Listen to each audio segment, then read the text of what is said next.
Quest presents an unabridged recording of Stormforce by David Blake, narrated by Jonathan Keeble. For where jealousy and selfish ambition exist, there will be disorder and every vile practice.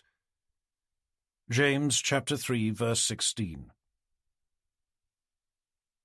Prologue. Saturday the 21st of August. The opulent motor yacht's grandiose cockpit pitched and rolled over the ocean's waves, sweeping gently underneath its bulbous white hull. Spread out over a dark folding teak table lay the body of a beautiful young woman, her translucent blue eyes staring up at a blanket of stars, her unblemished skin glowing in the light from a steadily rising moon. Around her stood three middle-aged men, their mouths hanging open, their own bodies as naked as the girl lying before them. "What are we going to do now?" stuttered the fattest of the three, his small piggy eyes blinking fast as they remained fixed on the girl's. "You mean, what are you going to do?" replied the older man, standing to his side, his body thin, loose folds of skin hanging down from its sides. "Don't try and make out that this was my fault," the fat one replied, turning to stare up at his skinny, balding friend. "You're the one who was choking her." "But it wasn't me who slipped the LSD, ecstasy, and cocaine into her vodka bloody tonic all at the same time now, was it?" "Ian." "Tubbs. Do me a favour and shut the hell up." The two men turned to stare over at the third man, busily stuffing a vibrant pink shirt down into a pair of faded blue designer jeans.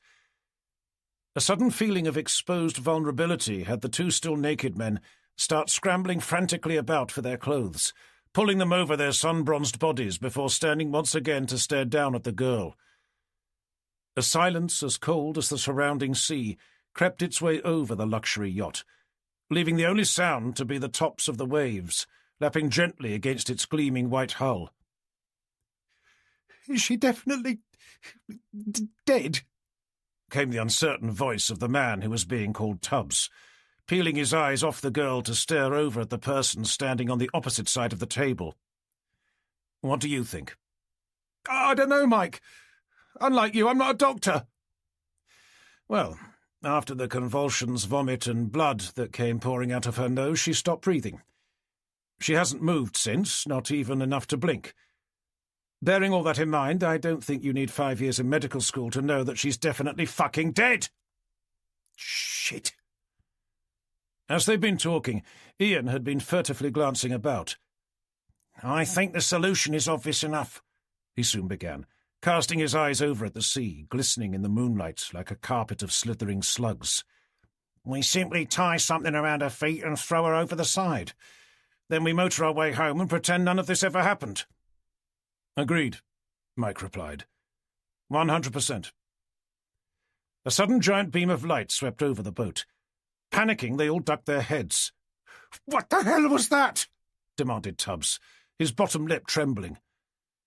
Mike slowly lifted his head to peer out over the side towards where Norfolk's coastline lay. When the exact same light swept over them again, he stood up to stare down at his two cowering friends. "It's the bloody lighthouse, for fuck's sake! Now get up and help me find something to tie around her ankles." As the light arced around again, the remaining two lifted themselves cautiously to their feet, gazing over to where Haysborough Lighthouse stood, its distinctive bands of red and white stark against Norfolk's starlit sky. Without waiting for them, Mike threw open the nearest lazarette bench seat, delving down into its contents.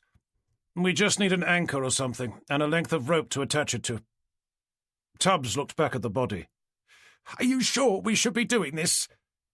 "I suppose you prefer to take her body straight to the police, making sure to tell them exactly what we'd been doing to her, just before she happened to overdose on the various illegal drugs that one of us decided to slip into her drink." "But we didn't kill her. At least not on purpose, we didn't." "It may not be murder, but I can't see it being classed as anything other than manslaughter. Then there's the question of where we got the cocaine, LSD, and ecstasy from. So unless you want to spend the next 20-odd years being gang-raped by your overly affectionate homosexual prison mates, I suggest you help me find some bloody rope." A few frantic minutes passed as they all searched the depths of the cockpit's lockers, until eventually Tubbs pulled out a tangled clump of blue frayed nylon, attached to which was a long length of rusty old chain. "Will this do?" he asked, holding it up for the others to see. "Looks like it'll have to," Mike replied, snatching the rope out of his hands to begin tying it around the girl's thin, delicate ankles. After checking the knot, he skirted around the table to take hold of her arms. "I'm not doing this on my own," he stated, shooting a glance at his fellow co-conspirators, neither of whom were doing anything more productive than staring vacantly at the girl's angelic stone-like face. "Are we absolutely sure about this?" Ian questioned, a flicker of doubt catching at the corners of his eyes. "The moment we throw her over, there'll be no turning back." "It was your bloody idea," Mike scoffed. "Anyway, the moment we do, she'll be fish food, so I don't see how it matters. Even if her body was to wash up on a beach somewhere, I doubt there would be anything left of her to identify. Certainly nothing to indicate that any of us had been within 100 miles of her. Now, if one of you can throw the chain over, the rest should follow." His two more reluctant friends glanced nervously around at each other. "I'll do the chain," Ian eventually mumbled. "You can grab her ankles." Tubbs shuddered, the fat on his face wobbling like chilled jellied eel. "I'm not touching her." "That's hilarious, Tubbs, really it is, especially given the fact that you couldn't stop yourself about half an hour ago." "That was before she was—" Tubbs began, his trembling voice trailing away as his eyes drifted over the length of her body. "For fuck's sake," lamented Ian. "I'll take her feet. I assume you'll be able to manage the chain?" "Of course I can manage the chain," Tubbs grumbled, stooping down to gather the heavy cast-iron links into his brown, chubby arms. Through short, shallow breaths, he hauled it slowly over to the boat's side. There he stopped to look over at Mike, still holding onto the girl's arms. "What do I do now?" "What do you think you do?" "Throw it over!" Seeing him swing his arms back, Mike suddenly shouted, "Not all at once!" "What?" Tubbs exclaimed, hurling the entire length of chain over the side for it to instantly vanish into the cold, uninviting sea beneath. The three men watched in stunned silence as the rope attached to its end caught at the girl's ankles, whipping her body around to drag it across the table, straight over the side, the back of her head cracking against the hard fiberglass edge before it too disappeared. "I said, not all at once, you brainless moron!" "You said throw it over the side, so I threw it over the side." Mike shook his head with a bemused sigh. "Anyway, it's done now," he eventually continued, nudging himself around the table to a set of steps that led up to the flybridge above. "I suggest we start heading back." "Are you sure she's gone?" questioned Ian, barging past Tubbs to peer down over the side. "As long as the rope holds," came Mike's apathetic response, disappearing up through a hole in the cockpit's roof. "And if it doesn't?" Hearing the motor yacht's engine rumble into life, they glanced up to see his head appear over a gleaming stainless steel railing. "Then, as I said, she'll either be carried out to sea or washed up on a beach somewhere, but not before being feasted upon by about 1 billion fish." The two remaining men turned to stare silently out over the vast undulating ocean. Feeling the yacht begin motoring away, Ian was about to join Mike up on the flybridge when something caught at the edge of his eye. Stopping where he was, he spun his head around to stare out once again. "Did you see that?" he asked, turning briefly to look at Tubbs. "See what?" "I thought I saw—" He stopped mid-sentence, casting his eyes back out over the ocean's gently rolling waves. "Are you going to tell me or not?" Ian shook his head. "It doesn't matter. For a minute there I thought I saw the girl, swimming away. Just my imagination, I suppose." Chapter 1. Friday the 27th of August. John Tanner was feeling unusually nervous as he turned his polished and recently fixed jet-black Jaguar XJS into Christine Halliday's modest circular drive, and not only because he'd come to pick her up for what was to be their first official date. He'd only just had his car back from the garage, having been forced to spend a small fortune getting it through its MOT. If it happened to break down now, or if anything important fell off, like the exhaust, for example, he'd be left with little choice but to sell it. The garage's hefty and somewhat extortionate bill left him living off not one but 2 credit cards, neither of which had all that much actual credit left. And as he wasn't due to be paid until the end of the month, the first time he had in almost 2 years, he simply couldn't afford for anything else to go wrong. Climbing out, he closed the driver's side door as gently as he could to take an admiring step back. He'd always appreciated the lines of the XJS, ever since he'd seen one of his wealthier school friends being picked up in one, some 30-odd years before. It was one of the aspirational vehicles of its day. It was also the first car he'd seen that he found himself desperate to own. The association with his childhood was one of the reasons why he'd bought it. It reminded him of simpler times, when everything was possible, and all he had to worry about was finishing his homework on time. That, and if any of the girls in his class fancied him, of course. "Nice car!" exclaimed a voice, echoing out from the modest house ahead. Glancing up, he saw Christine beaming a warm smile over at him.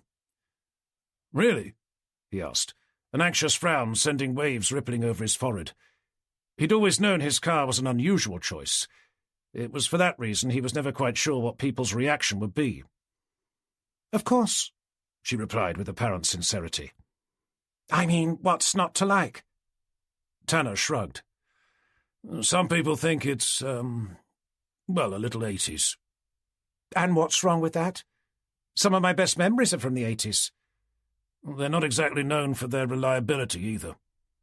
"It's a classic car. They wouldn't be as much fun if they didn't keep breaking down all the time." "I suppose." Tanner shrugged, his mind taking him back to the numerous occasions when it had, and how much he'd had to fork out each and every time. "Anyway," he continued, turning to take her in, "you look stunning." "Oh, please," she replied, glancing down at her worn jeans and scuffed boots. "Okay, that might have been a slight exaggeration, but in my defense, this is the first time I've seen you wearing anything other than your life jacket. That and your rather threadbare blue uniform." "It's not quite the first time you have, but I'll take it anyway. Thank you." Skirting around to the other side of the car, he eased the door open for her. "So, the rumours are true," she mused, casting her eyes up into his thin, sun-bronzed face. "You are a gentleman." "Not really. The handle's been sticking recently, leaving me worried that if someone pulls on it too hard, the entire door will fall off." A most unladylike snort blasted out through Christine's nose. "Are you all right?" Tanner inquired, raising an inquisitive eyebrow. "Sorry. You caught me off guard with that one. That was all." "Okay, but you should know I'm not only holding the door open for you, I'm holding it up as well. And it's not the lightest of car doors either. To be honest, probably the opposite." "I suppose I'd better get in then, hadn't I?" "I suppose you had." Tanner smiled, taking a moment to watch as she lowered herself down into the car's sumptuous cream leather seats. Carefully closing the door, he scooted back around to the other side. Watching him climb in, Christine flipped the sun visor down to check what little makeup she had on in the mirror she found lurking behind it. "So how was your day?" "Busy, unfortunately." "Any news on that missing girl?" "Not a word." "Well, it's only been a few days. She'll probably turn up at a boyfriend's house somewhere." Tanner clipped in his seatbelt before starting the engine. "Unfortunately, it will be a week tomorrow since she disappeared. We ran out of family and friends to ask 4 days ago." "Didn't anything come from the press conference?" "Just the usual round of pointless crank calls," he replied, shaking his head. "I still don't think we should have told them that she had a butterfly tattooed on her arm. Giving the press such details only seems to give every man and his dog jumping on the phone something to talk about. It doesn't exactly help that we've still got professional bloody standards sniffing about either." "How is D.I. Cooper, anyway?" "Well, he's still with us. More's the pity." "But not for long, though, surely." Tanner cast his eyes over his shoulder to begin reversing the car. "According to Forrester, they've yet to find a single shred of evidence to suggest that he was being coerced by the Clayton family." Then why was he behaving so erratically? Frankly, I've no idea. All I can think of is that he was so pissed off with me for showing up when I did, he was trying to do everything he could to make me look like an incompetent idiot. Christine shook her head. I'm not buying that. Not from what you've told me. I don't know. Maybe I was reading more into it than was actually there. Maybe we all were. How's he been taking it? He still seems to hate me, if that's what you mean. More so since Forrester made me the SIO for the missing girl investigation. I wouldn't be surprised if he was scurrying about looking for a transfer. Not before being cleared by professional standards, though. Probably not, Tanner agreed, just as his phone began to ring from inside his salt-encrusted sailing jacket. Oh, shit, he cursed, tugging on the handbrake. Please don't tell me that's the office. Christine waited patiently as he scrabbled around for his phone. Tanner speaking. A moment of silence followed. Okay, understood. I'll be there in 10 minutes. Began Christine, watching as he tucked his phone away. We're supposed to be at the restaurant in 10 minutes. Tanner offered her an apologetic grimace. I'm really sorry. Looks like we're going to have to reschedule. A body's been found over at Thorndyke Manor. Forrester wants me to head straight over. Chapter 2. Like most people living in and around the Norfolk Broads, Tanner had heard of Thorndyke Manor. He'd even seen pictures of it. But as he was waved through its towering black wrought-iron gates, nothing could have prepared him for just how imposing the estate was, especially the main building planted squarely in the middle. With his car parked between DCI Forrester's gleaming black BMW 7 Series and Cooper's equally luxurious bullet-grey Audi A5, Tanner levered himself out to peer up at the 16th-century mansion. As his eyes climbed steadily up its crumbling red-brick walls, all the way to a series of triangular crow-stepped gables, they paused to rest on 4 elongated rectangular chimney stacks, leaving him wondering how the whole thing had remained standing for such a long time. The chimneys alone looked as if they'd topple like dominoes if someone was to so much as breathe on them. Finding the entrance, he nodded briefly at a uniformed constable, standing to attention underneath the building's wide-arched alcove, before ducking inside.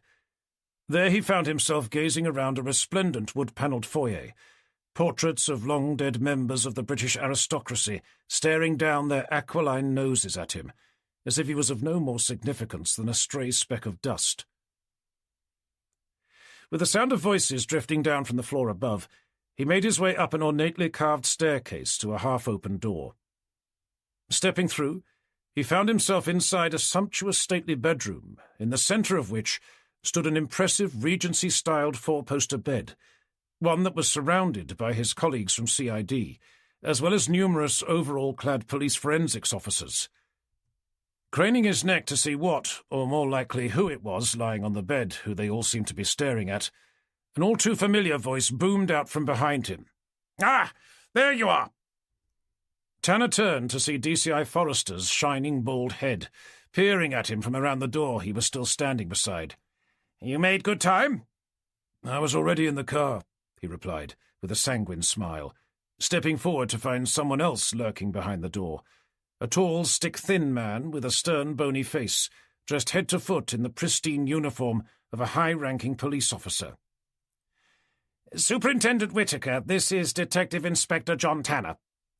"Evening, sir," Tanner responded, bringing himself to attention. "As I think I mentioned," Forrester continued, his attention remaining with the superintendent, "Tanner will be acting as the senior investigating officer." "I will?" Tanner inquired, that being the first he'd heard of it. Forrester whipped his head around to fix his eyes on him. "Well, you don't expect me to do it, do you?" he inquired, before turning to offer the superintendent an amused grimace. Either unwilling, or perhaps unable to appreciate Forrester's rather poor attempt at humour, the superintendent took a moment to look Tanner up and down. "Forrester has always spoken very highly of you, Detective Inspector." Unsure quite how to respond to that, Tanner held the man's gaze to shift his weight from one foot to the other. "As has Commander Bardsley." "Right," Tanner eventually replied, but only because he felt it necessary to say something. For both your sakes, Whitaker continued, his eyes taking them in, I sincerely hope he's right. I can assure you, interjected Forrester, John is our very best man. Whitaker sent an imperious snort, shooting out through his expansive, flaring nostrils. That's as may be. But it's not exactly saying much now, is it? You've only got 2 other DIs, one of whom is currently being investigated by professional standards, for which no evidence has been found. In my experience, where there's smoke, there's fire. The flippant remark left Forrester clearing his throat. You mean, of course, that everyone is innocent until proven guilty, something which naturally extends to our own members of staff, and from what I was told before leaving the office, they're intending to clear Detective Inspector Cooper of all charges.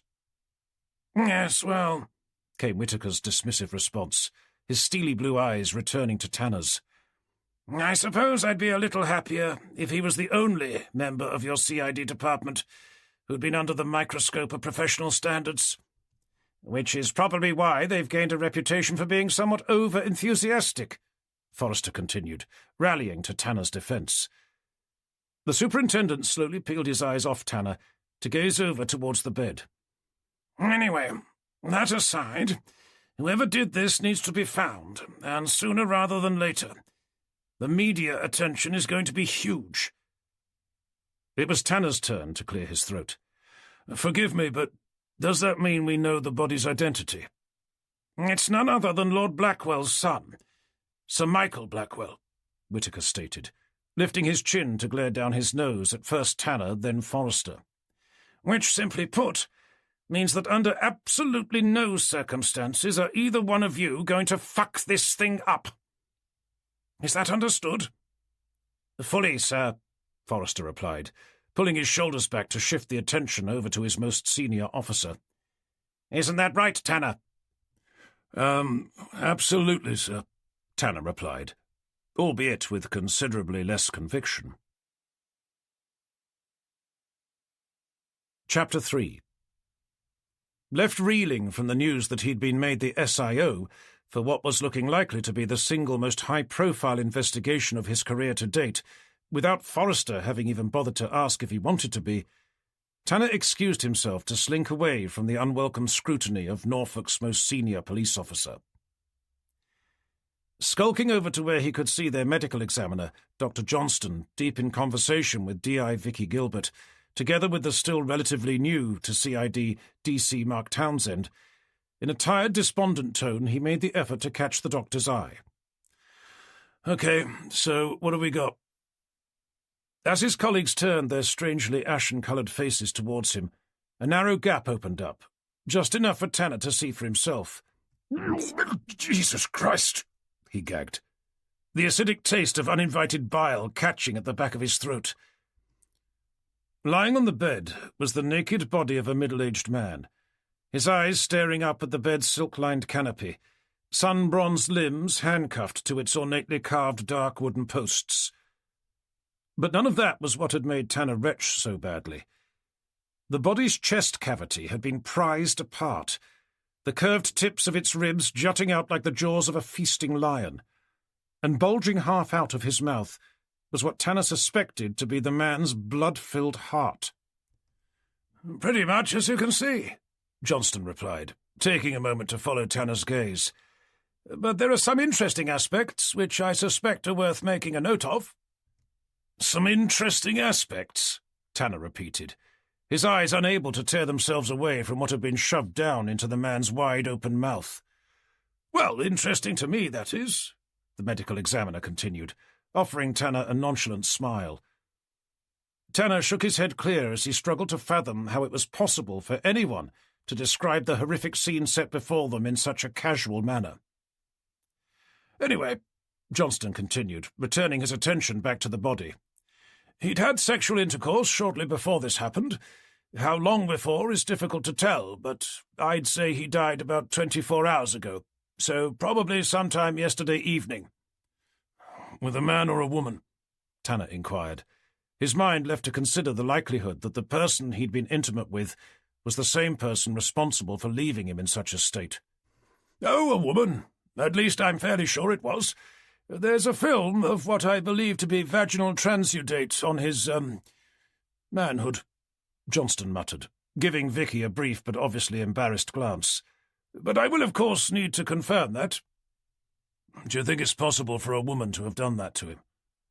"If you're asking if a woman would have been able to open up his chest cavity, surgically remove his heart to place inside the mouth of the person she'd only just been having intimate relations with, then yes, of course. From a purely physical perspective, just about anyone could have done this, male or female." "Not with their bare hands, though." "Well, no, but they wouldn't have needed anything fancy. A simple hacksaw would have done the trick. You can see where the breastbone's being cut. Here," he gestured, leaning over the body, "so allowing his ribs to be pulled apart. There's nothing to suggest that a surgical spreader was used, either. At least nothing obvious." "May we at least assume that he was dead before all this happened?" "I'm afraid that's probably the worst part," Johnston began, slowly pushing his glasses up the bridge of his nose. "At least for our victim here. He was still alive when whoever was responsible got to work. How long he lasted is difficult to tell, but there are no immediate signs that his heart stopped before eventually being removed." Chapter 4. Leaving Johnston to continue with his work, Tanner pulled Vicky to the side of the dimly lit, wood-panelled room. "Do we know who found the body?" he asked, keeping his voice respectfully low. "A housekeeper by the name of Marjorie Wilson." Tanner glanced furtively about. "Any idea if she's still here?" "I assumed you'd want a word, so I asked her to wait downstairs." "Okay, good, thank you." Vicky glanced surreptitiously over Tanner's shoulder to watch Forrester usher a high-ranking uniformed police officer out through the door. "Who's the brass?" "That, my dear, is Superintendent Whitaker." "I thought he looked familiar. Dare I ask what he was doing here?" "I think he just wanted to make his presence felt, given the size of the house we're standing in, and the identity of the man lying spread-eagled on one of its larger-than-average four-poster beds." "I assume that means we're proceeding on the basis that the victim is who everyone's saying he is?" "Well, the superintendent seems to think so. He probably plays golf with his father. Do we know anything else?" "Only what Johnston told you." "What about the housekeeper?" "She was too upset for me to get much out of." They both took a moment to gaze over at the body. "At least we won't be short of DNA evidence," Vicky continued, her eyes steering themselves over towards the victim's limp sexual organ. "Perhaps, but only if it was the woman he was with who cut out his heart. Even then, she's going to have prior form for us to find her." Vicky's eyes remained transfixed by the body. "If it was her, she must have been seriously pissed off to have done that to him. I appreciate the saying that hell has no fury like a woman scorned, but I think this would take that particular idiom to a whole new level." "I must admit it does seem to be just a tad over-dramatic to be the result of a lover's tiff, although choosing to remove the man's heart would perhaps suggest otherwise." "I suppose there's always the possibility that she's some sort of deranged psychotic nutjob." "Christ," Tanner exclaimed. "Not another one, surely." Vicky's gaze brought Tanner's attention to Dr. Johnston, skulking his way over towards them, a tablet in one hand, a clear plastic evidence bag in the other. "Sorry to interrupt," the medical examiner began, holding the bag up for both Tanner and Vicky to see, "but I was just handed this by forensics. It was found in the bin beside the bed." Vicky peered up at the half-burnt piece of paper that seemed to be hovering inside. "A scorned lover's note?" "Looks more like a blackmail letter," Tanner responded, squinting his eyes in an attempt to read what was left of the words in bold type. "Judging by the amount of money requested," Johnston continued, "unless the woman he was with was the man's wife, and she was using the opportunity to demand a rather hefty divorce settlement, I'd say Tanner's answer was more likely to be correct." Vicky caught the attention of the two men standing before her. "We're not honestly considering the possibility that some hitherto unknown woman, possibly the man's wife, decided to blackmail him, but when she found her letter left discarded in the bin, she became so enraged that she handcuffed him to the bed, forced him to have sex with her before sawing open his rib cage with the hacksaw she just happened to have in her handbag, removing his still-beating heart, to eventually leave it hanging half out of the man's rather surprised-looking mouth? I suppose that depends on what the argument was about, Tanner mused. And, of course, whether or not her handbag was big enough to fit a hacksaw inside. Vicky folded her arms. Joking aside, it's hardly the most plausible explanation. Inasmuch as it's probably unlikely that the woman was the one doing the blackmailing. However, I think it would be unwise for us to rule out the possibility that she was the one who murdered him. But she'd have still needed one hell of a motive to have done that to him. Tanner glanced thoughtfully up towards the high, elaborately plastered ceiling. I suppose it's possible that it was the blackmailer who simply got tired of waiting for him to pay up. But again, that doesn't seem very likely either. That leaves only one other option. That we have 3 separate events taking place at the same time. The girl tying the man up to have sex with him, someone else who opened up his chest with a hacksaw immediately afterwards, and a third party who was trying to blackmail him. I guess that's what you get for being a knight of the realm, Tanner replied. Was there anything else written on the note, other than the demand for money? He continued, glancing around at Johnston before returning his attention to the bag with the letter inside. Just the amount. 50,000 in cash. Not a huge amount to go on, said Vicky, lifting her eyes to Tanner's. How long until we can expect the results from the post-mortem? As half the work's already been done for me, I'll probably be able to get something over to you for, shall we say, lunchtime tomorrow? Could we have anything sooner, being who it is? Johnston sighed as he gazed back at the body.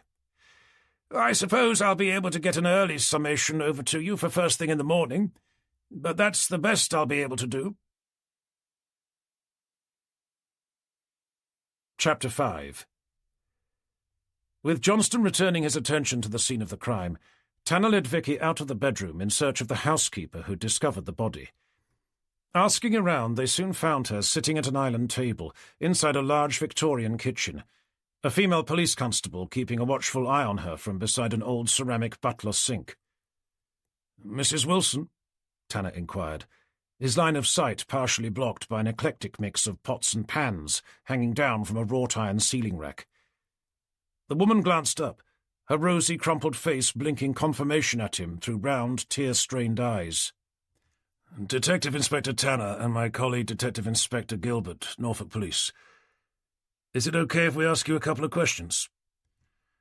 After seeking the female constable's approval of their 2 uninvited guests, the housekeeper turned back to open her mouth. I don't think I can tell you very much." "Maybe start by asking when you found him." The woman stared vacantly down at the china teacup she had cradled in her surprisingly large, masculine hands. "It was when I come up to change the sheets. Sir Michael likes me to do it every evening, before he goes to bed." "And what time was that?" "It would have been just before 8 o'clock. "Would you have done the same thing yesterday evening?" "Of course." "At the same time?" "Near enough." "Was anyone inside the bedroom when you did?" "Nobody then." "But there was at some point?" The woman hesitated, her eyes shifting over to Vicky before narrowing themselves back to Tanner's. "Like most single men, Sir Michael had a tendency to enjoy the company of women." "He wasn't married?" "His wife died in a horse-riding accident some 10 years ago." "Children?"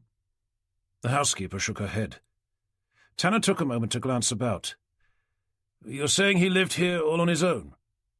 "It's the Blackwell's principal residence. It has been since the 16th century. "So, where's everyone else?" "His father, Lord Blackwell, had a stroke shortly after his wife died, forcing him somewhat reluctantly into a nursing home. Sir Michael is their only child." "And staff?" "These days it's only me. The gardens are looked after by a contractor." "Am I safe to assume that it wasn't always like that?" "Good Lord, no. When I first started here, there were over a dozen staff, but that was back in the 70s. "You've been here for 50 years?" Tanner questioned, with genuine surprise. 52, the woman confirmed, her pale blue eyes sparkling with pride. "Well, then you must know the family inside and out." Better than most. Sir Michael as well? Oh, he was in attendance at his birth.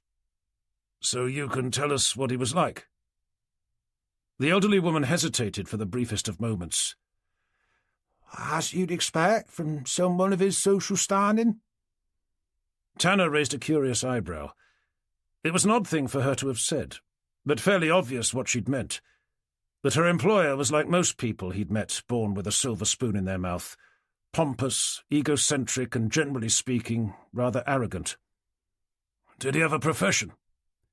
He studied medicine, like his father. Did he ever practice? Never needed to. But he must have had an income from somewhere. I wouldn't know anything about that, she replied, shaking her head to glance away. With the lack of staff and the house's crumbling external structure, Tanner made a mental note to look into the family's finances before moving the subject along. Going back to yesterday evening, did you see or maybe hear anyone come into the house, either before or after you changed Sir Michael's bedding? The housekeeper continued staring over the kitchen floor, her mouth remaining stubbornly closed. It's important, Mrs. Wilson. As I said before, she eventually continued, turning to fix Tanner's eyes. Like most single men, Sir Michael enjoyed the company of women. Then you know that he was here with someone. The housekeeper reached up to wrap her fingers around a small gold cross, hanging lightly down from her neck. Do you know who she was? I'm sorry, Inspector, but I'm unable to say. You can't, or you won't. With still no answer forthcoming, Tanner glanced briefly over at Vicky. Mrs. Wilson, you do know that it's a common law offence to knowingly withhold information from a criminal investigation? I can't tell you because I don't know. Did you see her? Her already rosy cheeks flushed with colour as her eyes sank slowly to the floor. I'll take that as a yes, Tanner muttered quietly to himself. Are you able to describe her? To be perfectly honest, Inspector, they all look the same. They? Sir Michael hasn't been in a relationship since his wife passed away. I'm sorry, I don't understand. He used working girls for that sort of thing. You mean prostitutes? Oh, you've no idea if he paid them or not, but they certainly looked like they were. Tanner exchanged a brief glance with Vicky, just to make sure she'd made a note of that, before returning his attention back to the housekeeper. Do you know if he had any enemies? Anyone who may have held a grudge against him? I'm sure a man in his position had literally dozens of people who openly resented him. Anyone specific? Someone who'd perhaps come round to the house to threaten him? Good Lord, no. I'd have called the police if they had. Okay, what about friends? What about them? Did he have any in particular? One or two. Any chance you could be more specific? There were two he'd spend most of his time with. I don't suppose you know their names by any chance? A Mr. Sanders and a Mr. Wallace, neither of which I liked the look of. Any idea as to their first names? I'm not sure I was ever told. And what did they like to do together? Play golf? From what I could gather, they spent most of their time messing about on board their boat. Chapter 6. Advising the housekeeper that she'd need to provide their forensics team with her fingerprints and a DNA sample, with nobody else left to speak to, Tanner led Vicky out of the house onto its expansive, unkept gravel driveway. Any thoughts about Mrs. Wilson? He asked, stepping over towards their respective cars. Only that she seemed to be doing her best to protect the Blackwell family's reputation. Tanner zipped up his sailing jacket against the cool summer night's air.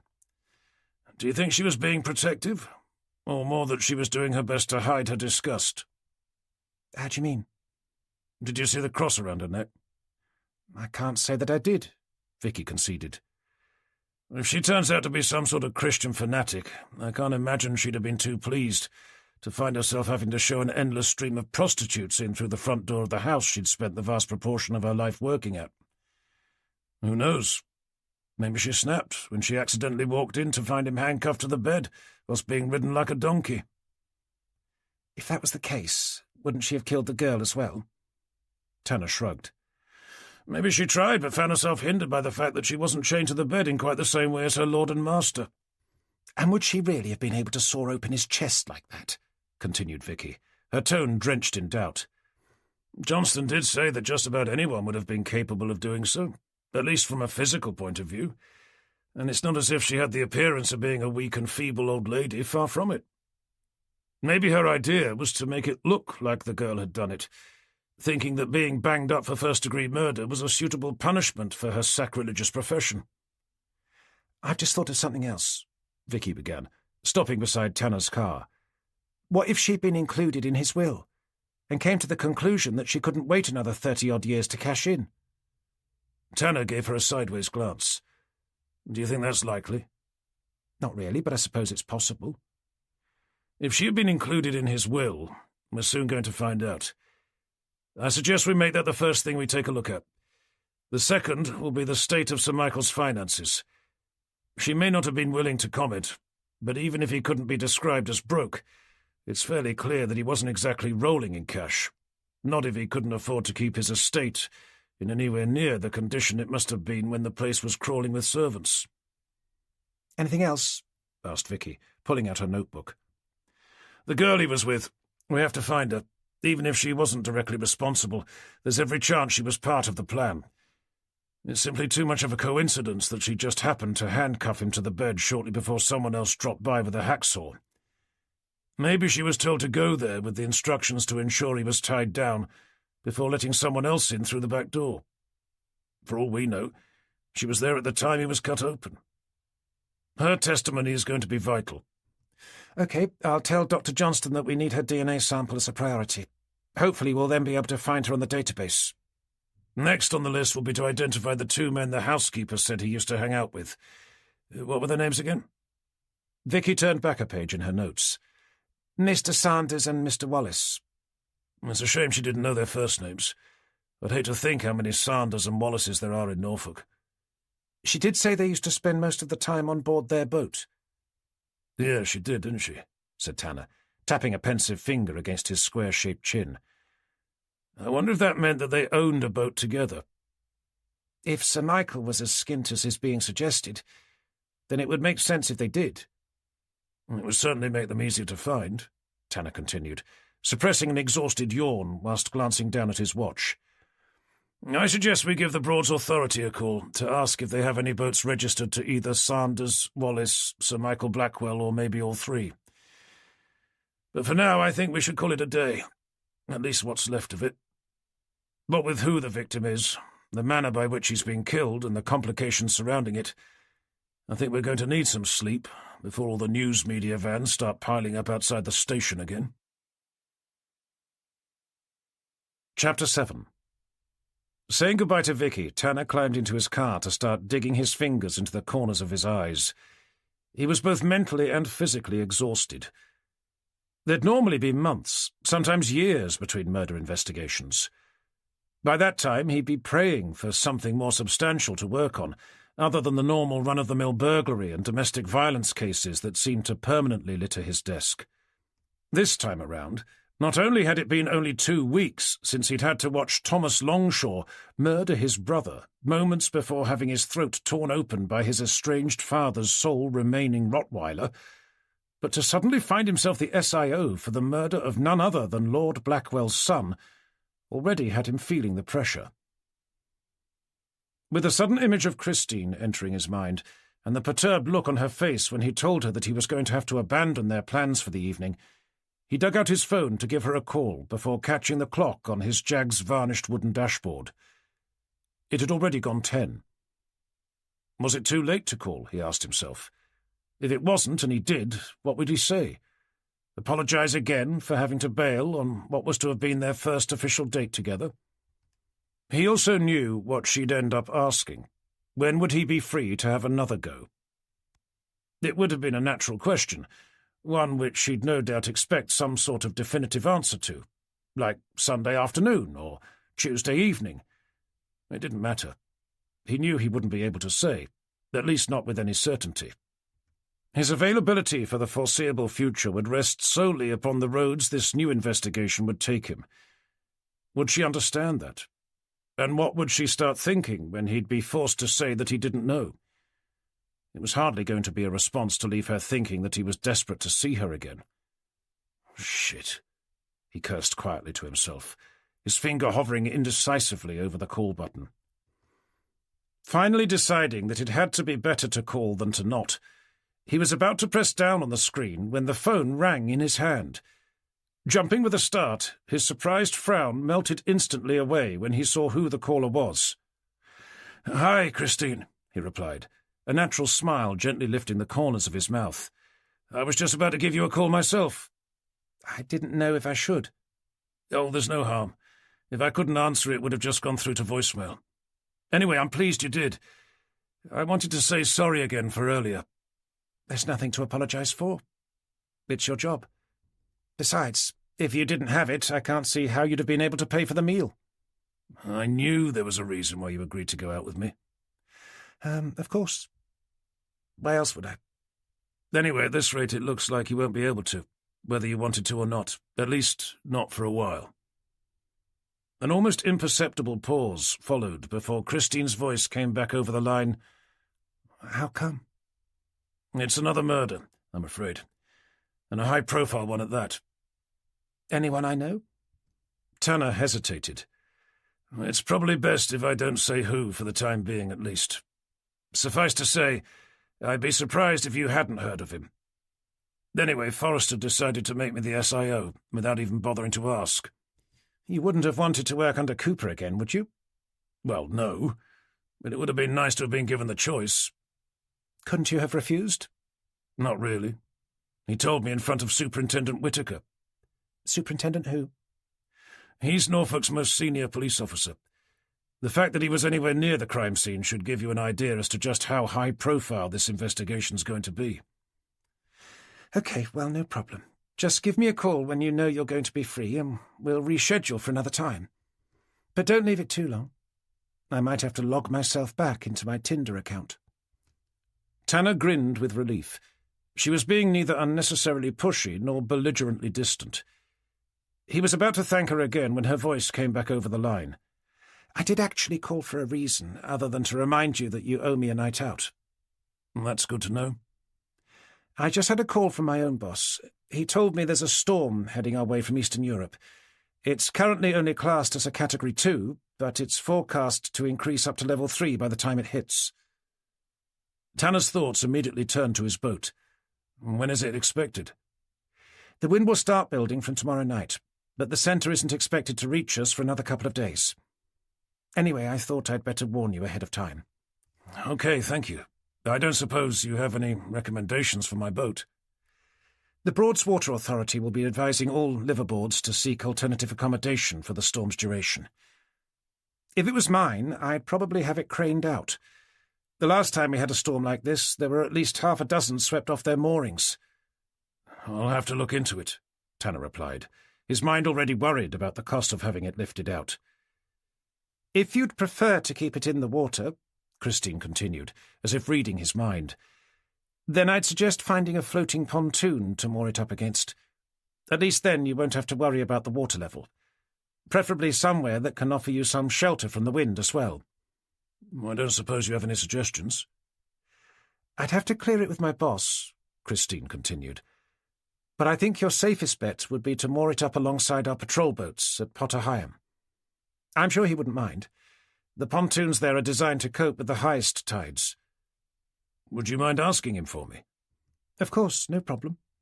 Assuming he agrees, I still wouldn't risk staying on board." "Well, that's not a problem. I'll just have to check myself into a hotel." "Okay. But just so you know, you can always crash at my place if you like. After all, you did put me up when my house was being overrun by men in white overalls." "Thanks for the offer," he eventually replied, his mind racing to find a suitably diplomatic response. "But I wouldn't want to impose." "Listen, John, I know what you're thinking. I'm keen to take this just as slowly as I'm sure you are. I have a spare bedroom, which is rarely used. You'd be most welcome. No strings attached." Tanner smiled. "Thanks again, Christine. Let me have a think. Meanwhile, I'd better get back to my boat. With an approaching storm and another murder investigation that I'm apparently in charge of, it sounds like I'm going to need my beauty sleep. Chapter 8. Saturday the 28th of August. Early the following morning, Wroxham Police Station bustled with activity as its staff gathered inside the main office. "If I can have everyone's attention, please," came DCI Forrester's commanding voice, reverberating around the room. After patiently waiting for numerous conversations to come spluttering to an eventual conclusion, he sucked in a breath before continuing. "Firstly, I'd like to thank you all for giving up your weekend. Your families as well. I know it's never easy when you have to cancel plans at such short notice. But unfortunately, with what, or should I say who, was discovered last night, frankly, I didn't feel I had any choice but to drag you all in. I'd also like to apologize for being unable to say why it was necessary. But headquarters is keen for us to keep what has happened as quiet as possible, for as long as possible as well." He paused for breath, leaving the office staff waiting in a state of silent anticipation. "At around 8 o'clock last night, the body of Lord Blackwell's son, Sir Michael Blackwell, was found in an upstairs bedroom at Thorndyke Manor." As expected, a flurry of whispered remarks hurtled their way around the room, leaving Forrester raising his hands in an effort to refocus everyone's attention. "We're still awaiting confirmation from our medical examiner," he was eventually able to continue. "But for reasons that will be made clear shortly, there doesn't appear any need for us to question the manner of his death. Subsequently, unless we hear otherwise, we are treating this as first-degree murder. It only remains for me to hand you over to D.I. Tanner," Forrester continued, glancing over to his senior detective inspector, beside whom stood the handsome D.C. Townsend, a slim file clutched awkwardly in his youthful hands. "Despite having only been back with us for a few weeks, and having barely had a chance to catch his breath after bringing our last major investigation to a successful conclusion, Tanner has been kind enough to put his name forward to head this one up as well." The idea that he'd somehow volunteered had him offering the cheap wiry carpet tiles he was standing on a petulant smirk.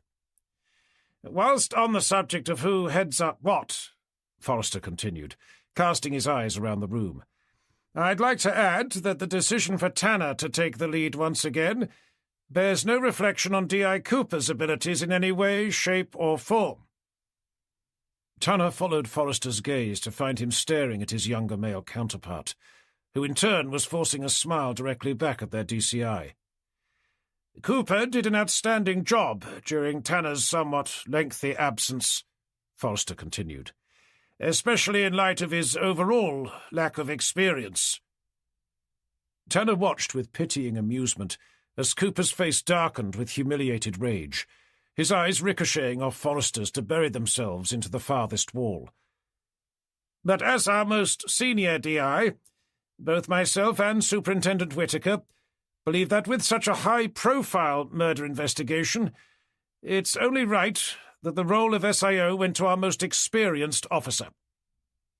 "Right then," Forrester stated, briefly lifting himself up onto the balls of his feet. "I'm sure I don't need to mention anything about the extreme sensitivity that this investigation presents. I subsequently expect you to treat what you're about to hear with the strictest confidence. In other words, I don't want any of you discussing this with your family or down the pub with your friends. And if I hear of a single instance of someone breaking ranks to talk to the press, you'll be facing disciplinary charges. Assuming that's understood, here's D.I. Tanner to fill you in on what we know so far." "Thank you, sir," Tanner began, glancing over his shoulder to see Townsend begin attaching a series of photographs onto the whiteboard behind him. "As DCI Forrester has already mentioned, Sir Michael Blackwell's body was found yesterday evening. He was discovered lying face-up on a four-poster bed by the estate's one and only full-time employee, a housekeeper by the name of Mrs. Wilson. As you can see from the photographs, he'd had both his wrists and ankles handcuffed to each of the bedposts, after which someone cut open his rib cage to remove his heart, leaving it placed somewhat indiscreetly inside his open mouth. Tanner let his eyes meander about the room, where he found a number of those in the audience glancing away, as the increasingly graphic images continued to be posted up. What you won't be able to see is that he's thought to have had sexual intercourse with a woman shortly before meeting his untimely end. We've also been told that the victim's chest was cut open whilst he was still alive. How long he would have lasted isn't clear, he continued. But it's worth noting that, according to the ME's preliminary report, a heavy dose of adrenaline was administered before the process began. We can only assume that this was to help keep the victim conscious for as long as possible, without dulling his ability to feel the surgical procedure being carried out. Jesus Christ, came a horrified muttering from someone out in the audience. Yes, quite, Tanner agreed, taking a moment to glance around at the whiteboard behind him. Bearing all that in mind, I think it goes without saying that we're dealing with a particularly dangerous individual, one who either had an extremely strong motive for wanting Sir Michael killed, and in the most horrific way imaginable, or worse still, a deranged psychopath, medically incapable of feeling a single shred of empathy towards the manner of their victim's death. The perpetrator's motive aside, for now at least, I believe our first priority is to identify the woman he was with. It seems far too much of a coincidence for her not to have been involved somehow, either directly or as a means to ensure the victim had been secured to the bed with minimal fuss. The housekeeper seemed to be of the opinion that the woman he'd been with was a working girl. If that is the case, and she spent time with us before, then it should be a straightforward enough process to work out who she is. We just need to await the relevant DNA sampling. There is, however, one more complication which has yet to be mentioned. Tanner nodded again at Townsend, leaving him to post up what was to be the final photograph. What was left of the following typed letter was found in the bin beside the bed. The demand for £50,000 leads us to assume that it was some sort of blackmail attempt. For reasons which should hopefully be obvious, we're assuming that it's unlikely the blackmailer is the same person who took Sir Michael's life, unless, of course, that person came to the conclusion that he was never going to pay, which leads neatly on to the subject of his financial situation. Judging by the lack of staff, the dilapidated state of Thorndyke Manor, and the fact that Sir Michael didn't seem to have any obvious means of income, we need to take a look into his current financial situation. We also need to find out if he owed large amounts of money to anyone other than a reputable bank, and if there was someone in his life who had a particular reason to hold a grudge against him. With that in mind, I suggest we start by talking to his friends. Fortunately, the housekeeper was able to provide us with the surnames of two people she thought he'd been spending the bulk of his time with recently. Thanks to an early start by D.I. Gilbert, we've managed to identify them as being a Mr. Ian Sanders and a Mr. Toby Wallace, also Norfolk residents. According to the Broads Authority, a 50-foot Fairline squadron is registered in their names, Sir Michael's included. The only other item we need to consider is Sir Michael's will. As an only child without children of his own, at least none that we know of, and with his wife having died about 10 years ago, we need to know who he's left the estate to, and the whereabouts of that person at the time of his death. So, whilst waiting for forensics and our medical examiner to come back to us with their final reports, D.I. Gilbert and myself are going to see if we can have a chat with his two named friends. Meanwhile, D.C. Townsend is going to find out all he can about Sir Michael's life, in particular his movements over the last few days. D.C. Beach, I'd like you to first start by requesting a copy of his will from his solicitors, then start looking into his finances. Where did he get his money from? And did he owe it to anyone in sufficient quantities to justify him being killed over it? Right, that's it. Tanner concluded, clasping his hands together. "Please tell me the moment you find out anything, whether you think it's important or not. And a reminder once again, no talking to anyone, friends and family included." As the room broke into a cacophony of noise, Tanner saw Cooper skulk out through the dispersing crowd towards him, a disgruntled look of wounded resentment etched out over his face.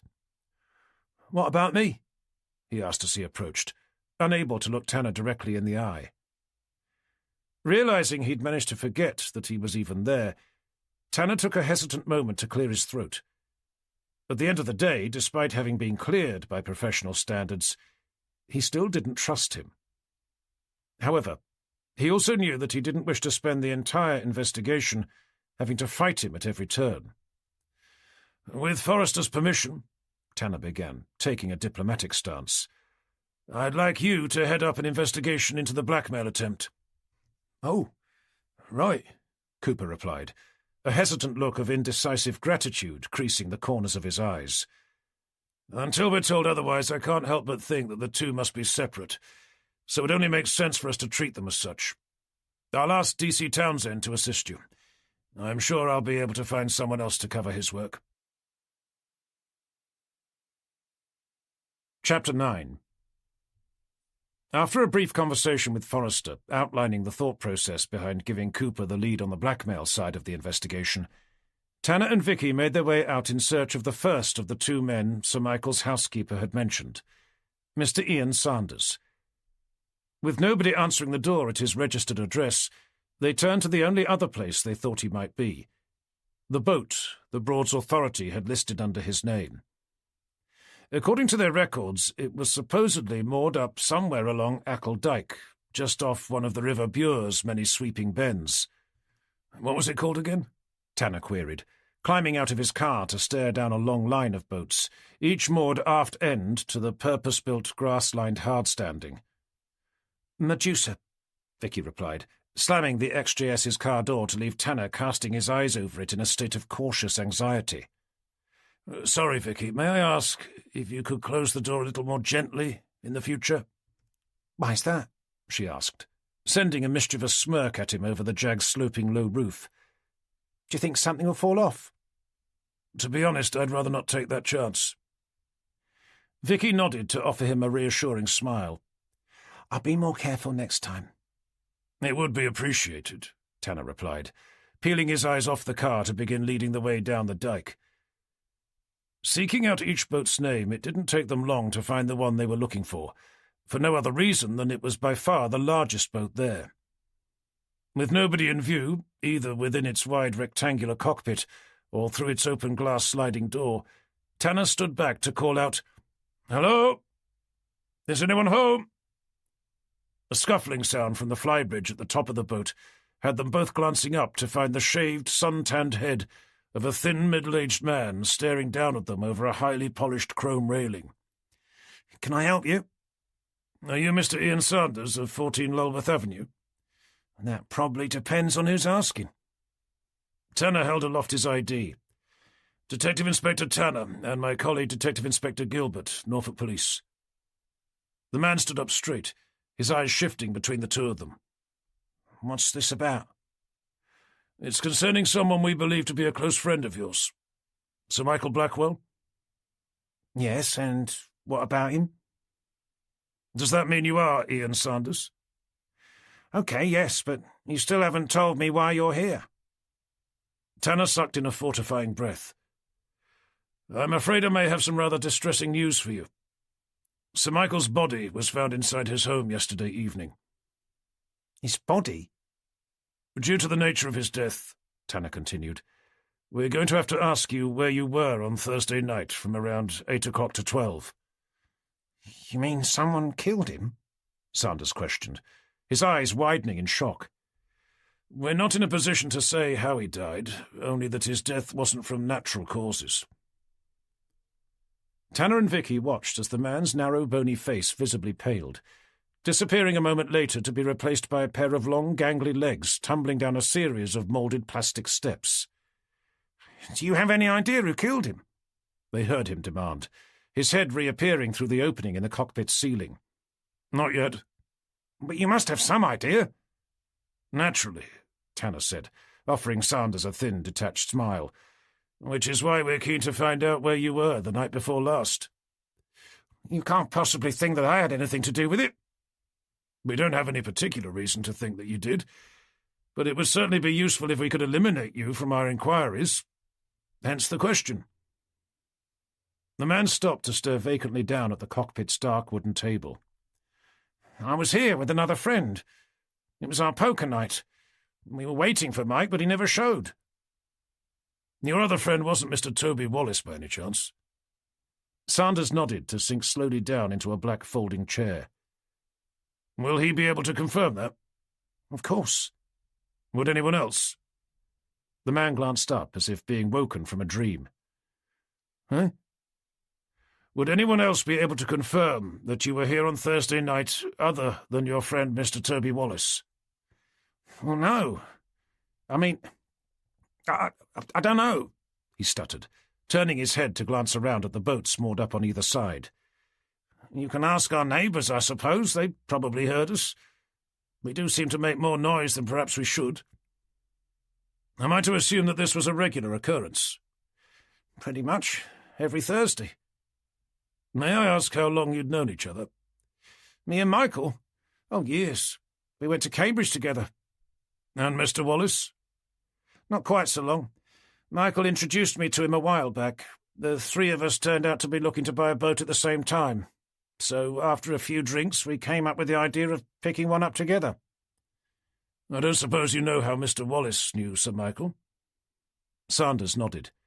They're in business together. Tanner raised an intrigued eyebrow over at Vicky. Are they still? Not if Michael's dead, they aren't. Tanner offered the man a contemptuous smile. Before Sir Michael died. Sanders' eyes drifted away. As far as I know. Do you have any idea as to what sort of business they were in? They owned the Phantom Exchange. Sorry? The what? Tanner questioned, shooting a glance back at Vicky. It's the largest nightclub in Norwich, she replied. Actually, I think it's the only nightclub in Norwich. Having never heard of it before, probably because he'd not stepped inside one since dating his ex-wife at university, as he turned his attention back to Sanders, Tanner suddenly felt rather old. And Sir Michael was into that sort of thing, was he? He did seem to be. As I assume is your other friend, Mr. Wallace. It was he who approached Michael looking for finance. How about you? He asked me as well, but it's not my thing.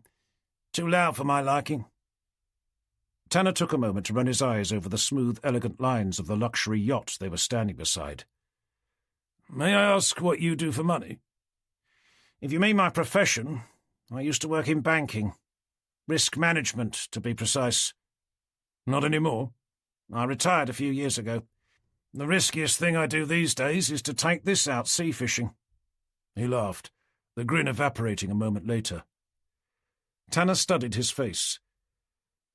When was the last time you saw Sir Michael? It was, The man started, his head turning to the cockpit's floor. It must have been last Saturday. And what did you do? What we always did.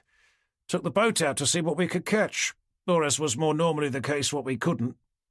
The three of you? The man looked up to hold Tanner's gaze. That's right. How did he seem? Sorry, I'm not with you. Tanner shrugged. Did he appear worried about anything? Who? Michael? The man snorted. He wasn't exactly the type to spend his life worrying about things. I'm not sure it's something the British aristocracy are even capable of. He didn't have any money troubles or anything? He never seemed to be short of cash, if that's what you mean. But he couldn't afford to buy his own boat? Oh, right. To be honest, I'd never thought about it like that before. I suppose it's possible that he wasn't as wealthy as he liked to make out. They did talk about selling Thorndyke Manor when his father died, but only because he said it was too big for him to live in on his own. Do you know if he was in a relationship with anyone? Not that I know of. His wife died a while back. Horse-riding accident. Yes, we heard. He made out that it didn't bother him all that much, but I suspect in reality it hit him pretty hard. Anyway, after that he swore an oath to remain single. You're saying that he wasn't interested in women? Quite the opposite, Sanders smirked. He just wasn't interested in being with any one in particular. Any idea why? Sanders shrugged. Personally, I think he had trust issues. When you're born into the British aristocracy, I can imagine it being difficult to know if a woman is interested in either you or your title. Fair enough, Tanner mused. How about you? Was I born into the British aristocracy, or do I have trust issues? Tanner folded his arms over his chest in an attempt to display his lack of amusement. Are you in a relationship, Mr. Sanders? I am, thank you very much. Happily married with 3 teenage children, none of whom I probably deserve. Going back to these girls you say Sir Michael would hang out with, any idea who they all were? No. You never met them? He didn't exactly bring them round for dinner. You didn't see one in particular he'd be hanging around with? I thought I just told you, Sanders exclaimed, glaring out at Tanner. He was never with one woman more than once. You did, yes, but how would you know? Tanner continued, a sagacious frown weaving its way over his forehead. If, as you say, you never met any of them. Sanders rubbed hard at his eyes before staring back. Look, why all the interest in his bloody girlfriends anyway? Tanner offered the man a seemingly indifferent shrug. No particular reason. At the moment we're simply endeavouring to find out as much about Sir Michael's life as possible. Do you think one of them could have killed him? It's possible, but then again, it's also possible that his murderer was one of his friends. Someone he used to go sea fishing with, for example. I've already told you where I was. So you did. Anyway, going back to the subject of his various girlfriends, I don't suppose you have any idea where he'd met them all? Not a clue, sorry, Sanders replied, his gaze falling to the cockpit's floor. Chapter 10. Arranging to have Sanders' fingerprints and DNA collected, they began making their way back to the car, when Tanner noticed somebody moving about inside one of the other, much smaller boats. Stealing a glance back down the dike to see Sanders' head ducked down inside his yacht's luxurious main cabin, Tanner stepped lightly onto the boat they'd stopped besides to rap his knuckles gently against one of its thick glass windows. "Excuse me," he called, fishing out his ID as a mop of ginger hair appeared through the doors at the back. "D.I. Tanner, Norfolk Police. You wouldn't happen to live on board by any chance?" "Only during the summer," the woman replied, offering him an affable enough smile.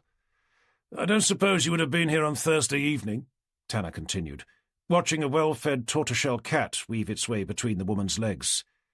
"I'm not sure where else I'd have been," she replied, scooping the cat up into her arms. Tanner tilted his head to glance surreptitiously back down the line of boats. "You wouldn't be able to verify if there was anyone on board the large motor yacht at the end of the dike?" "If you mean the oversized Fairline, then unfortunately, yes." "Why unfortunately?" "Because of the constant bloody noise they make. I've made countless complaints to the guy who owns the moorings, but he's never bothered to do anything about it." "And that was the case on Thursday?" "Well, maybe not quite as much as normal, but I suspect that was because there were only 2 of them that time." "I don't suppose you know which 2 they were?" "The tall, skinny one and the short, fat one.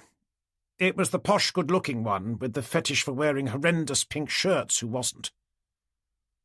Tanner glanced around at Vicky, busily taking notes behind him. "But what they got up to during the week is nothing compared to the weekends," the woman continued. "And what happens then, may I ask?" "What doesn't happen then?" the woman exclaimed, shaking her head in apparent disgust. "Music to all hours, drugs as well, and enough alcohol to sink the Titanic all over again." "What about women?" "If you can call them that." Tanner raised an eyebrow. "What would you call them?" "Prostitutes," the woman spat, lifting her head to stare directly at the boat under discussion. "At least they dress as if they are." Chapter 11. "At least we know Sanders can't be trusted," commented Vicky, as they continued their journey back to the car. "With regards to what?" He said he never met any of Sir Michael's women, when it sounds like they all did, and on what would appear to be quite an intimate basis. Yes, well, I'm not sure we can blame him for lying about that. He's probably just trying to prevent his wife and children from finding out. But we can blame him for spending his weekends with women who need to be paid to perform. We could arrest him as well. Only if they've been coerced into doing so, Tanner continued. Anyway, at this stage we don't even know if they even were prostitutes. But it fits with what Sir Michael's housekeeper said, about the women who'd come round to see him. Who could have just as easily been girls he met at his nightclub. As one of the owners, I can imagine he'd have had his pick. All we've really learnt so far is that our Mr. Sanders isn't the most faithful of husbands. That, and his alibi would appear to be sound. And as there isn't any obvious motive for him wishing Sir Michael harm, at least not to the extent of feeling it necessary to open up his rib-cage with a hacksaw, then I suspect he's not our man. However, saying that, I couldn't help think that there was something else he was lying about. What was that? When I asked him about the last time he'd seen Sir Michael, Tanner explained, coming to a halt beside his car. When he said they went fishing together, he looked me straight in the eye and said it was just the three of them. Don't psychologists say that people are only lying if they look away? I think that depends on the person. From my own experience, more calculating individuals know they're supposed to look away. So, in an attempt to convince you that they're telling the truth, they do the opposite. Vicky shrugged. Then they probably had some girls on board the boat with them, and he didn't want us to know. Probably, Tanner mused, pulling open the driver's side door. Although saying that, it was the only time he did. Anyway, it was just an observation. The sound of his phone ringing had him digging it out to stare down at the screen. It's Forrester, no doubt checking up on us. Taking the call, he stood up straight to pull his shoulders back. Tanner speaking. Just calling to see how you've been getting on. Tanner rolled his eyes at Vicky before turning away. We've just finished talking to the first of Sir Michael's friends, Mr. Ian Sanders. Did you hear the news? Forrester continued. What news? Sir Michael's murder. The media's found out about it. The story's running across all major broadcasters. But how? Surely it wasn't one of us. Looks like it was the housekeeper, probably doing her best to cash in. At least she's the only person who's been interviewed. If that isn't bad enough, what she's been saying is potentially worse. What's that? That the last person to see Sir Michael was the woman he was with. And I suppose it's a good job she doesn't know who it was. Unfortunately, it looks like she does. That's not what she told us. Well, she's gone and given them all a name, so it looks like she did after all. The problem is, it's not the same one we have. Okay, now I'm confused. I didn't even know we had one. We've just this minute had a match with the DNA sample Dr. Johnston sent over. Apparently the woman Sir Michael was with that night was a Miss Claire Metcalfe. She's on our database for soliciting prostitution. I've asked Sally to email you her address. And what's the name our housekeeper's been telling everyone? Amber Vale. Does that mean there were two girls with Sir Michael that night? I've no idea. But one thing I do know, at this precise moment in time, just about every journalist in the UK is trying to find her. So I suggest you speak to Claire Metcalfe. Hopefully she'll be able to point us in the right direction. Chapter 12. Ending the call to find an address waiting for him in his inbox, it wasn't long before they were parking up in front of a large sandstone-coloured block of flats on the outskirts of Norwich.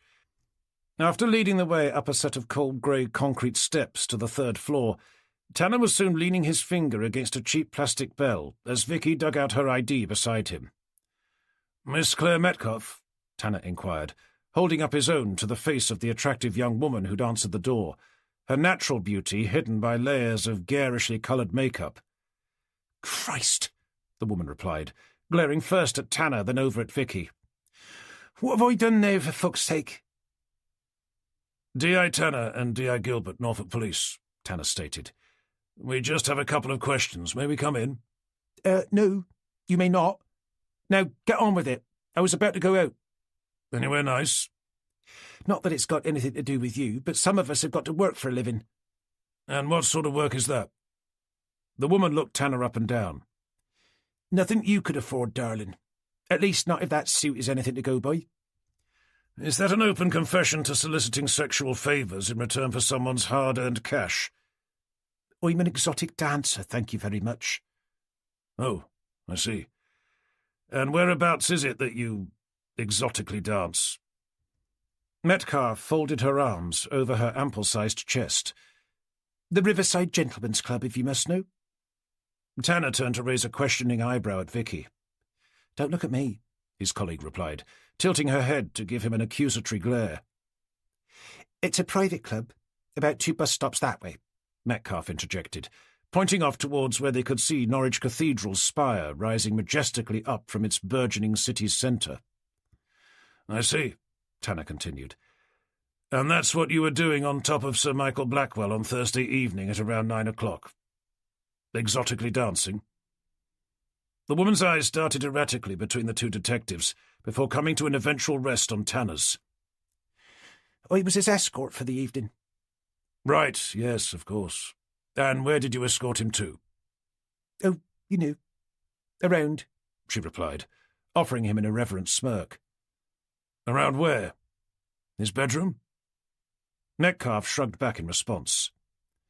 After which you just happened to find yourself on top of him, having accidentally handcuffed his wrists and ankles to the bedposts. I don't know what he's been telling you, but whatever it isn't true. Unfortunately for him, at least, he hasn't told us anything. Then what makes you think I was there? You're honestly trying to tell us you don't know. Her eyes stared blankly into Tanner's, the mascara-lined lids remaining fixed and unblinking. Tanner drew in an impatient breath. Sir Michael's body was found by his housekeeper yesterday. Someone had cut open his ribcage with a hacksaw to remove his still-beating heart before stuffing it down into his throat. Apparently it's been all over the news this morning. But, she began, her voice trailing away as the skin beneath her foundation rapidly drained of all colour. But you what? Didn't mean it? I see. So I suppose you're going to tell me that you lost the keys for the handcuffs and the hacksaw slipped when you were trying to cut them off. No, I didn't. She spluttered, her former proud countenance crumbling before their very eyes. Okay. Listen, Claire, Tanner began, adopting a more gentle tone of voice. To be completely honest, we believe you. At least the part about you not having been the one who cut him open with a hacksaw. And whether or not you were there to provide Sir Michael with sexual favours is frankly of little interest. What is, however, is how you ended up being there. How do you mean? Did he call you? She nodded her head. You don't use some sort of an intermediary? We don't have a pimp, if that's what you mean, she stated, her eyelids batting away at an escaping tear. Tanner took a moment to study her face. Okay. So how often would you see him, roughly? I don't know. Once a month. Did he see any other girls? I've no idea. What happened afterwards? Metcalfe shrugged. I just uncuffed him, got dressed and left. There wasn't anyone else there with you? She shook her head. I was on my own. Are you sure about that? Yes. So, how come you say you left him alive, and well, having uncuffed him from the bed, only for the housekeeper to find him back in the exact same position, that time with a hole in his chest where his heart used to be? I don't know. Someone must have come in after I left. All I know is that he was alive and well when I left him. And you're sure you weren't sent there at someone's behest? I swear. And that there was nobody else with you? On my mother's life. You do know that we can take you down to the station to ask you all this again. This time under caution, don't you? Be my guest, but it won't change my answer. What if I said that we've heard from a reliable source that someone was with you at the time? Tanner watched her full red lips tighten as her eyes continued to stare. A woman by the name of Amber Vale, for example, Tanner continued. Metcalfe's countenance remained unchanged for a split second longer, before she suddenly snorted with laughter, leaving her face cracked in half by a wide, broad grin. Tanner glanced curiously around at Vicky. "Did I say something funny?" "Not at all," Metcalfe continued, straightening her face. "You're hardly the first person to make that mistake." It was Tanner's turn to look confused. "And what mistake was that?" "Amber Vale is my stage name. I'd never be stupid enough to use my real name for work." Chapter 13. "At least we know that there was only one girl with him that night," Vicky commented, stepping around a hunched-over old lady at the base of the communal stairs. "I'm not sure we even know that," replied Tanner. "We don't?" "Well, if she wasn't the one who left him handcuffed to the bed, then someone did." "Oh, please. Don't tell me you believe her." "I suppose that depends on which part. At this stage, all I know is that she didn't kill him." "You seem very sure?" Tanner shrugged. "I just can't see her as being the type capable of doing such a thing." Reaching the car, Vicky stopped to stare at him. "Then maybe we shouldn't judge a book by its cover. Don't forget what Johnston said, that he thought it would have been possible for anyone to have done it. All they'd have needed was a hacksaw." "And the adrenaline, of course." "Yes, well, with the sort of people she must meet through her line of work, I can't imagine it would have been too difficult for her to get hold of." "Look, don't get me wrong," Tanner began. "It's not that I don't think she could have killed him. It's the method that bothers me. Had he been stabbed, or maybe had his throat cut, then I'd be more easily convinced, but not with his chest being opened up like that. She'd have needed one hell of a motive. No. Whoever killed him wanted him to suffer, and when I say suffer, I mean really suffer." "What if she was a furious woman who'd recently been scorned?" "I wasn't aware she had been." "I can think of at least 2 scenarios which could have led her to be. Certainly if she turns out to have psychological problems we don't yet know about. For example, if he'd proposed, only to end up laughing at her face when she found out that he had no intention of marrying her.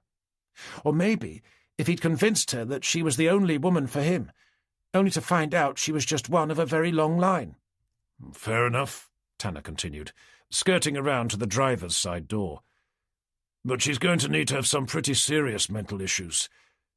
I don't mind taking a look at her medical history, but if nothing shows up, I think we need to focus our attention on the people she knows from work."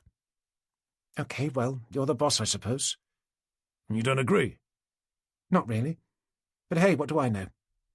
So anyway, what's next?" Tanner turned to look over his Jag's sweeping low roof to find her staring vacantly down at her open notebook. Wondering if he'd either said or done something to upset her, he glanced away to tug open the car's door. "I suggest we make our way over to see the second of Sir Michael's friends," the housekeeper mentioned. "And what was his name again?" "Toby Wallace," Vicky replied. "I've got his address. It's not far from where we are now." Chapter 14. "It should be up here on the left," said Vicky, staring out of the passenger-side window where a long line of elegant, stately homes could be seen drifting effortlessly past. "Quite a contrast from where we've come from," Tanner observed, keeping one eye on the road ahead, the other peeled for the house number they were looking for.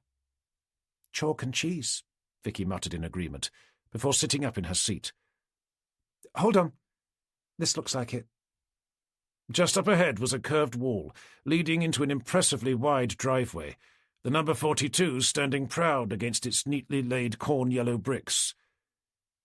Checking his rearview mirror, Tanner indicated to turn in, only to slam on his brakes as an enormous black Mercedes SUV came surging out the other way, skidding to a halt just inches away from Tanner's polished chrome bumper. As he glared up at the driver and the guy sitting opposite, both seemingly mouthing abuse at him, Tanner opened his door, only to be greeted by the disgruntled sound of the SUV's horn.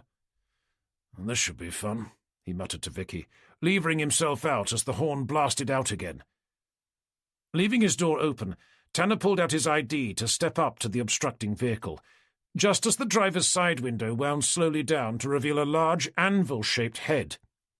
"You gonna get out of my fucking way, or is me and my mate gonna have to get out and beat the living shit out of you?" A curious frown rippled its way over Tanner's sun-bronzed forehead. "Do you normally speak to your fellow road users in such an aggressive manner?" "What the fuck it's got to do with you?" Tanner held aloft his ID. "D.I. Tanner, Norfolk Police." The man glared out at it with a look of abject contempt. "I should have guessed," he growled, looking Tanner up and down. "Cheap suit, stupid car." Tanner glanced over the driver's shoulder, first at the gorilla-like man stuffed into the seat beside him, then at a shadowy figure sitting immediately behind. "I don't suppose any of you would happen to be the property's owner, a Mr. Toby Wallace by any chance?" "Never heard of him," the driver replied. "Even though it would appear that you're driving out of his registered address?" The man gave Tanner an indifferent shrug. "We took a wrong turn." "Right, yes, I see. May I ask your name?" "I wasn't aware I'd done anything wrong." "Driving with undue care and attention for a start." "Don't make me laugh. You're the one who nearly drove straight into us. If I was you, I'd get them brakes of yours checked." Tanner watched as the driver tilted his head back to listen to something being whispered to him from the person behind. "Anyways," he eventually continued, bringing his attention back to Tanner, "we've got some place to be. Now, you going to move that gay-looking car of yours, or am I going to have to drive over the top of it?" "I'm afraid I'm going to need to see your driver's license first." "Good luck with that," the man huffed, glancing back over his shoulder to reverse a few feet before revving the engine to wheel spin away, leaving Tanner and Vicky standing in a swirling cloud of burnt rubber and noxious diesel fumes. After taking a peaceful moment to watch the vehicle career off down the otherwise quiet, tree-lined avenue, Tanner glanced around to find Vicky standing beside him. "What delightful characters. Please tell me you got that guy's number plate." "That, together with the make and model," she confirmed, offering Tanner a satisfied grin. Chapter 15. With Vicky calling the SUV's number plate through to the office, they climbed back into Tanner's car to continue the short journey through the property's curved bricked entrance. Once inside, they found themselves driving through a spacious, Mediterranean-styled courtyard, a large overhanging pergola leaving dappled sunlight over smooth terracotta flagstones. "This is all rather nice," commented Vicky, casting an admiring eye over a line of matching miniature fir trees, each one rising gracefully out of a giant metallic oval-shaped flower pot. "A tad gaudy for my tastes," Tanner replied, with perhaps a touch of jealousy to his tone. "Nice car as well," she added, nodding over to a curvaceous Bentley Continental, languishing next to a modern rectangular front door, its dark gunmetal colour perfectly matching the car's glistening paintwork. "Perhaps, but you'd have to be a certain type to feel comfortable driving around in one." "What, you mean rich?" "I actually meant someone with all the characteristics of being pompous, overbearing and arrogant. But lying in the depths of their core is a shallow pool of insecure vulnerability." Vicky raised an intrigued eyebrow at him. "You're not doing an online course in psychiatry by any chance?" Not exactly. That's Christine's professional assessment of why I choose to drive around in a fuel-guzzling 12-litre Jaguar XJS." Vicky smiled before glancing away. "How are you two getting along, anyway?" Not sure, really," he replied, his mind taking him back to the time when Vicky had asked him out a few weeks before, or at least when he thought she had. Deciding that it was probably best to play their relationship down, which wasn't exactly difficult, he caught the corner of her eye. "We haven't been on an actual date yet. To be honest, at this rate, we probably never will." Pulling up beside the Bentley, he turned the engine off to begin clambering out. "Shall we see if anyone's home?" With Vicky following behind, Tanner briefly cast his eyes up at the house before stepping up to the front door, his gaze taking in the elegant brushed steel handle that ran all the way from the top down to the bottom. Ringing the bell, they stood listening to its hollow chime dissipate through the house beyond, to be replaced by nothing but the sound of a cold, sterile silence. Vicky leaned forward to peer through a narrow strip of frosted glass running parallel with the elongated door handle. "It doesn't look like anyone's home." Tanner turned his head to cast a questioning eye over at the Bentley. Either that, or they prefer not to be disturbed. Let's try again, shall we? Pressing the doorbell once more, this time he was rewarded by the sound of a curt metallic voice, barking at them from a speaker hidden somewhere to the side of the door. "Can I help you?" "It's, Detective Inspectors Tanner and Gilbert, Norfolk Police," Tanner replied, his eyes roaming about, trying to work out where the voice was coming from. "We're looking to speak to a Mr. Toby Wallace." "What's it about?" "Would it be possible for you to come to the door to talk to us in person?" A brief pause followed. "Okay, but you'll need to show some identification first. There's a camera above you to the left." Glancing up to see a blacked-out glass ball tucked into the corner of the doorframe, they each dug out their IDs to hold them awkwardly aloft. "That's fine. Hold on." Approaching footsteps could soon be heard, followed by the door being nudged open to reveal a round red face of a short, fat, middle-aged man. "Mr. Toby Wallace?" The man nodded. "I assume this is about what happened to Mike." "Sir Michael Blackwell," Tanner confirmed, noting the man was wearing what appeared to be a pair of silk-black pyjamas. "May I also assume that you want to know where I was at the time of his death, whilst requesting samples of my fingerprints and DNA?" "That is correct, Mr. Wallace. You know, it sounds like you've done this before." "Not at all. A friend of mine phoned earlier telling me to expect a visit." "I take it you mean Mr. Ian Sanders?" "That's the one." "I see. It sounds like he was keen to make sure your alibis were going to be the same." "There was no need," Wallace smiled. "It was as he said. We were both on board our boat at the time. If our riverside neighbours aren't able to verify that, then you'll be able to ask Jim." "Jim?" "He's the guy who owns the moorings. I don't know his surname. He said hello to me when I arrived, and he was still there when I reached the boat." Tanner glanced over at Vicky. "Could you make a note for us to have a chat with a man called Jim?" "Already have." "Excellent," Tanner exclaimed, returning his attention back to Wallace. "Would I be correct in assuming that Mr. Sanders was also kind enough to tell you how Sir Michael died?" "He didn't need to. I'd already seen it on the news. What I fail to understand is why you're standing here talking to me. Wasn't it a woman who killed him? A psychotic floozy by the name of Amber Vale, flying off the handle in some sort of demonic jealous rage?" Tanner began. "I'm not sure where you heard that one from." "The Norfolk Herald. It's on the front page of their website." "Ah, right. Of course it is. Well, if I were you, I wouldn't believe everything you read in the newspapers. That one in particular." "It was on TV as well, at least the part about you looking to speak to an attractive young woman, supposedly the last person to have seen him alive." "It sounds like they know more about the investigation than we do. Perhaps we should give them a call when we're done here," Tanner added, glancing around at Vicky. "Maybe they've got the whole thing on video."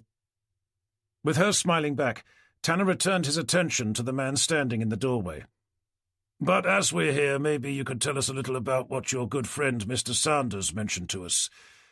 Something about you and Sir Michael owning a nightclub together?" Wallace shrugged.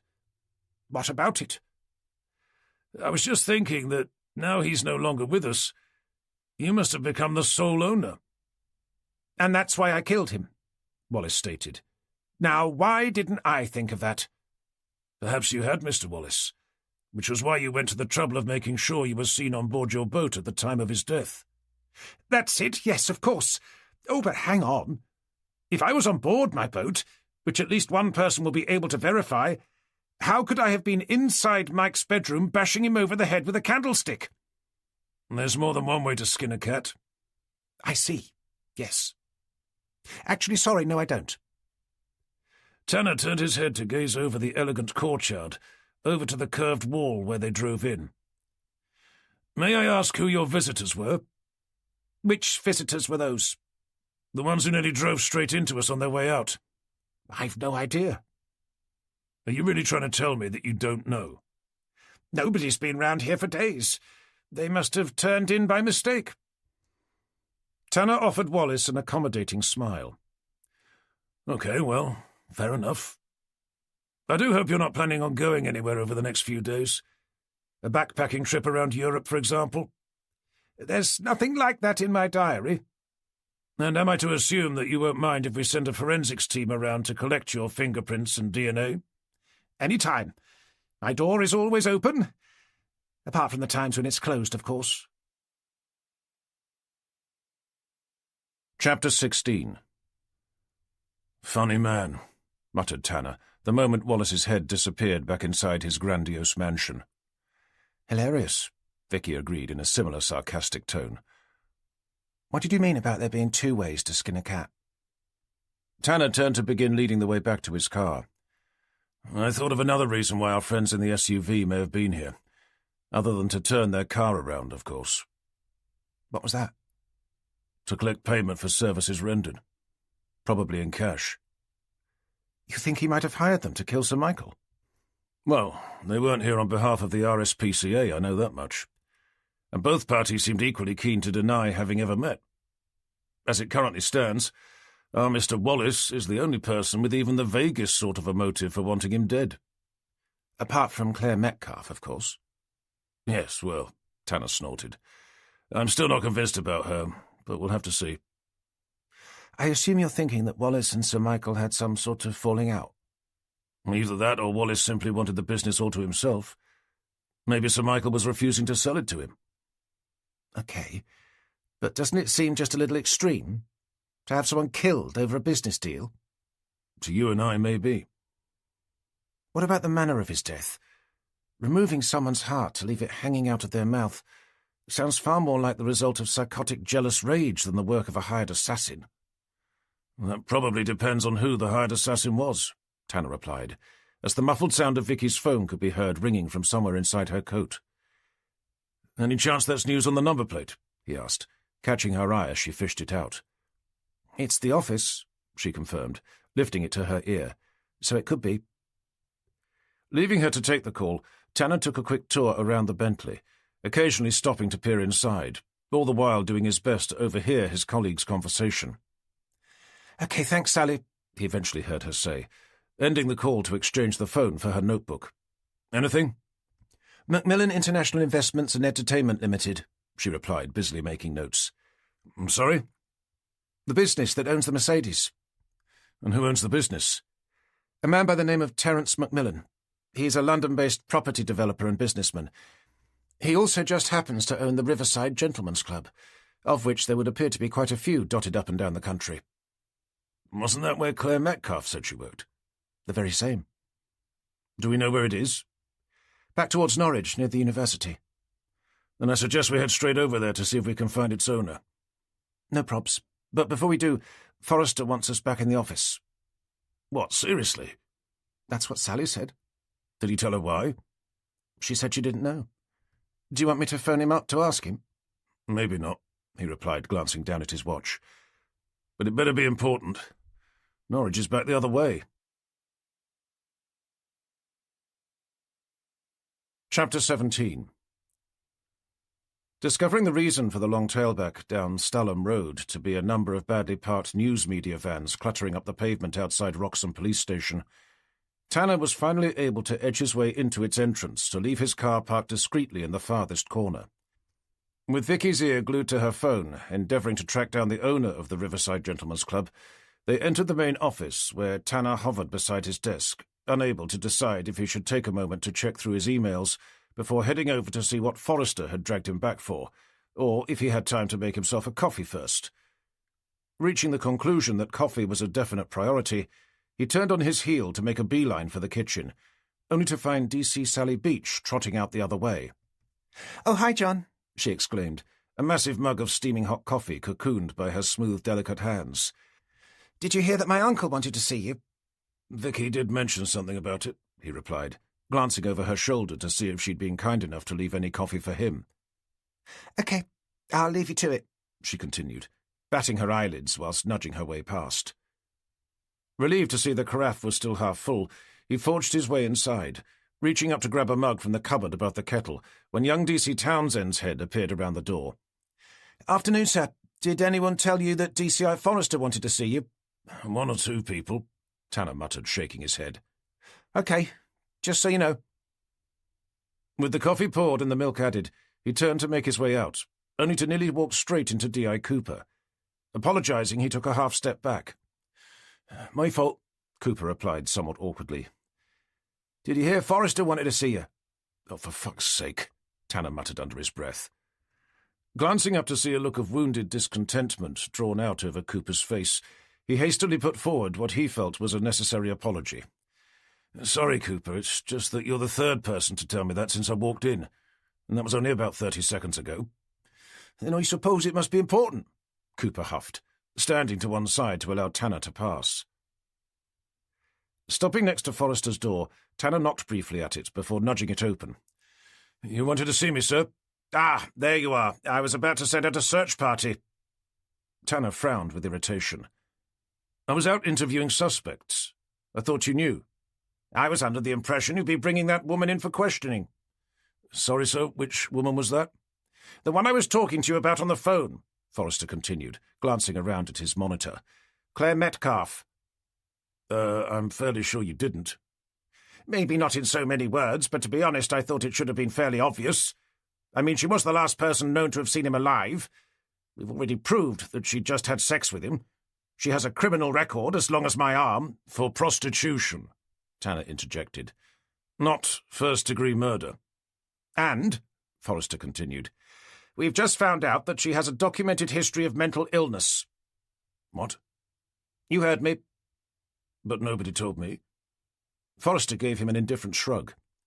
She should have been brought in, whether you knew that or not. Had I known her state of mind before being sent over to talk to her, I would have, sir. You can't blame me for that. I'm not blaming you. I'm simply stating my reasoning. OK, fair enough. You did speak to her, though? We did. And? From her answers to my questions, I felt that she was unlikely to have been responsible for Sir Michael's death. I suppose she told you she was innocent, so you believed her. Tanner took up a defensive stance. Not exactly. So what did she say? That she was his escort for the evening, and that she'd handcuffed him to the bed to have sex with him, after which she removed them, got dressed and left. Forrester was left staring at him with his mouth hanging open. And it was on that basis you made the executive decision that she was innocent? Tanner shifted awkwardly from one foot to the other. Not just that, sir, no. Jesus Christ, Tanner. Sometimes I wonder if you left that brain of yours at the bottom of the North Sea. You are still capable of doing this job, I hope. If not, please tell me, and I'll be happy enough to hand the reins over to Cooper. I suppose that depends if you want to find out who killed Sir Michael, or if you simply want to give Cooper the chance to start lining his pockets again. Forrester paused for breath. I think you're going to have to shake off this idea of yours that Cooper is some sort of corrupt policeman, Tanner. At some point, no doubt I will. But unlike professional standards, it's going to take me a little more than a couple of weeks. Any chance we could stay on subject? You're the one who brought up Cooper. And you're the one who believes some psychotic prostitute just because she has a nice pair of tits. The room fell into a stunned silence, with Tanner left reeling by what he'd heard his DCI blurt out, whilst Forrester looked equally appalled. Breaking the embarrassed silence, Tanner raised a hand to clear his throat.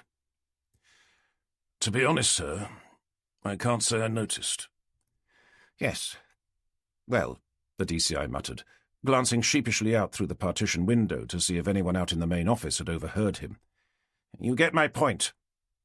I can assure you that my judgment was in no way clouded by the fact that she was an attractive young woman. It was based purely on her reactions to the questions being asked, and what I felt at the time was a distinct lack of motive for her having murdered the victim, certainly in the manner by which she met his untimely end. I admit that had I known about her psychological history, I would have brought her in, but I still wouldn't have thought she was the party responsible. Forrester took a moment to study his face. Did she know anything about the other woman, Amber Vale, wasn't it? Not exactly. What do you mean, not exactly? The two are one and the same. I'm sorry, Tanner, I'm not with you. Amber Vale is her stage name. Oh, right. I see. Well, at least that clears that one up. But it was the person we nearly drove into whilst on our way to see the second of Sir Michael's friends, a Mr. Toby Wallace, that I believe to be of far greater interest. And who was that? The owner of a local strip club. We saw a car registered in his name coming out of Wallace's drive as we arrived. The connection being? The strip club he owns is where Claire Metcalfe, a.k.a. Amber Vale, works. Forrester leaned back in his chair. On top of that, neither Toby Wallace nor the guy driving the car seemed willing to admit that they knew each other, which was odd, being that one was driving out of the other's property. May I assume you were able to speak to this Toby Wallace character? We were. Anything of interest? Only that Ian Sanders had already phoned him up to warn him that we were on our way, so ensuring their alibis were identical. That and the fact that he must know the guy we saw leaving his property. Do we know the strip club owner's name? Terence Macmillan. He's a London-based businessman and property developer. And the strip club? The Riverside. Apparently it's part of a national chain. Okay, then I suppose you'd better have a word with him. Funny that, but that's exactly what Vicky and I were going to do before we were ordered back. Forrester suddenly sat up in his chair, staring at his watch. Christ! I almost forgot. I've organised a press conference. It's supposed to start in 10 minutes. Tanner stared over at him with a confused, curious expression. You're holding a press conference? No. You are. Me? You are the SIO for this investigation, are you not? I'm not sure I can be. If I was, I'm fairly sure someone would have asked my opinion before making the decision to hold a press conference. Failing that, I'd have at least been given a little more notice than 10 bloody minutes before it was about to start. The decision was made by Superintendent Whittaker. Oh, I see. So he's the SIO now, is he? No, Tanner, but he is in charge of the Norfolk Constabulary, the organisation for which you work. That doesn't give him the right to tell me how to do my job, though, does it? I think it does, Tanner. Then you'd better show me that written in a manual somewhere, because as far as I know, I'm the one who has overall responsibility for this investigation, not Superintendent bloody Whittaker. And in my personal opinion, holding a press conference at this moment in time is the last thing we should be doing. Then you'd better tell him that yourself, hadn't you? Tanner pulled his shoulders back to look Forrester straight in the eye. All right, hand me the phone and I will. Look, Tanner, just do the bloody press conference, will you? And say what? Sir Michael Blackwell is dead, and all we know so far is that it wasn't the butler for a change, but only because he didn't have one.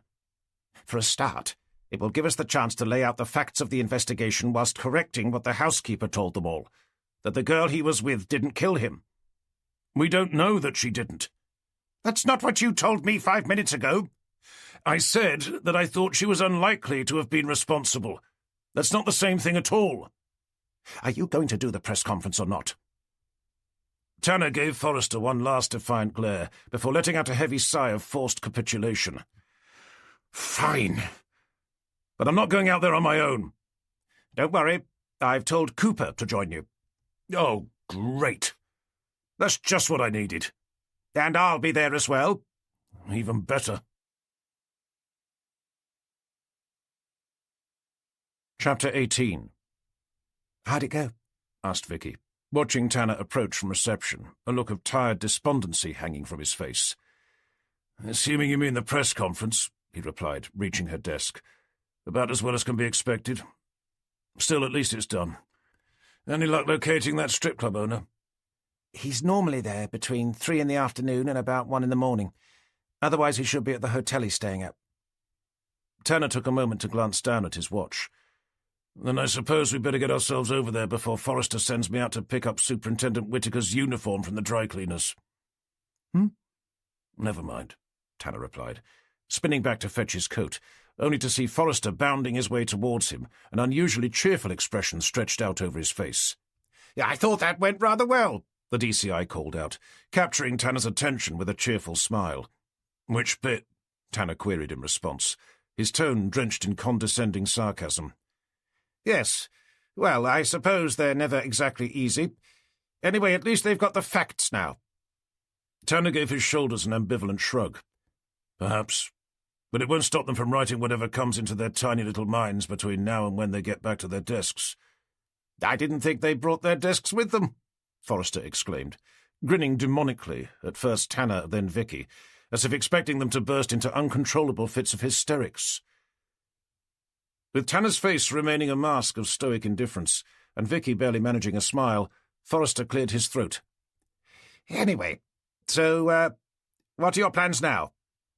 Well, I was going to head back to my boat to put my feet up, being that it's already gone 5 o'clock. But unfortunately, we still need to drive all the way over to Norwich to interview the owner of the Riverside Gentlemen's Club. Can't it wait till tomorrow? Tanner raised a surprised eyebrow. Well, it could, he replied, realizing Forrester must have been feeling a rare sense of guilt for having prevented them from making the trip earlier. It's up to you, of course, Forrester continued, spinning around to head back to his office. It is, Tanner muttered under his breath. Just before reaching his door, Forrester stopped to turn his head back. Whilst I remember, I had someone from the Broads Authority on the phone earlier. They said there's a storm on its way, quite a big one, apparently. It should hit the coast tonight. Tanner kicked himself for having managed to completely forget all about it. Not sure what we're supposed to do about it, Forrester continued. More something for the Broads Rangers to worry about. But I suppose it's good to be forewarned. No doubt we'll be roped in to help clean up the mess afterwards. Anyway, I thought I'd better let you know, being that you live on board and everything. Actually, sir, chirped Tanner, would you mind if I did head home? I'm sorry? Forrester replied, stepping forward with a bemused look. It's the storm, you see. I was told about it yesterday. I was going to move my boat to a safer mooring, but then I got the call about Sir Michael. Oh, right. I see. Then perhaps Vicky could go. Sorry, sir? Vicky spluttered, having opened and closed her mouth a few times. But I really can't say I'd be comfortable going to what is effectively a strip club. Not on my own, at least. Then maybe Cooper could go with you. Vicky turned to give Tanner a look of pleading desperation. If it's all right by you, sir, Tanner began, realizing the predicament he'd placed Vicky in. I'd be happier if Cooper could remain focused on the blackmail side of the investigation. Then how about taking young Townsend? Tanner glanced over at Vicky. Is he even old enough to go inside? Forrester let out a heavy sigh of reluctant capitulation. Very well. I suppose it will just have to wait till tomorrow. Chapter 19. Looking forward to a pleasant evening's sail, Tanner arrived at his old 1930s yacht, only to find the wind had dropped to virtually nothing. Assuming it had to be the calm before the forecast storm, he was forced to change his plan, motoring out from his moorings instead, heading for Horning and the River Thurne beyond. Thanks to Christine, the Broads Rangers had offered him free temporary moorings in amongst their patrol boats at Potter Heigham, and although it meant having to make a long 4-hour journey, he was grateful to have found somewhere safe to keep his yacht during what looked likely to be a particularly savage summer storm. He also knew the journey would do him good. There was no better way for him to relax than to chug along at a sedate 4 miles an hour, with nothing better to do than take in the gentle beauty of the Norfolk Broads and the majestic rivers that meandered their way through it. "Ahoy there!"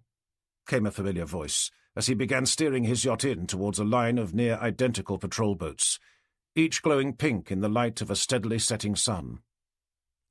Lifting his head to see Christine waving at him from one of the bows, he raised a hand with a grateful smile, the other easing back on the yacht's stubby brass throttle.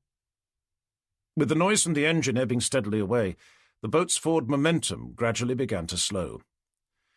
"You didn't have to meet me," he called, his words echoing out over the river's gently rippling surface. "It's no problem. I've only just finished work. Besides, it's not every day I get to meet someone famous." "Eh?" "I saw you on TV earlier." "Oh, that," Tanner replied, rolling his eyes with a bashful smirk. "I don't suppose I could have your autograph," she teased. "I suppose that depends on what you want me to sign." "How about a cheque for $2 million? Oh, that might be a problem." 50 quid? Tanner laughed. "Tell you what, if you can help me moor up, I'll think about it." "Okay, but you better throw me a line before the tide takes you." Realizing she was right, and the boat was already being swept past the mooring towards the ancient brick base of Potter Heighams' low medieval bridge, Tanner leapt out of the cockpit. Picking his way down the narrow walkway to the bow at the front, he fetched up a neatly coiled rope from off the deck to send it spiralling over the water towards her. Leaving Christine to pluck it out from the air to begin heaving on its end, Tanner hurried back to the cockpit to place the tip of his foot onto his yacht's tiller, nudging it gently away. As the yacht's nose crept slowly in towards a space between two of the Broads Rangers' patrol boats, he leaned over to retrieve the second mooring line, coiled up beside his other foot, waiting until the rear transom lined up with the portside patrol boat before stepping lightly off. "That'll be £50, please," Christine announced, tying off her line to send him a broad, cheeky grin. Yes, right," he began, tying his own off to begin searching his pockets. "How about I make you something to eat instead?" "I wasn't aware you could cook." "I suppose that depends on your definition." "If you were in Bake Off, would you make it through to the final?" "If it was a ready meal special, I'd probably win." Sending him a look of scolding disapproval, she placed her hands firmly down on her hips. "There's nothing funny about what is without doubt the greatest show on British television." "I'd no idea you were such a fan," Tanner replied, struggling to work out if she was being serious. "I'm more than just a fan. I'm an applicant." "You've actually applied to be on the show?" "I have." "Wow, that is impressive." "So no more Bake Off jokes, please. It's all far too serious." "Understood. So anyway, I can cook you up a tasty Sainsbury's lasagna with a serving of freshly heated-up baked beans if you like." "To be honest, I think I'd rather have my brain removed with a spatula." "I can do peas if you prefer." "I'm not sure that would make much difference. Anyway, joking aside, I should be getting home. I've got a homemade bœuf bourguignon waiting for me in the fridge." "Well, I must admit that does sound a little more tempting. I don't suppose I could tag along." "Only enough for one, I'm afraid." They exchanged a flirtatious smile. "Look," Tanner eventually said, "why don't you stay?" "For the night?" "You may as well. You're going to have to come all the way back here tomorrow anyway. If you did, you'd be able to have a lie-in." Christine hesitated for the briefest of moments before shaking her head. "I can't. I'm sorry, John. I've told you before how I feel about staying on board the boat you used to live on with your fiancée." "You're right, of course," came Tanner's reluctant reply, unable to hide the disappointment in his voice. "Besides, we need to go on a date first." "Okay, then how about I take you out for dinner tomorrow night?" Christine paused for the briefest of moments. "Are you sure you'll be free?" "Not sure, no, but I can't see what possible reason Forrester would have to object to me taking a few hours off on a Sunday evening." Chapter 20. Sunday the 29th of August. Every single day for the last 63 years, William Appleyard had taken the bus to Fairbrothers in Norwich, the locally renowned department store where he'd worked with loyal diligence for the entirety of what he now considered to be a wasted career. Throughout that time he'd only ever missed 2 days, the first being when he'd woken up to find his wife lying dead in the bed beside him, and the second the day after he'd been made redundant. The weeks, months, and years that followed, he'd continued to make the very same journey, not because he had to, at least not for financial reasons. He'd been given a surprisingly generous retirement package, which, combined with decades of savings and the normal state pension, was more than enough for him to live on. His reason for continuing his daily commute was purely psychological. Having made the exact same journey every day since he was 16 years old had become such an integral part of his being, the idea of not being able to filled him with the most inexplicable sense of dread. And so he continued to drag his now fragile, arthritic body out of bed every morning at 6:30, no matter what day of the week it was, to shuffle his way to the road at the end of the bleak, narrow alley that ran along the back of his small terraced house. There he'd catch the number 32 bus into Norwich city centre, where he'd walk to Fairbrothers' main entrance, stare longingly up at the building he'd spent all those years working in, before dropping his shoulders to turn slowly around to begin the exact same journey home. Taking a seat at the very back of the bus, apart from the somewhat blustery conditions, So far, this particular day had been no different. But his journey home became a special moment in time, when the bus jerked to a halt to let on a gorgeous, scantily clad young woman, who immediately began making her way past rows of empty seats towards him, the undulating tops of her half-exposed breasts rippling with every seductive step. When she reached the line of seats he was slumped at the end of, instead of choosing the opposite side, to be as far away from him as possible, to his absolute astonishment, she offered him the most alluring smile he could have possibly imagined, before nestling herself down next to him, her skin-tight miniskirt riding so far up her smooth, naked thighs that by leaning forward and tilting his head, he could see that she wasn't wearing a stitch of clothing underneath. With his heart thumping hard with voyeuristic excitement, every time she looked away he stole another glance. After a while he hardly cared if she saw him doing so or not, surreptitiously slipping his right hand down inside his sagging suit trouser pocket to absorb himself in the pure hedonistic pleasure of gently massaging his already throbbing manhood. When he realized she was purposely levering open her legs to offer him a better view, he honestly couldn't believe his luck. As the motion of his hand increased, he quickly approached a state of orgasm, when she suddenly snapped her legs closed to reach up and press the bell, indicating for the driver to stop. Watching as she stood to quickly smooth down her skirt, he was about to carry on regardless, when it suddenly dawned on him that it was his stop as well. Panicking that he might miss it, he wrenched his hand out of his pocket to haul himself up, his eyes remaining glued to the woman's perfectly formed heart-shaped bum. As it swayed back and forth like a hypnotist's pendulum, he followed as fast as his wretched body would allow, up until the moment she stepped lightly down from the bus to immediately disappear from view. "Wait a minute!" he called out to the driver, lurching his way forward as the doors began hissing to a close. Relieved to see them jerk to a stop, to start juddering open again, he continued forward, stopping to step carefully down to the pavement. With the doors closing awkwardly behind him as the bus pulled away, he stared about for the woman, longing for another chance to see her sumptuous young body. But she was nowhere to be seen. A savage gust of wind tugged at his threadbare black suit as he let out a disappointed sigh. Hunching himself over against the stiffening breeze, he shuffled his way into the narrow alleyway that would take him back to his house, his mind feverishly replaying the events on the bus. With a wandering hand re-entering his pocket, he'd only just started flirting with the idea of finding somewhere quiet to finish what he'd started, when something caught his eye, lying on the path ahead. It almost looked like the woman from the bus, the one who'd left him in such a state of deprived sexual arousal. But he knew it couldn't have been, not unless she'd fallen over and hurt herself. Removing his hand, he continued along the shadowy path, his eyes continuing to question whether it was her or not. It wasn't long before he knew, without a shadow of a doubt, that it was. He also knew that she hadn't simply tripped and was now catching her breath, preparing to get up. The woman was lying sprawled out on her back, her unblinking mascara-lined eyes staring up towards the twisted branches that hung over the path like a shop crammed full of broken umbrellas.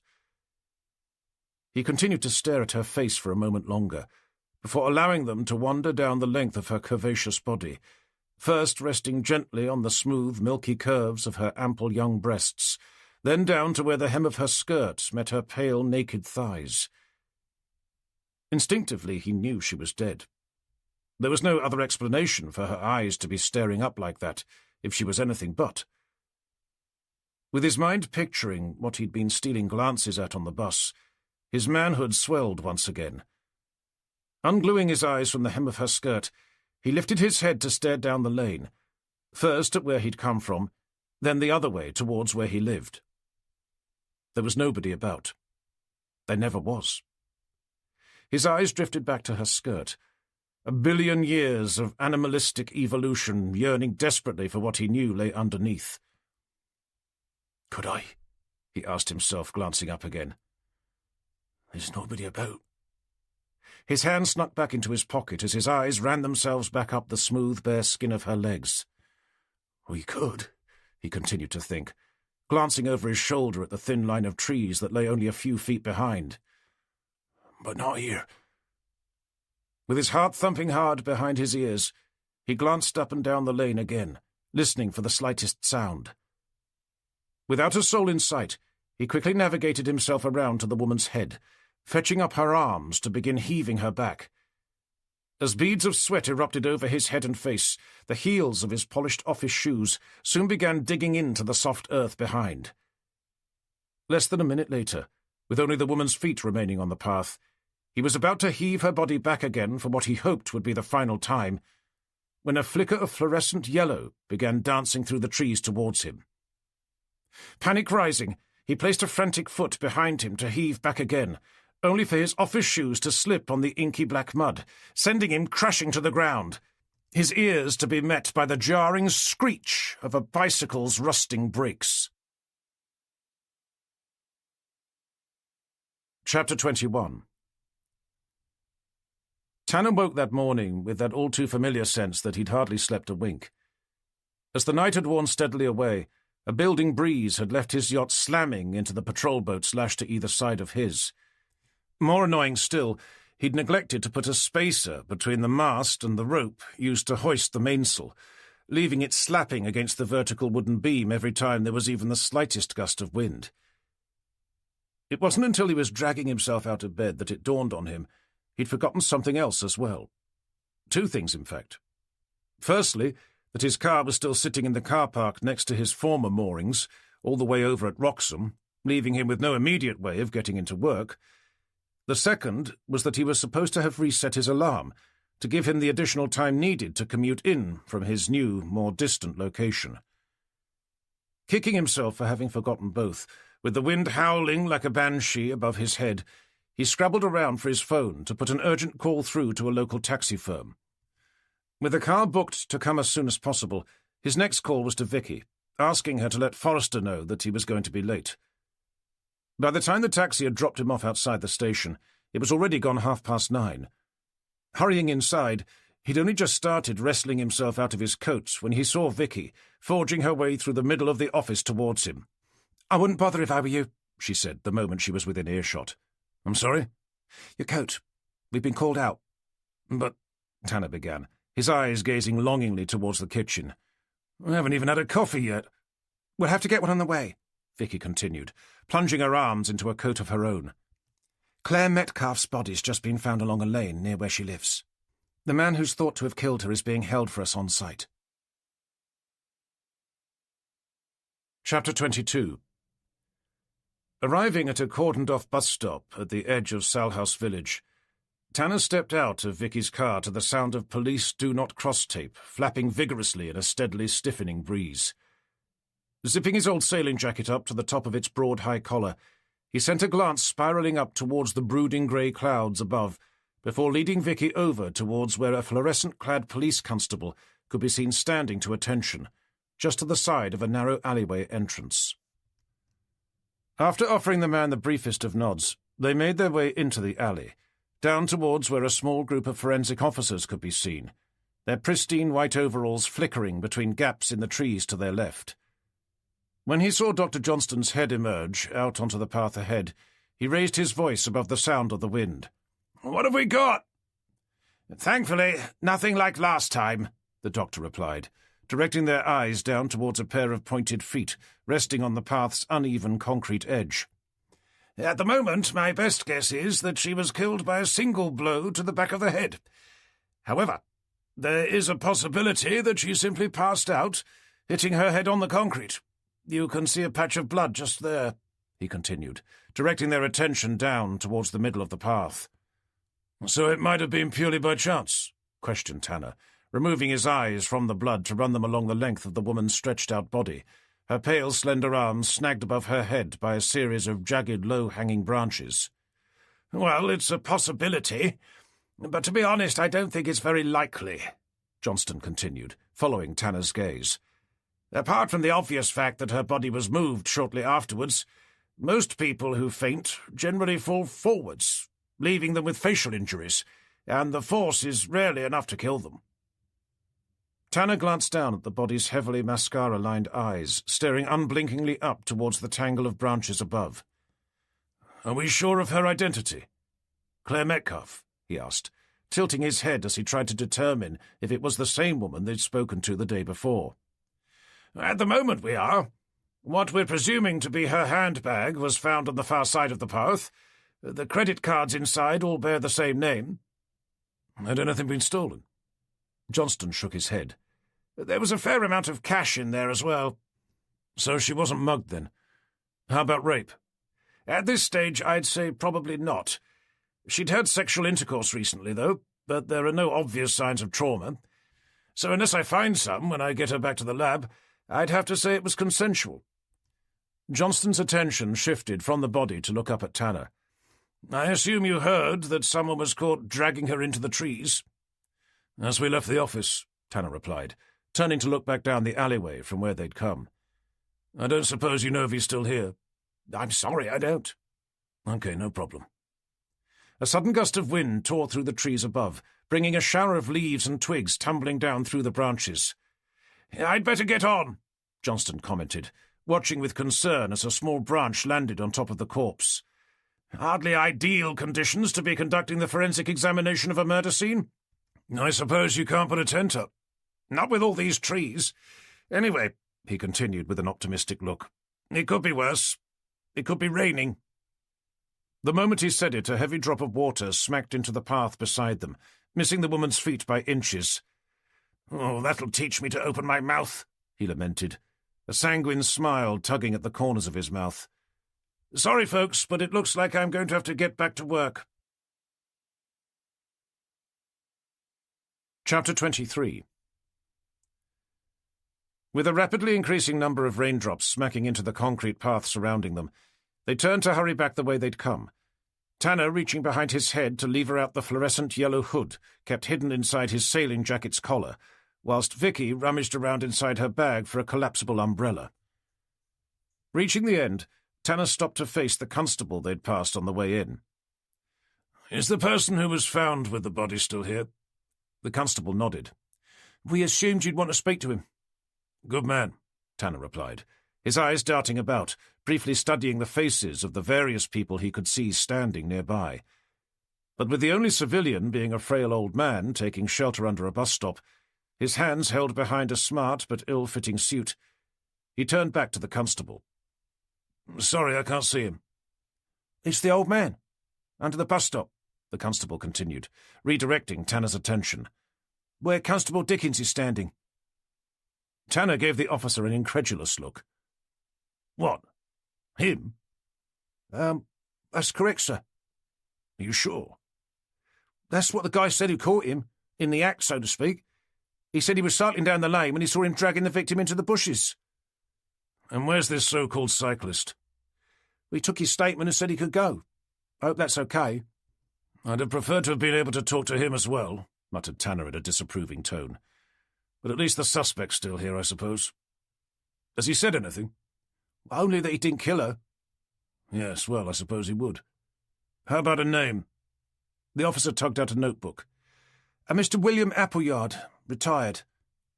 "If he's retired, what's he doing in a suit?"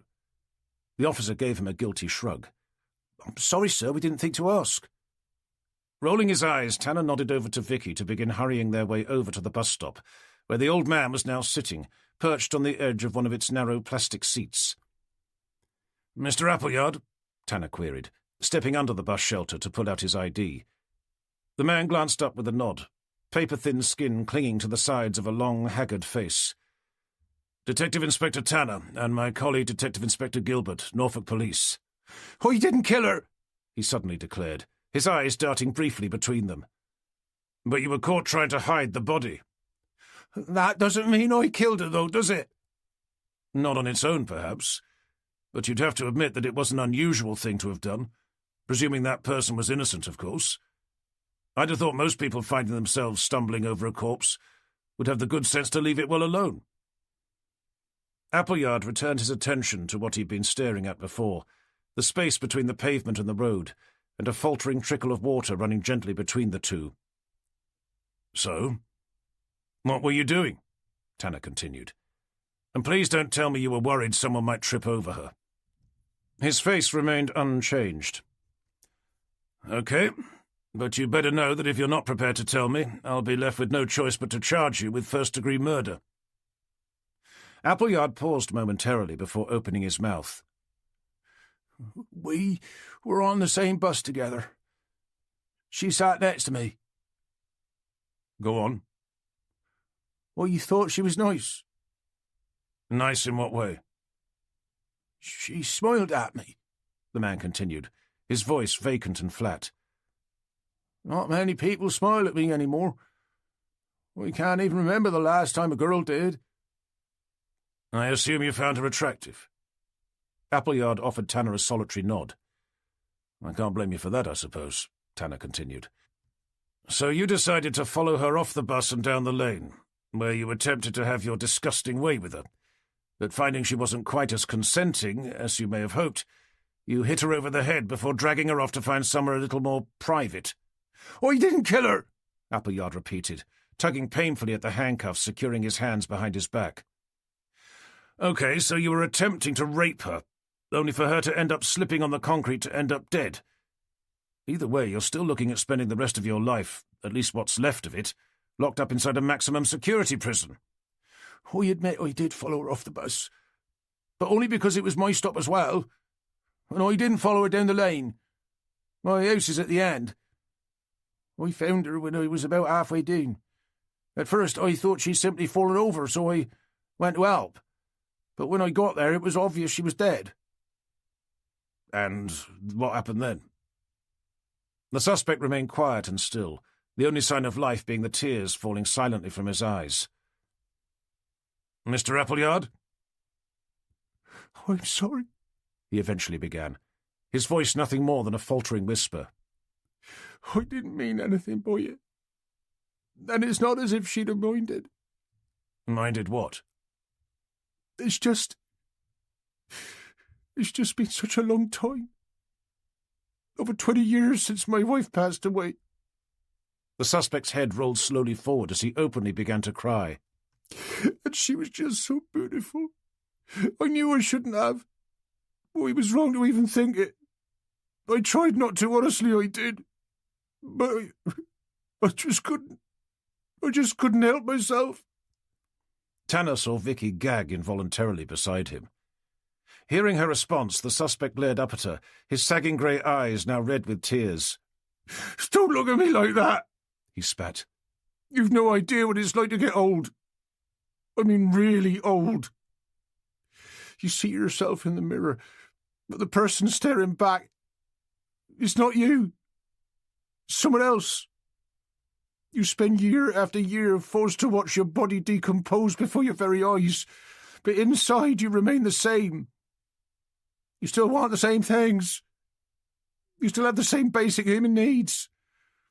But they can never be satisfied because women think you're disgusting. You can't even look at them without being called a pervert. He turned back to face the ground, rain drumming off the top of his polished office shoes. Anyway, I didn't, as I'm sure your forensics officers will clarify. That do-gooder on his decrepit old bike sort of that. Besides, it may be frowned on by society, but it's hardly illegal. Assuming you're talking about necrophilia, Mr. Appleyard, Tanner began, then I'm afraid it is. I'd have to look it up, but from what I remember, the carnal penetration of a corpse was criminalised under the Sexual Offences Act back in 2003. Then I suppose it's a good job I didn't then, isn't it? The man responded, glaring up at the two detectives before his attention returned to the ground. Going back to the bus, Mr. Appleyard. Apart from the victim and yourself, did anyone else get off? The man shook his head. Are you sure? It was just her and me. Nobody else. How about when you were walking down the lane? We didn't see anyone. Only the girl. And that stuck-up twat on his crappy old bike. Chapter 24. It's not him, stated Tanner, leaving the bus shelter as they hurried back to Vicky's car. I don't suppose there's a law against attempted necrophilia. Remind me to look it up when we get back to the office. But even if there was, it would be challenging to prove, not without a living witness. It would also be difficult to find an aggrieved party who was either willing or indeed able to press charges, being that the victim would need to be dead for the offence to be relevant. Can't we arrest him for something else? Any ideas? Well, he did move the body, not exactly by accident. But not in an attempt to cover up a crime. Endeavouring to instigate one instead, Vicky muttered, barely loud enough for Tanner to hear. To be honest, I think we have bigger fish to fry. Assuming he was telling the truth, that nobody else got off the bus, then we know she wasn't being followed. That means someone must have known she'd be walking down the lane, and at what time she'd have done so. Unless it was just a random attack. Maybe someone tried to mug her. Or maybe it was an attempted rape that went wrong. She was certainly dressed provocatively enough. Being hit on the back of the head suggests she was attacked from behind, Tanner continued. If she'd been mugged, or if someone had tried to rape her, I'd have thought the attack would have come from the front. Saying that, we don't even know if she was attacked. As Johnston said, it's possible she may have simply fainted. Stopping beside Vicky's car, they turned to look back through the rain towards the alleyway's entrance, just in time to see Johnston emerging, the hood of his coat pulled up over his head. Another problem we're going to have is this bloody weather, Tanner continued, watching the doctor glance briefly up at him before hurrying over. With the amount of rain we've had just in the last 10 minutes, if there was someone waiting for her before launching their attack, it's going to be virtually impossible to find any evidence, either at the scene or on the body. They took a moment to watch in silence as Johnston splashed his way through the rain. "I thought I'd missed you," he called out, looking over at them through rapidly steaming up glasses. "We found a couple of things we thought might be of interest." Seeing him pull out his phone, Vicky did her best to angle her umbrella against the wind to help protect its screen from the now driving rain. "The first was a photograph we found hidden in the depths of her handbag," Johnston continued, holding the phone out for them to see. Tanner and Vicky stared down at a picture of a young couple, one of whom Tanner knew to be the victim, cozying up to a good-looking young man with dark olive skin. "Any ideas?" Tanner asked, catching Vicky's eye. "I think it's the guy who owns that strip club. Terence McMillan." "Then there was this," Johnston added, swiping a finger over the rain-splattered screen. "It was found on the back of her hand." Tanner screwed up his eyes to stare down at it. "Was it some sort of tattoo?" "It's a stamp," stated Vicky. "The sort you get when you go to a nightclub. If that's an R, then I'd say it was for the Riverside Gentlemen's Club." Chapter 25. Climbing into Vicky's car for her to immediately pull away, Tanner put a quick call through to Forrester, updating him with what they'd found at the scene and where they were subsequently heading. Half an hour later, they were turning off the road into Norwich to see a large flashing neon sign shimmering at them through the rain, the glowing silhouette of a curvaceous naked woman propped seductively up against the words Riverside Gentlemen's Club. After parking up next to a familiar-looking Mercedes SUV, they threw open the doors to pelt their way over the waterlogged gravel to huddle under a shallow torn awning that helped make up the building's dark, uninviting entrance. "Looks like it's closed," Vicky observed, shaking out her umbrella. Tanner glanced down at his watch before cupping his hands against the door's smoke-glass window. "Well, it is 11 o'clock on a Sunday morning. Their clientele must all be at church." Trying the door, he raised an eyebrow at his colleague when he found it swinging open. "Shall we go in?" "After you," she smiled, gesturing for him to lead the way. Entering a dark, narrow passageway, they soon found themselves in a large, oppressive space, an unlit stage on one side, a similarly shadowy bar on the other. "Nice place for it," commented Tanner, his nose sniffing cautiously at what smelt like an unsubtle mixture of stale alcohol and undiluted vomit. "I suppose that depends on what it is," queried Vicky, her attention drawn down to their shoes and the sticking noise they were making as they crept their way over the floor. Stopping where they were, Tanner took a moment to glance cautiously about. "There doesn't seem to be anyone around." "I can hear voices, though." "You can?" Vicky pointed over towards the bar, beside which was a small door with the words "Staff Only" painted in bold white lettering. "Sounds to me like someone's having an argument." Tanner waggled a finger inside one of his ears. "You know, I'm going to have to get my ears tested. I can't hear a thing." "Don't worry, it's very faint, but it's definitely the sound of people shouting." Making their way over the curiously sticky floor to where the door was, with the voices growing steadily louder, Tanner nudged it open with his foot. "I assume you can hear it now?" questioned Vicky. Tanner levelled his eyes at her. "I'm possibly a little hard of hearing, not as deaf as a post." "Just checking," she smirked. Opening the door to its fullest extent, Tanner was about to forge his way through when they heard a more distant one being slammed, closely followed by the sound of footsteps heading in their direction.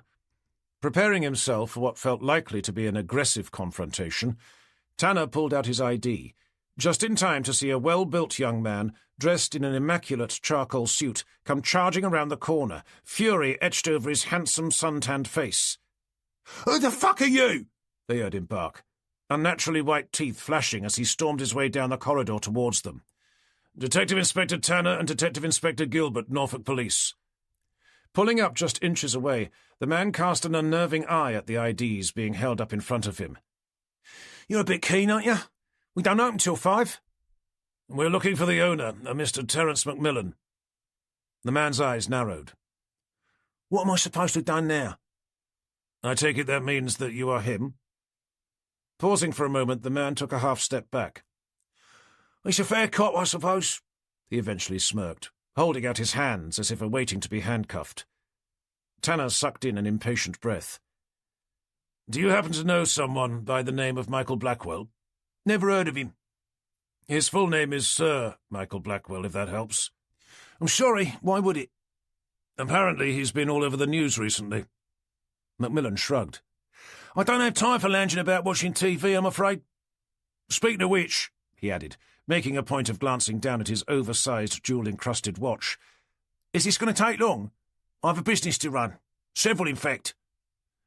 "How about a Mr. Toby Wallace?" Tanner continued, digging out his notebook to begin flicking through its pages. "Again, no, sorry." Tanner glanced up with surprise. "That is your car outside?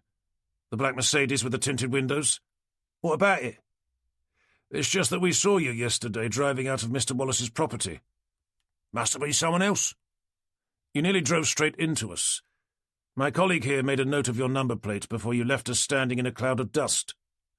"I was here all day yesterday." "Well, that is odd."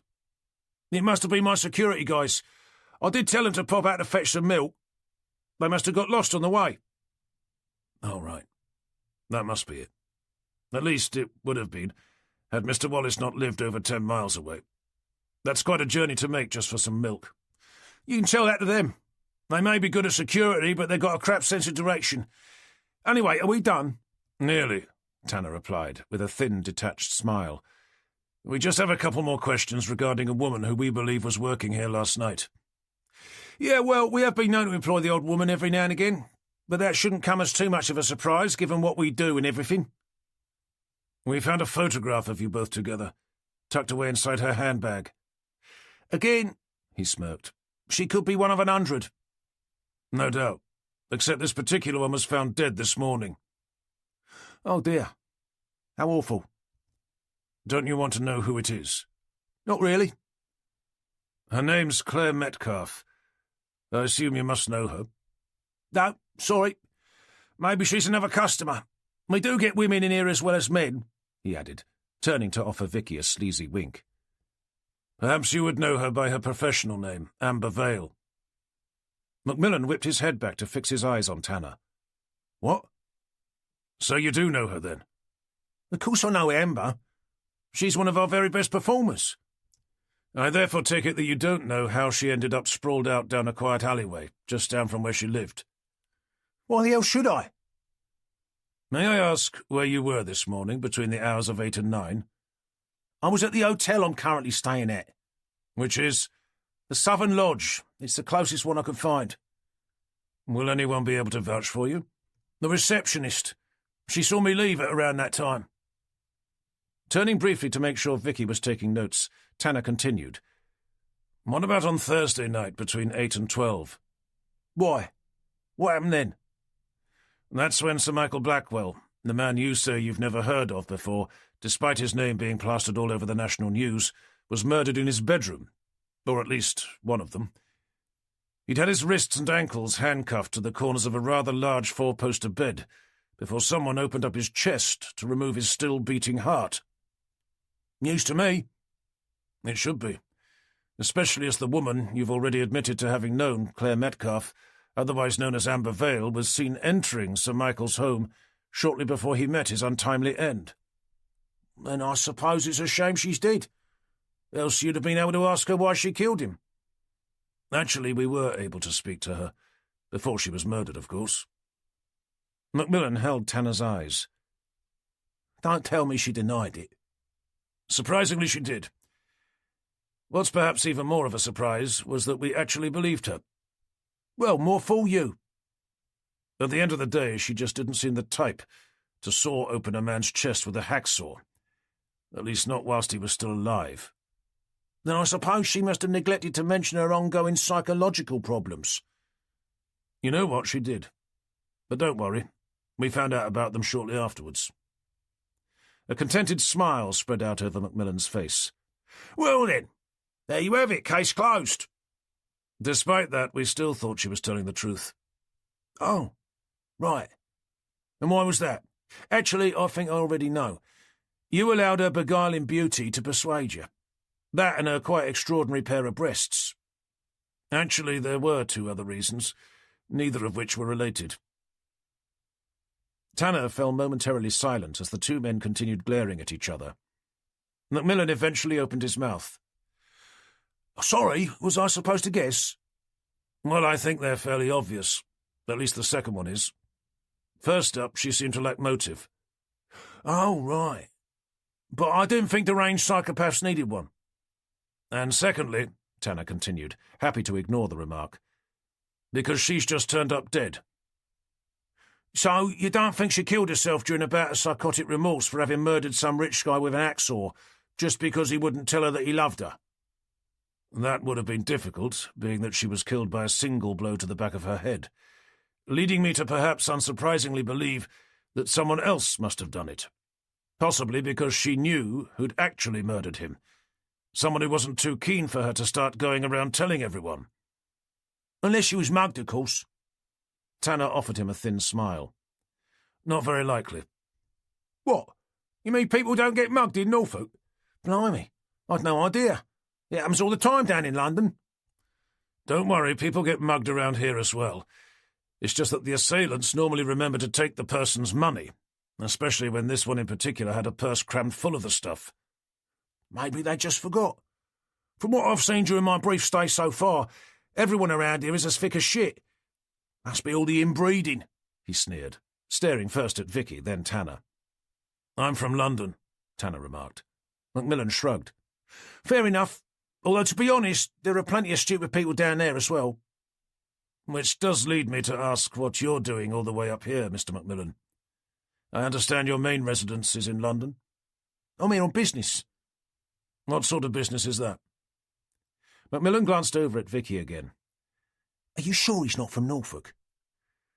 I think my colleague is curious to know if you're involved in anything other than the ownership of a chain of seedy strip clubs that stink of vomit and are so disgusting your shoes stick to the floor, Vicky replied, ungluing one of her feet to the sound of sellotape being peeled from off its reel. Yeah, well, he replied, following her gaze, I must admit to having been somewhat lackadaisical in my hands-on management approach recently. So you're here to get things back on track, are you? Tanner questioned. Something like that. Is that what all the shouting was about? Macmillan offered him a look of confused innocence. Sorry? What shouting? When we came in, I assume that was you. Oh, that. Right, yeah, well, if you don't raise your voice occasionally, nobody seems to pay any attention. May I ask what it was about specifically? Macmillan glanced behind him. Oh, you know, the normal. Anyway, if there's nothing else, as I said before, I've got a lot to be getting on with. Chapter 26. With the door being both closed and locked behind them, Tanner and Vicky found themselves staring out over the car park, once again taking shelter under the club's ripped narrow awning. What did you make of him? asked Vicky, giving her umbrella another shake before endeavouring to open it. Just your average wannabe gangster, Tanner replied, pulling his fluorescent hood over his head. Subsequently, I didn't believe a word he said. Apart from one thing, that is. That he didn't know anything about what happened to Claire Metcalfe? Tanner nodded. He seemed genuinely shocked, which, now that I think about it, does make me wonder if he was telling the truth about Sir Michael as well. How do you mean? The only reason I can think of for Metcalfe being killed was because she knew who'd murdered Sir Michael, and couldn't be trusted to keep her mouth shut. On that basis, whoever murdered her must have killed him as well. If that wasn't our new friend Terence Macmillan, then it looks like we're back to where we started. Makes sense, agreed Vicky, her attention appearing to be more focused on the clasp at the base of her umbrella than the ins and outs of their current investigation. Saying that, Tanner continued, I can't help but think that he's involved somehow.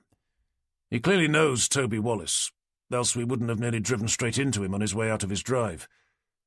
We've already established he knew Claire Metcalfe, even if he didn't know her real name.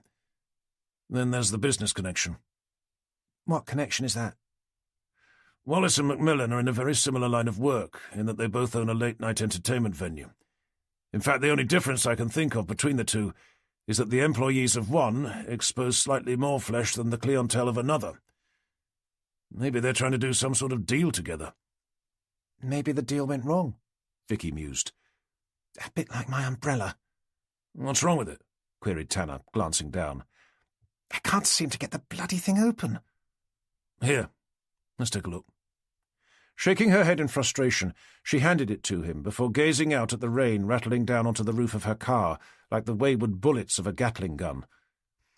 If there was a business deal, one that had perhaps gone sour, I suppose it could have given Macmillan motive for feeling it necessary to open Sir Michael up with a hacksaw, being that he was a joint owner of the Phantom Exchange. Maybe that's why Macmillan was at Wallace's house, she continued, to show him pictures of the state they'd left him in. Well, that's if he went to Wallace's house, said Tanner, sagaciously studying the umbrella's opening mechanism. Well, if he didn't, then I'm not sure who we nearly drove into yesterday. If you remember, we never actually saw who was in the back, only the driver and the guy sitting next to him. Maybe Macmillan has a business partner we don't know about, suggested Vicky, and it was him in the back of the Mercedes. Maybe he killed Sir Michael, going on to silence Metcalfe, all without Macmillan knowing, and that's who he was arguing with when we came in. Well, that's a lot of maybes, muttered Tanner, who'd given up attempting to fix the umbrella and was now doing his best to open it using brute force instead. Well, he was definitely shouting at someone about something, and it didn't sound like it was simply because whoever it was had forgotten to mop the floor. Hearing his phone ring, Tanner stood up to hand the umbrella back. I think it's broken, he commented, delving a hand inside his sailing jacket. Yes, thank you, Vicky replied, taking it from him to find the handle bent, as was the clasp. Let me just answer this and I'll take another look at it. You're okay, thanks, she replied, glancing around for a bin. Tanner speaking. Tanner, it's Forrester. Are you done speaking to that strip club owner? Just finished, sir. Okay, good. Then you can head back to Toby Wallace's place. Right, Tanner replied, pausing for a moment to catch Vicky's eye. For any particular reason? The guy's neighbour has just called to say that he can see him lying face up in the middle of his garden, directly next to his swimming pool. Was he dead? Presuming it's raining there as well, I'm fairly sure he's not out there sunbathing. No, right, of course, Tanner replied, kicking himself for having asked such a stupid question. We'll head over there straight away. Chapter 27. Tanner and Vicky stood staring out through a pair of rain-splattered patio doors as they watched Dr. Johnston jogging through the rain towards them. Sliding them open to the sound of the wind howling outside, they stood back as the medical examiner burst in through the opening to stand dripping on a section of white plastic sheeting that had been laid out over the floor. Nice day for it, Tanner commented, sliding the door back. You know, Tanner, the doctor responded, removing his already steamed-up glasses, we really must stop meeting like this. It's hardly my fault people keep getting themselves killed around here. It isn't?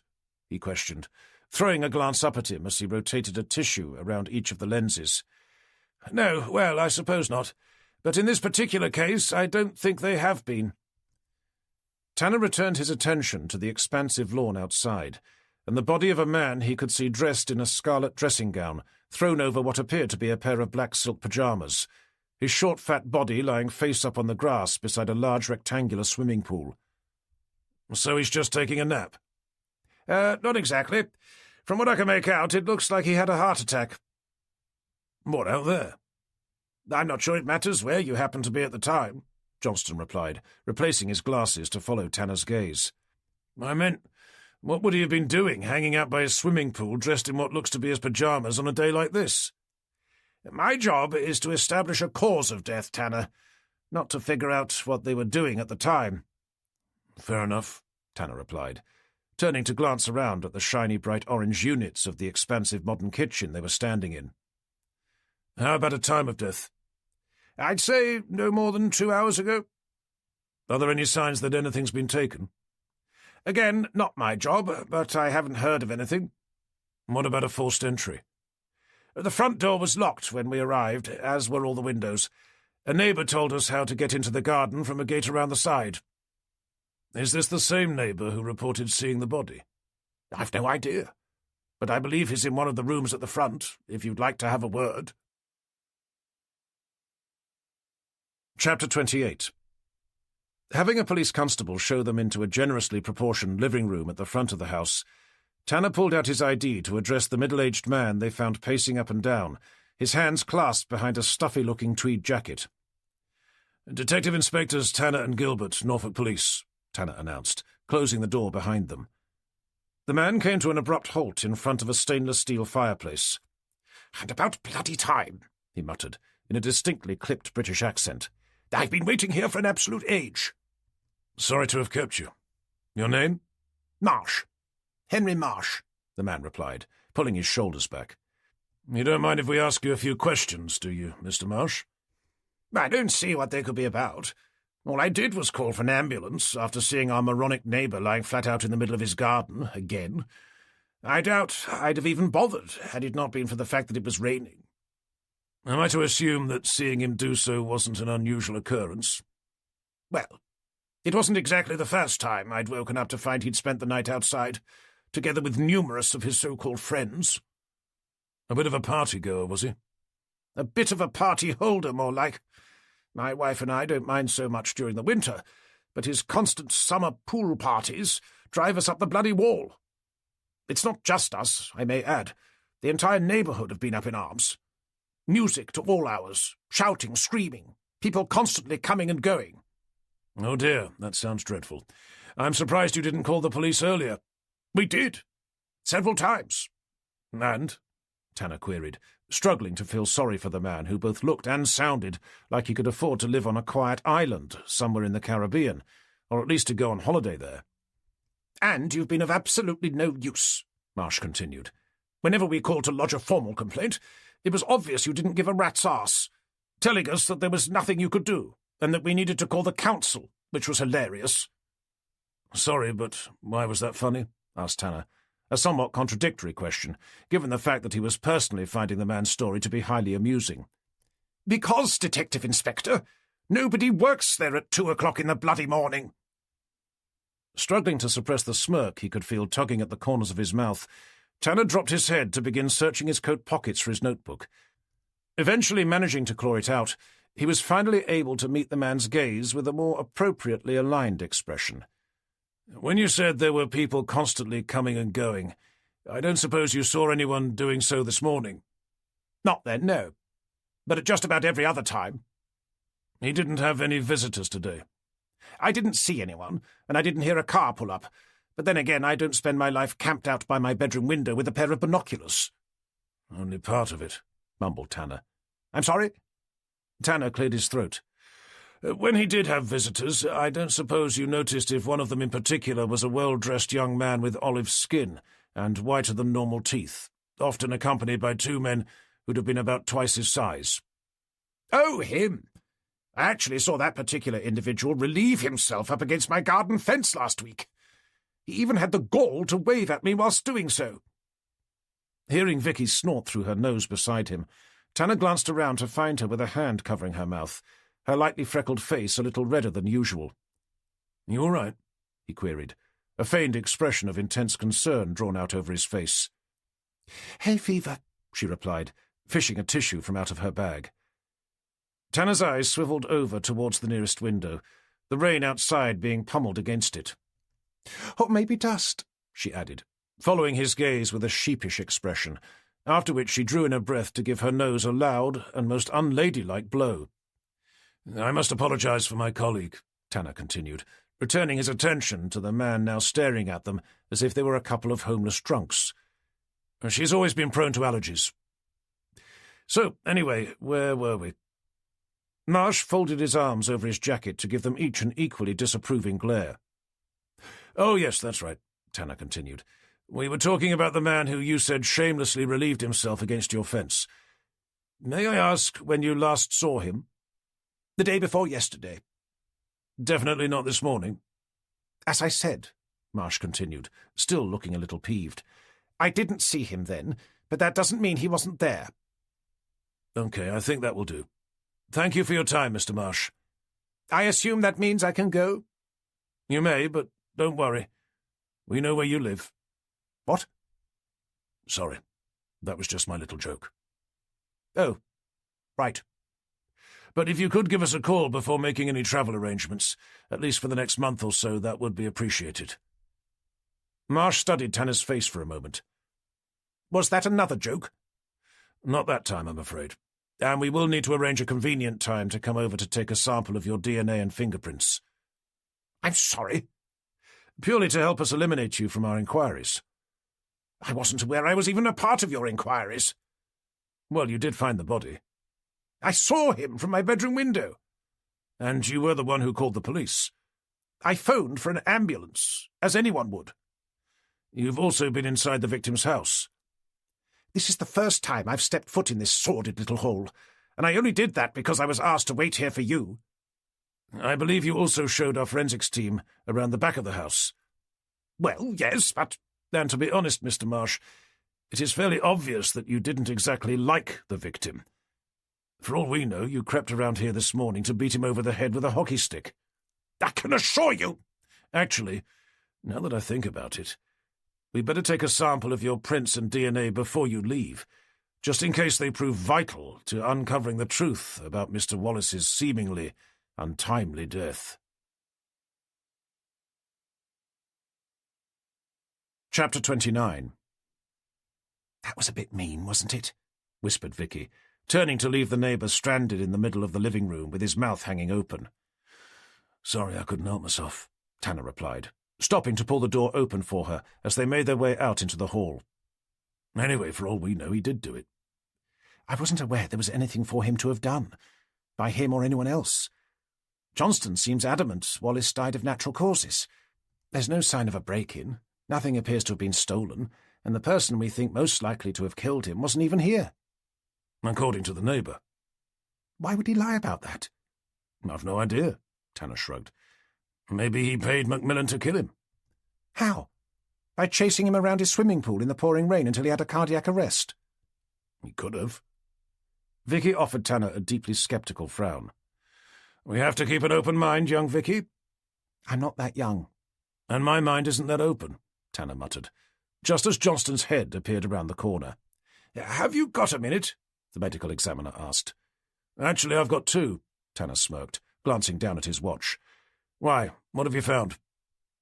Johnston emerged into the hall to hold up an evidence bag. "Looks like another blackmail letter. This one, however, would appear to be complete." Stopping beside him, Tanner and Vicky took a moment to peer through the see-through plastic. "Leave 50,000 in cash at the base of Haysborough Lighthouse by midnight tonight," read Tanner. "Or else I'll be doing unto you as you so kindly thought you'd done unto me." "I'd have to compare it to the other one," Johnston continued, "but the typeface looks the same, as is the amount being demanded, obviously." "So someone was trying to blackmail both Sir Michael and Mr. Wallace." "And now they're both dead," Vicky mused. "Coincidence?" Tanner thought for a moment. "I don't know. But I still don't think it can be the same person. Traditionally, blackmailers don't go around killing the people they're trying to extract money from, being that it would be somewhat counterproductive. Where was it found? In one of the kitchen drawers, Johnston replied. There's an envelope as well, he added, turning to head back the way he'd come. I don't suppose it had the sender's address written on the back, Tanner called out, as Vicky and himself followed after. Unfortunately not. It was very clearly delivered by hand. Tanner raised a curious eyebrow at Vicky as they re-entered the kitchen. How can you be sure? Johnston stopped to stare down at a stainless steel table piled high with evidence bags. Because it has the words by hand written in capitals over the front, he continued, fishing another bag out to hold up for Tanner and Vicky to see. Well, it is very clearly marked by hand, isn't it? Tanner observed, taking the bag from him. Underlined no less than 3 times as well, almost as if the sender wanted to make sure Wallace knew it had been. Handing it back, he cast his eyes down at the various other bags piled up on the table. Anything else that could be of interest? Johnston replied, following Tanner's gaze. Oh, yes, we found a pen as well. A pen? It was lying on the floor under the table. One of the forensics officers nearly trod on it. How very clumsy of him. It was a her, actually, corrected Johnston, searching through the various plastic bags. Well, either way, why would a pen be of interest? Before someone trod on it again, we checked it for prints. None of the ones we found belonged to the victim. Okay, I suppose that does make it slightly more interesting. Here it is, he eventually announced, holding another bag up for Tanner to take. Well, it's a pen, all right. A black one at that. Stooping down, Vicky peered up at it from underneath. Have you seen what's written on its side? Lifting his arms so that they could both see, he followed Vicky's gaze. The Riverside Gentlemen's Club. Well, I never. Chapter 30. Stepping back out through the front door, Tanner and Vicky stopped under the overhanging pergola to stare out at the rain ricocheting off the various emergency vehicles parked around the property's spacious gravel drive. So, began Tanner, happy enough to wait there for a moment. We have a fat little man who decided to take a stroll around his swimming pool during a Category 3 storm in order to have a heart attack, a stuck-up neighbour who didn't see a single person either enter or leave the property, despite spending half his life staring at the place through his bedroom window, a blackmail note that was definitely delivered by hand, and a pen from the local strip club that our victim hadn't touched, but one of our forensics officers had nearly trodden on. Well, the pen was black, said Vicky, and it was lying on a grey tiled floor, so it was probably quite difficult to see. Leaving to one side the fact that a police forensics officer nearly trod on what could prove to be a vital piece of evidence during the process of looking for vital pieces of evidence, did I forget anything? That the forensics officer in question was a woman. Anything else? Yes, Vicky continued, staring out at the rain. I don't have an umbrella. Anything relating to the investigation? Only that the blackmail money was supposed to be left outside Haysborough Lighthouse. Tanner thought quietly for a moment. Isn't that the one up above Stalham? It is. Vicky nodded. I don't suppose there's any chance somebody lives there. Aren't most of them unmanned these days? What if that one isn't? Then it would be like asking someone to drop the money off directly outside their house. In fact, it would be exactly like asking someone to drop the money off directly outside their house. Nobody would be quite that stupid, would they? Tanner shrugged. Well, according to Macmillan, there are quite a few stupid people knocking about the place these days. Let's just hope the person who wrote those letters is one of them. Are you ready? He continued, reaching behind his back to pull his fluorescent hood up over his head. Ready for what? To drive over to the lighthouse.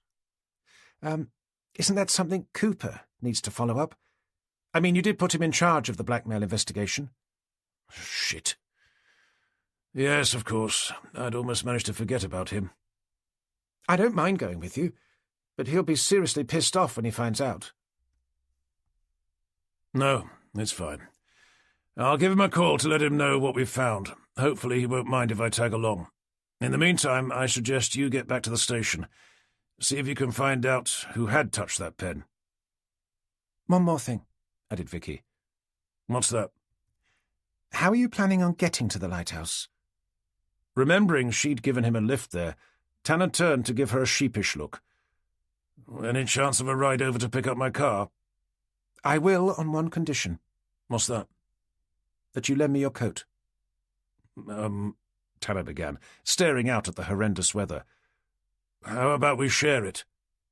As you were the one who broke my umbrella, I think the least you can do is to let me have your coat. I think you're forgetting that it was broken when you gave it to me.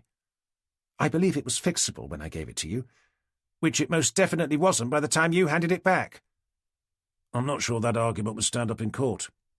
I'm not sure the umbrella could stand up in court, Vicky continued, glaring over at Tanner. Not after your over-exuberant efforts to fix it. It could have, if it was propped up against a wall. Vicky offered Tanner the hint of a smile. Leaving to one side an umbrella's ability to stand up on its own, be it in a court of law or anywhere else, to be honest, I'm surprised you haven't offered me your coat sooner. Tell you what, I'll share half my coat with you now and buy you a new umbrella later. Vicky considered that for a moment. OK, deal. But I don't want some cheap, crappy one found at the back of a charity shop. You do know that I've got literally no money, don't you? Vicky folded her arms. All right, deal. But I can't afford to spend more than £10, Tanner replied, peeling off his sailing jacket. I suppose that'll have to do. And you may have to lend me the money to buy it, Tanner added, lifting the coat up for them to both huddle under before quickly trudging their way over towards Vicky's car.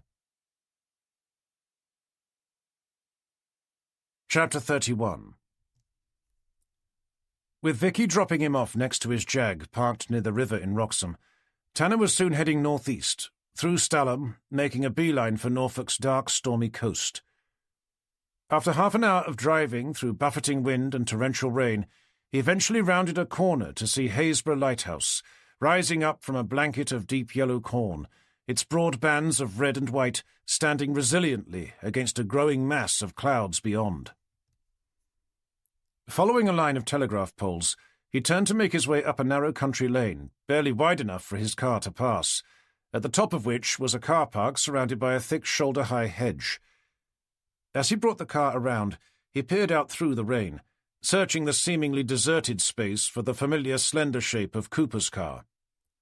"Where the hell is he?" he questioned, leaving the engine ticking over to help keep the windows from steaming up. Having suggested to meet him there only a few minutes after Vicky had brought up his name, Tanner couldn't help but think he should have been there by now, and was about to call him again when he saw another car's headlights begin sweeping around the car park behind him. "Better late than never," he muttered, donning his fluorescent hood once more to climb out. "You took your time," he called, the moment Cooper had opened his door. "I wasn't aware that there was any rush," the young D.I. replied, stepping out to turn up the trendy slim collar of a black city raincoat. "As I said on the phone, there won't be anyone here. Nobody's dumb enough to leave their address as the drop-off point of a blackmail demand. Present company accepted, of course." Tanner could feel himself bristle with repressed animosity. "Maybe so, but it's still our job to look." "Of course. But don't you think it could have waited? At least until it had stopped raining?" "Time and tide," Tanner replied with a thin smile. Cooper glared at him, his face and hair already soaking wet.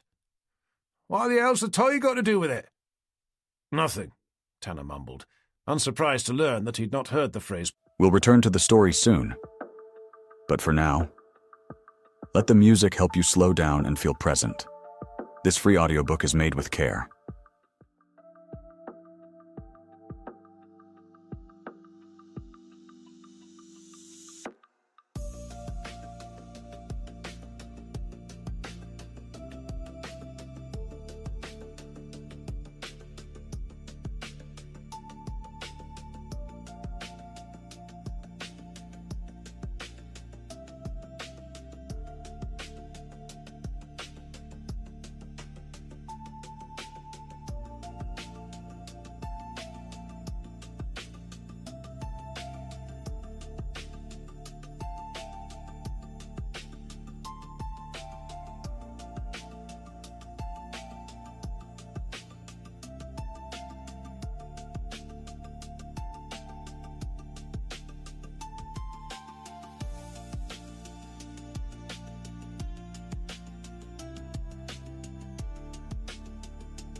before.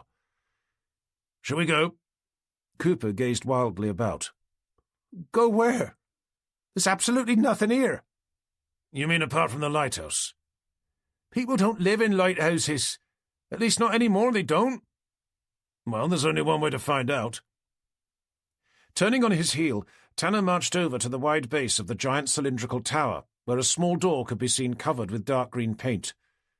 With no sign of either a bell or a knocker, he pounded his fist on its hard wooden surface, before taking a step back to stare up, searching for even the vaguest signs of life. "Told you," Cooper muttered when no answer came. Ignoring him, Tanner stepped forward to hammer again, but by that time it was clear that there was nobody home. Looks like you were right, Tanner eventually conceded, turning to offer Cooper a congratulatory grimace. Well done. Cooper responded with a conceited smirk.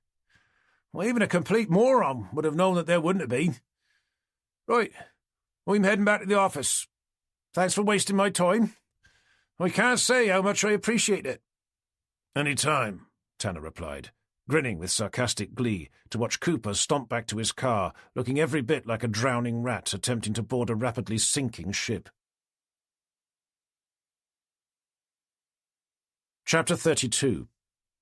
After watching Cooper slam his car into reverse before wheel-spinning away, Tanner hunched his shoulders over to begin plodding back to his own at a more casual pace, taking a moment to be grateful for his sailing jacket, the one Jenny had bought him all those years before. Without it, he'd have been just as wet as Cooper. As it was, the only part of him that was admittedly drenched was the lower half of his trousers, which he could feel clinging uncomfortably to his shins. With Cooper's car disappearing back down the lane, he hooked a hand under his car's chrome-plated door handle, only to hear the distant sound of something being slammed shut.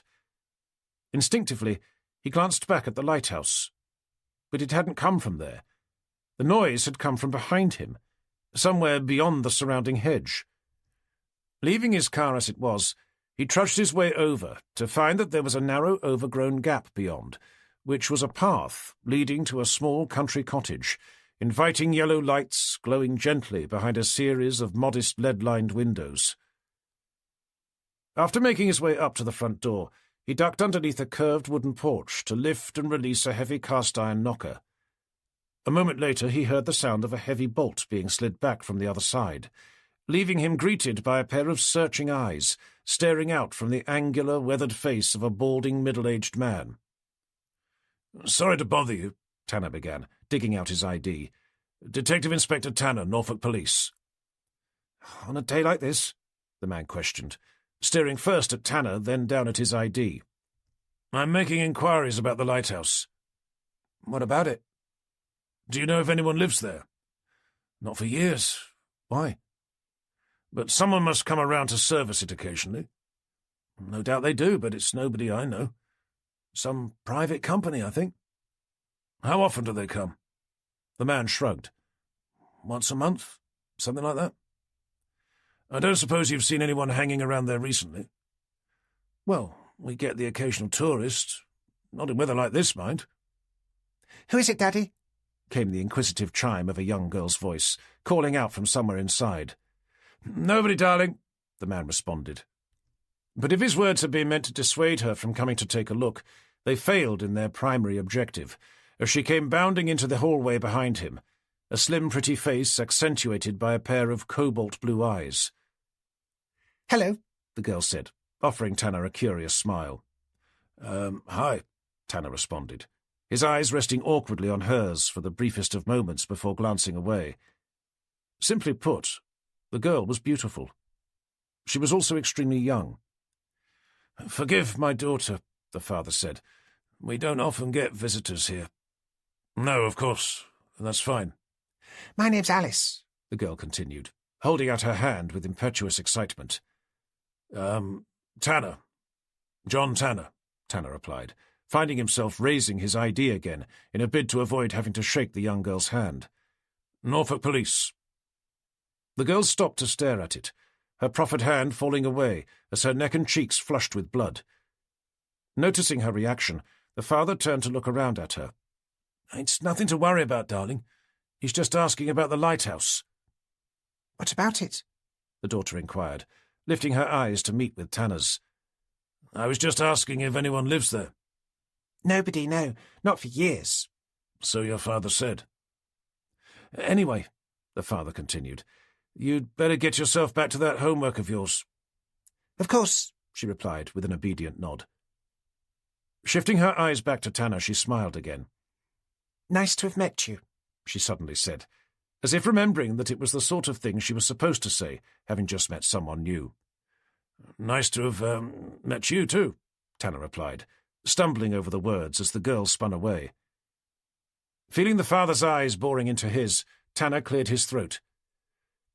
She seems nice, he eventually said, unsure as to what else to say. She's also 15, the father replied, his voice filled with threatening reproach. A bit of a handful as well, he continued, in a more apologetic tone, as if becoming aware that he was being unnecessarily overprotective. Always has been. Worse since her mother became ill and passed away. Sensing the man's wife must have died quite recently, Tanner pulled in a shallow breath. I'm sorry for your loss. That's kind of you. It's been over a year now, but it still feels like it was only yesterday. Tanner's heart went out to him. These things take time. Yes, well. Anyway, can I be of further help? No, I think that's it. Thank you for your time, and sorry to have disturbed you. Turning his head, he was about to head back into the unrelenting rain when he glanced quickly back. Actually, I'd probably better take your name and a contact number, just in case I think of anything. Chapman. George Chapman, the man replied. You'll find my number in the phone book. Chapter 33. Plodding back to his car, with the door closed and the strangely comforting sound of the rain clattering against the roof, he put a quick call through to the office. Vicky, hi, it's me. Hello, John. I don't suppose you're calling to say that you've bought me a new umbrella? No. At least not yet. Okay. But you will be soon, though, right? The second I pass a suitable shop, Tanner replied, unable to determine if she was being serious. How'd it go with Cooper? About average. He left the second we found out that the lighthouse was deserted. I'm not surprised. And you? I stayed on to have a chat with the guy who lives next door, but he was only able to confirm what we already knew, that nobody lives there. The only people who ever turn up are the company who look after it, them and the occasional tourist. So it was purely a drop-off point, then? Looks like it. Good choice, though. It's virtually in the middle of nowhere. I bet Cooper was pleased to have been dragged all the way out there in the pouring rain for no particular reason. I think delighted would be a better word. Anyway, how have you been getting on? As it turns out, there were a number of fingerprints on the pen found at Wallace's place, one of which was a partial belonging to our friend the strip club owner, Mr. Terence Macmillan. Okay, well, it's a start, I suppose, came Tanner's somewhat despondent response. It's more than a start, isn't it? Not by much. It doesn't prove he was at Wallace's house, only that he'd touched the pen at some point. I don't suppose they've found his prints on anything else there, preferably something that isn't quite so easily moved, like a built-in fridge-freezer or a 72-inch TV, preferably one mounted to a nearby wall. We've yet to hear back, but I've checked to see if there were any of his found in Sir Michael's bedroom. Anything? Not a single one, I'm afraid. Apart from the housekeeper and Sir Michael's, of course, the only ones they've managed to unearth belong to the late Claire Metcalfe. Tanner took a moment to wipe at the rain still dripping down his face. I don't suppose there's been any news about her, by any chance? We've had an interim report back, but it only confirms what Johnston already suspected. She'd had sex between 1 and 2 hours before she was killed, but it would appear to have been consensual, and that the cause of death was from a single blow to the back of her head.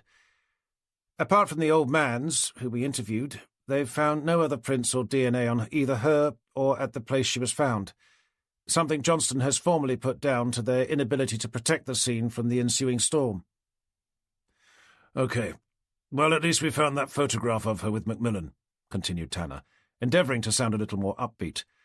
That and the fact that she was at his club that night. How do we know that? Because of the stamp on her hand. Does the stamp prove she was there? Questioned Vicky. Those things can last for days, can't they? Speaking from experience, are you? Some of us are still young enough to remember going to the occasional nightclub. Yeah, well, fair enough. I can't say it was ever my thing. Right, I'd better start heading back. Any sign of Cooper? Not yet, no. Why? Not with our somewhat frosty meeting earlier. I forgot to ask him how his blackmail investigation was coming along. I was also wondering if it was possible that Sir Michael's other friend, Ian Sanders, may have received a letter as well. Shall I give him a call to ask him? Well, you can, but I doubt he'd tell you. If he has received a letter demanding £50,000 to be left outside a deserted lighthouse, it would have been to cover up something fairly serious. And as we now have 2 dead people, both of whom had received the same letter, I'm becoming increasingly convinced that we're going to have to find out what that was. Chapter 34. Tanner laughed quietly to himself as he drove up Stalham Road, heading for Wroxham Police Station, outside which he could see the now familiar gaggle of reporters, all looking decidedly wet and even more decidedly miserable. One attractive blonde-headed woman in particular had him suppressing a smirk as he drove slowly past. She was endeavouring to do a news segment to camera, but her tangled mop of soaking wet hair was catching in her mouth each and every time she opened it, forcing her to keep tugging it out with the hand that was supposed to be holding onto a microphone. The other was clamped around the base of an umbrella, desperately trying to keep its rigid dome facing into the twisting, turbulent wind. The moment of self-amusement passed, the second he turned into the station's car park, to see none other than Cooper stepping out of his Audi to pelt his way inside. Assuming he must have stopped off somewhere for petrol on the way back, either that or he'd got lost, he left his car next to Forrester's BMW to follow inside, only to find Cooper again. This time he was standing in the middle of reception, having what appeared to be a somewhat heated discussion with the only other person there, a taller, older man wearing a pristine white sailing jacket, rainwater dripping from its surface down to the reception's floor. It took him a full moment to realize who that person was. "Mr. Sanders," Tanner called out. "I was just talking to one of my colleagues about you." "I'm here to find out what happened to Toby," Sanders demanded, glancing around. "Oh, right, you heard about that, did you?" "I'm not sure how I couldn't have. It's been all over the news." "He wants to know how he died," Cooper commented, watching as Tanner stepped up to join them. "Does he now?" "Of course," Sanders proclaimed, his eyes darting between the 2 DIs. "He's one of my very best friends." Tanner took a moment to study the man's face. There was a questioning curiosity there. There were also clear signs of frustration, no doubt brought on by the fact that nobody at the station would confide in him the details of what Tanner considered to be another murder investigation. But there was something else as well, something he'd not expected to find, an emotion he'd seen etched out on so many people's faces during his career that he could recognize it in an instant. It was fear. Cold, hard, undiluted fear. Tanner caught the man's eyes. "Why are you really here, Mr. Sanders?" What do you mean?" he stammered, glancing briefly away. "I just told you I want to know what happened to Toby." "Well," Tanner began. "What did the papers say?" "Just that his death was being investigated by the police." "Which is exactly what we're doing." "So someone killed him, then?" Tanner raised an inquisitive eyebrow. "Did I say that?" "You just admitted that you're actively investigating his death," Sanders continued. "As we do in all instances when someone's died in what could be considered to be unusual circumstances. That doesn't mean he was murdered, though." "So what happened to him?" "That's what we're trying to find out." "Can you at least tell me how he died?" "I'm sorry, but I'm struggling to see what difference it would make." "I just told you. He was one of my very best friends." "And?" "And I think I have a right to know how he died." "I'm sorry, Mr. Sanders, but I'm afraid that privilege is only extended to members of his immediate family." "Well, I'm probably the closest thing the man had to one." "Maybe so, but that doesn't make you a blood relative, does it?" Sanders hunched his shoulders over as he glowered back at Tanner, the fear he'd seen in his eyes being replaced by resent-fueled anger. "As you're apparently investigating his death, don't you at least want to know where I was at the time?" "Why, did you kill him?" "Of course I didn't kill him." "Then why would we want to know where you were?" "I'm sorry, I'm confused. Are you investigating his death or not?" Tanner let out a world-weary sigh as he dug his notebook out from the depths of his coat. "Go on then, Mr. Sanders. Where were you at the time of your friend Mr. Wallace's death?" "You'll need to tell me when he died first." Tanner narrowed his eyes at him. "I must admit, at this stage, I'm becoming more curious to know why you seem so keen to find out how and when your friend died, than whether or not you had anything to do with it." "As I said, I have a right to know." "But to come all the way here to find out? During the middle of a storm as well? Couldn't you just picked up a phone?" "Fine," Sanders spat, spinning around to stomp his way towards the exit. "If you're not prepared to tell me, and as you've clearly no interest in knowing where I was at the time, I'll be heading back to my boat." Knowing he was going to have to ask him at some stage anyway, Tanner waited for him to reach the door before calling out, "It was between 9 and 11 this morning." "I'm sorry?" Sanders inquired, turning back to feign surprise. "Are you talking to me?" "Your friend, Toby Wallace. He died between 9 and 11 this morning." "Does that mean you would like to know where I was?" "If you wouldn't mind." "I see. Right, let me think. If he died this morning between 9 and 11, then I suppose I would have been on board my boat." "What a surprise," Tanner muttered, rolling his eyes over at Cooper. "What was that?" "Nothing," he added, realizing he must have said it louder than he thought. With Sanders still glaring at him, Tanner remembered something he'd wanted to ask him. "Actually, there was something my colleague, D.I. Cooper, and I were curious about." "What was that?" Sanders questioned, as Cooper tilted his head to give Tanner a curious look. "I don't suppose you've received any threatening letters recently?" "Threatening letters?" "You know, something written on a piece of paper demanding the payment of an unfeasibly large sum of money." "You mean a blackmail letter?" "I believe they have been known to be called that." "Why would anyone want to send me a blackmail letter?" "Other than the fact that we found one at both St. Michael's and Mr. Wallace's house, no reason." "Well, then it must have had something to do with their sordid little nightclub business." "That's a no, then?" Tanner sought to clarify, his eyes never leaving Sanders. "I can assure you, Detective Inspector, that had I been in receipt of such a letter, you'd have been the first person I'd have called." "Of course you would," Tanner muttered to himself again, that time making sure that only Cooper could have overheard. Chapter 35. The minute Sanders had thrown his pristine sailing jacket's hood over his head to march back out into the rain, Tanner gave Cooper a look of bemused curiosity. "That was all a bit odd, don't you think?" "The part where he was demanding to know if his friend had been murdered, or when he seemed strangely keen for you to ask if he'd done it?" "I think he was using that as an excuse to find out when Wallace had died," Tanner mused, staring at the door the man had just walked out of as it swung slowly back. "Did you notice that he never once asked if we knew who may have killed his friend?" Cooper queried, following Tanner's thoughtful gaze. "His only interest seemed to be if he had been." "I must admit, I've never known anything quite like it.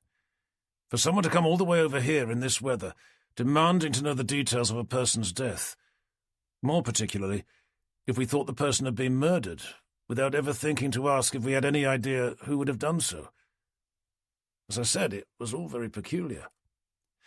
"There was something else I noticed as well," Cooper continued, catching Tanner's eye. "When he was asking about his friend, I thought he looked scared." "I'll go one better than that," Tanner added, finding himself in the unusual position of being in agreement with Cooper. "I'd say the man looked terrified. So when you add together his interest in finding out if his friend had been murdered, without thinking to ask if we knew who may have been responsible, combined with the fact that we both agree he looked petrified, plus the fact that I thought it was fairly obvious he was lying about not having received any threatening letters, what are we left with?" "Someone who not only knows who killed Wallace, but also why." Which naturally leads me to my next question. "Which is?" Tanner turned to offer Cooper an affable smile. "How's that little blackmail investigation of yours going?" With the corners of the young D.I.'s mouth tilting up into what could almost be considered a smile, he was about to answer when DCI Forrester came charging his way through the doors from the main office. "There you are, Tanner. Where the hell have you been?" "We've just come back from the lighthouse, sir," Tanner replied, trying to remember the last time they'd spoken. "Lighthouse? What lighthouse? The one mentioned in the blackmail letter found at Toby Wallace's house. News to me, Forrester grumbled, offering him a blank stare. Sounds like I'm due for some sort of an update, don't you think? The sucking sound of the entrance door had all three of them glancing around to see a bedraggled, soaking wet young woman come stumbling into the reception, a red-faced toddler fighting at the end of one arm, a broken umbrella hanging limp from the other. As the child began tugging with vehement determination at his mother's twisted hand, screaming at the top of his lungs as he did, Tanner turned back to Forrester. "Would you mind if I updated you somewhere else, sir?" he began, raising his voice above the cacophony of noise. "Actually, sir, would you mind if I updated you anywhere else?" "Right. You two, my office now." "Me as well," bleated Cooper. Forrester turned to glare over at him. "You do work here, don't you?" "Well, yeah." "And am I to understand that you went with Tanner to this mysterious lighthouse, presumably because you're still in charge of the blackmail side of this investigation?" "I did, but—" "Then yes, you as well, Cooper. Why the hell wouldn't it be you as well?"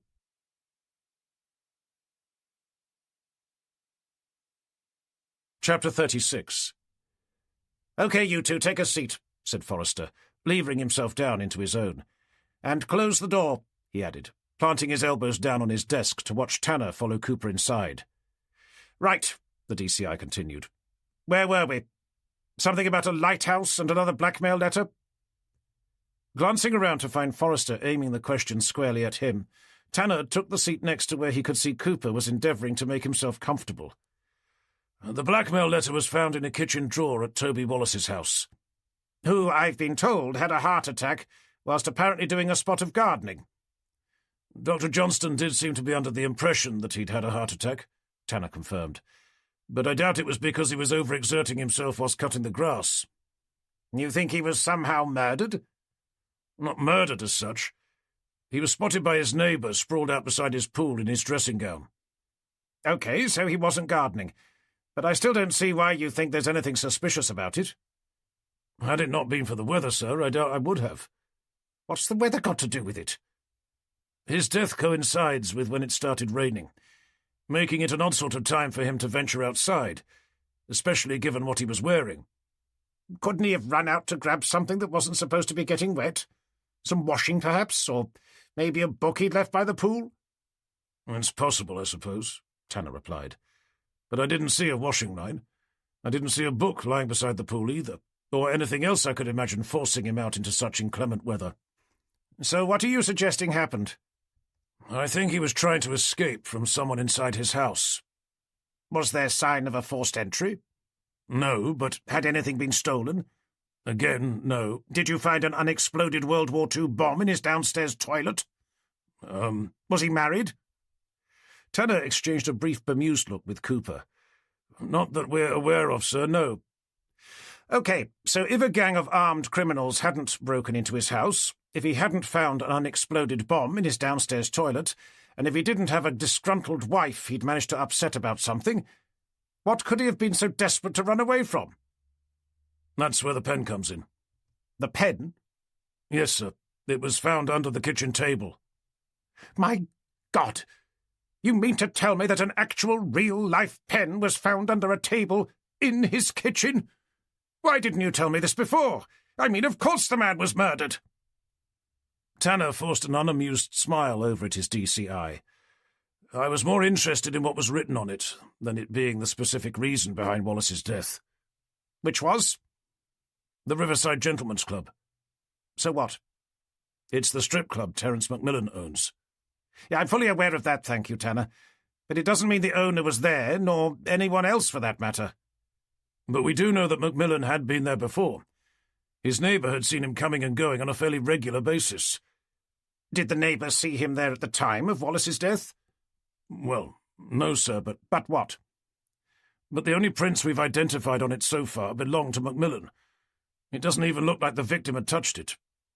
"So you're thinking that he went to Wallace's house that morning, armed with a pen, the sight of which was so terrifying the homeowner ran out into his garden in the middle of a Category 3 storm in order to have a heart attack?"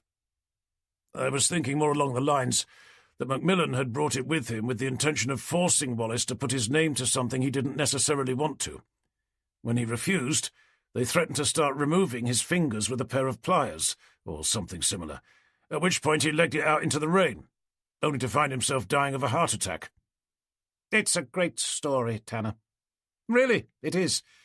But I've got no idea how you're going to prove that in court. We're not there yet, I admit, but we've at least managed to link Macmillan to each of our 3 victims. Remind me how you've done that? Through Claire Metcalfe, sir.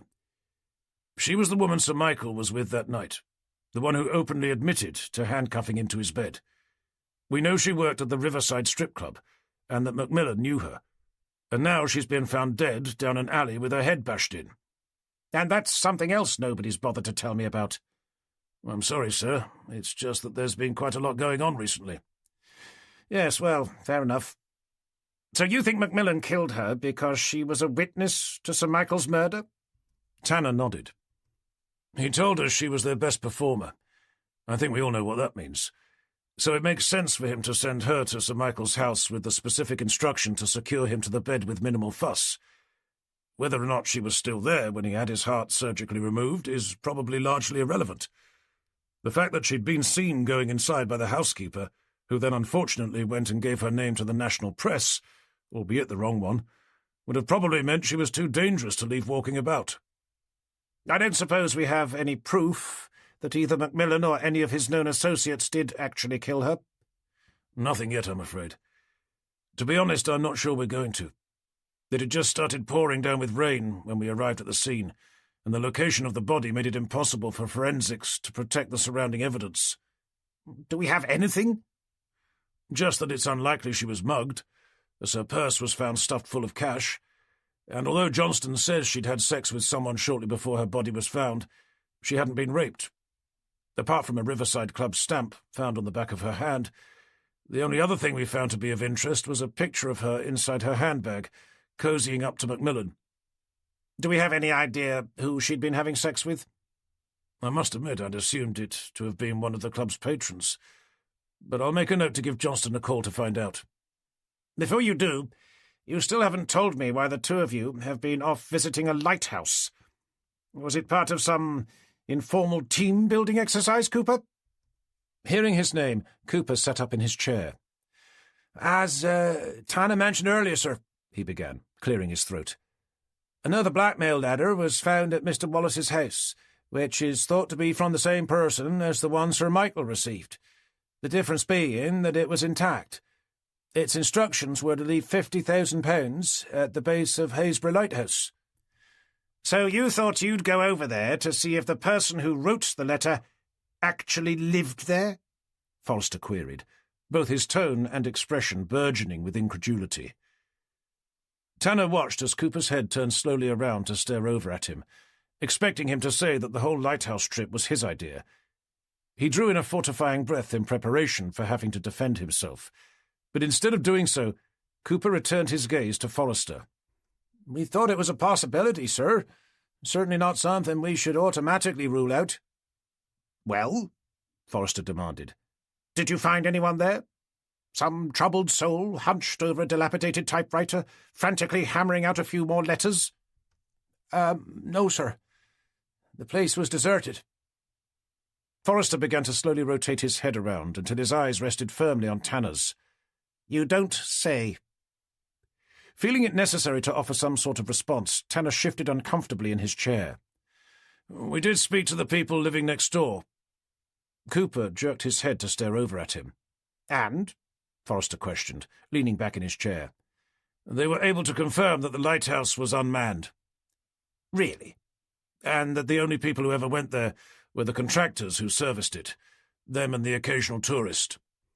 You mean they didn't see anyone hanging about outside holding up a placard with "Please leave your £50,000 blackmail demand here" written all over it? Tanner gave Forrester another of his not-so-amused smiles. Not that they saw, sir, no. Oh, well, at least neither of you has anything better to do. I mean, we only have the deaths of 3 people to investigate, half the nation's press parked outside, what they're now saying could become the worst storm in over 100 years, and Superintendent Whittaker phoning me up every 5 minutes demanding to know what's going on. Tanner feigned a confused expression. Excuse me, sir, but, are you being sarcastic? Of course I'm being bloody sarcastic, Forrester yelled back, the vein running vertically down his forehead, pumping ominously. Sorry, Tanner responded, doing his best to suppress the smirk that seemed desperate to make what would have been a most inappropriate appearance. I wasn't sure. Please don't tell me that you think this is funny, Tanner. Not at all, sir. But in our defence, Sir Michael's body was only found on Friday, and the other two just this morning. Bearing that in mind, I think it's a little presumptuous of Superintendent Whittaker to expect us to already have the person responsible under lock and key. As for the British press, if they wish to spend their sad little lives camped outside our station in the pouring rain, then good luck to them. That's as may be, Tanner, but we're still going to need to see some tangible signs that you're making progress. And what should have obviously been a pointless wild goose chase off to see some uninhabited lighthouse doesn't count, I'm afraid. With neither Tanner nor Cooper offering any form of response, Forrester drew in an exasperated breath. So, anyway, do we have anyone in mind as being a suspect? For the murders or the blackmail? I don't suppose there's any chance they're one and the same? At this stage, it's difficult to see how. It would certainly be unusual for a blackmailer to start going around murdering the people they're trying to extract money from.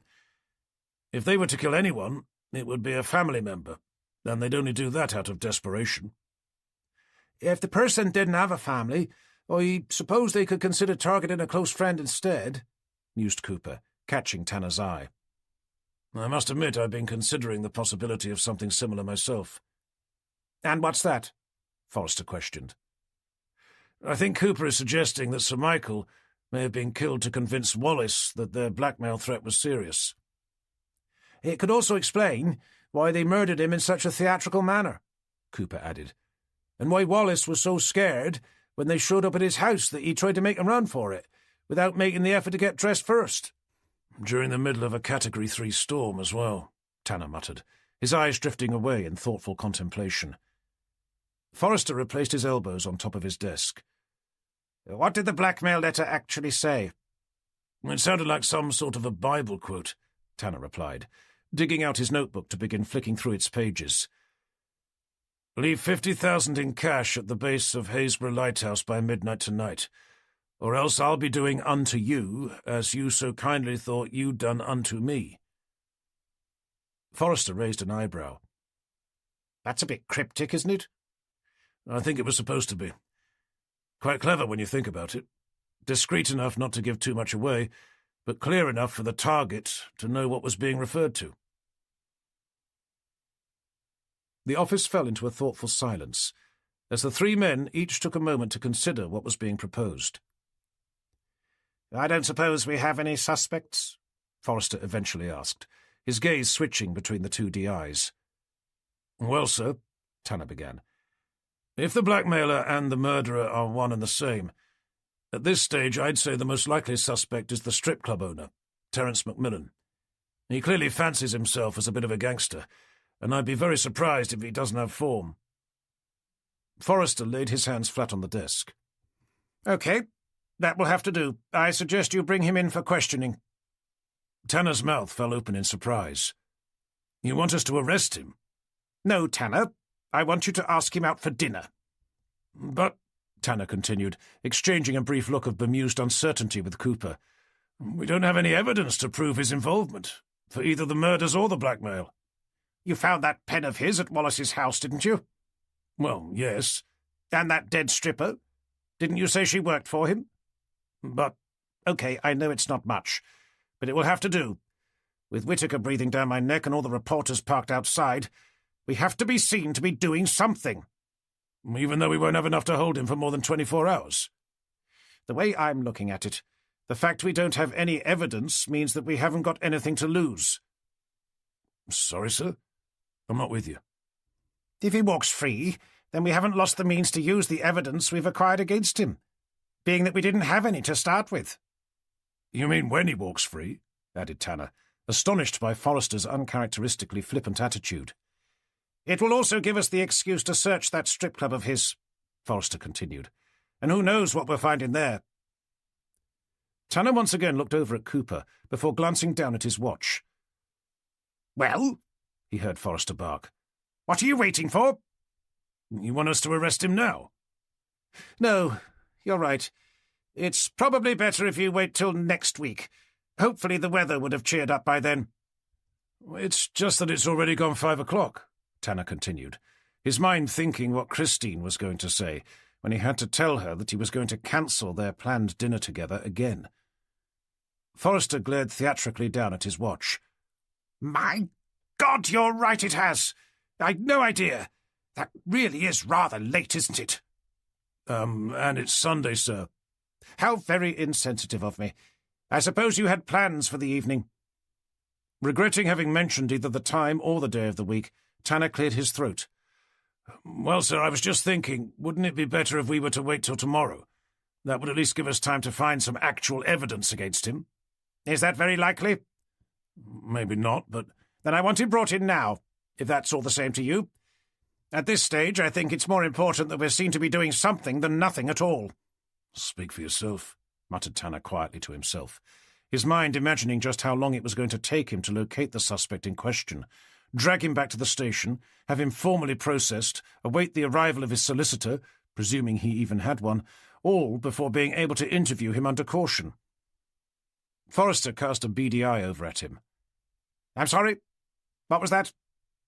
"I was just telling myself that if I'm going to be able to start questioning him before 11 o'clock tonight, I suppose I'd better be getting on with it, sir," Tanner replied, forcing a smile over at his DCI. "That's the spirit. You'd better take Cooper with you as well." "Hey?" the young DI said, looking up with a start. "You are still heading up the blackmail side of this investigation, are you not?"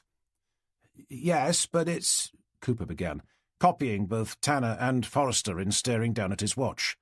"It's gone 5 o'clock on Sunday afternoon," Forrester said, finishing the sentence for him. "I know. Tanner told me that less than a minute ago.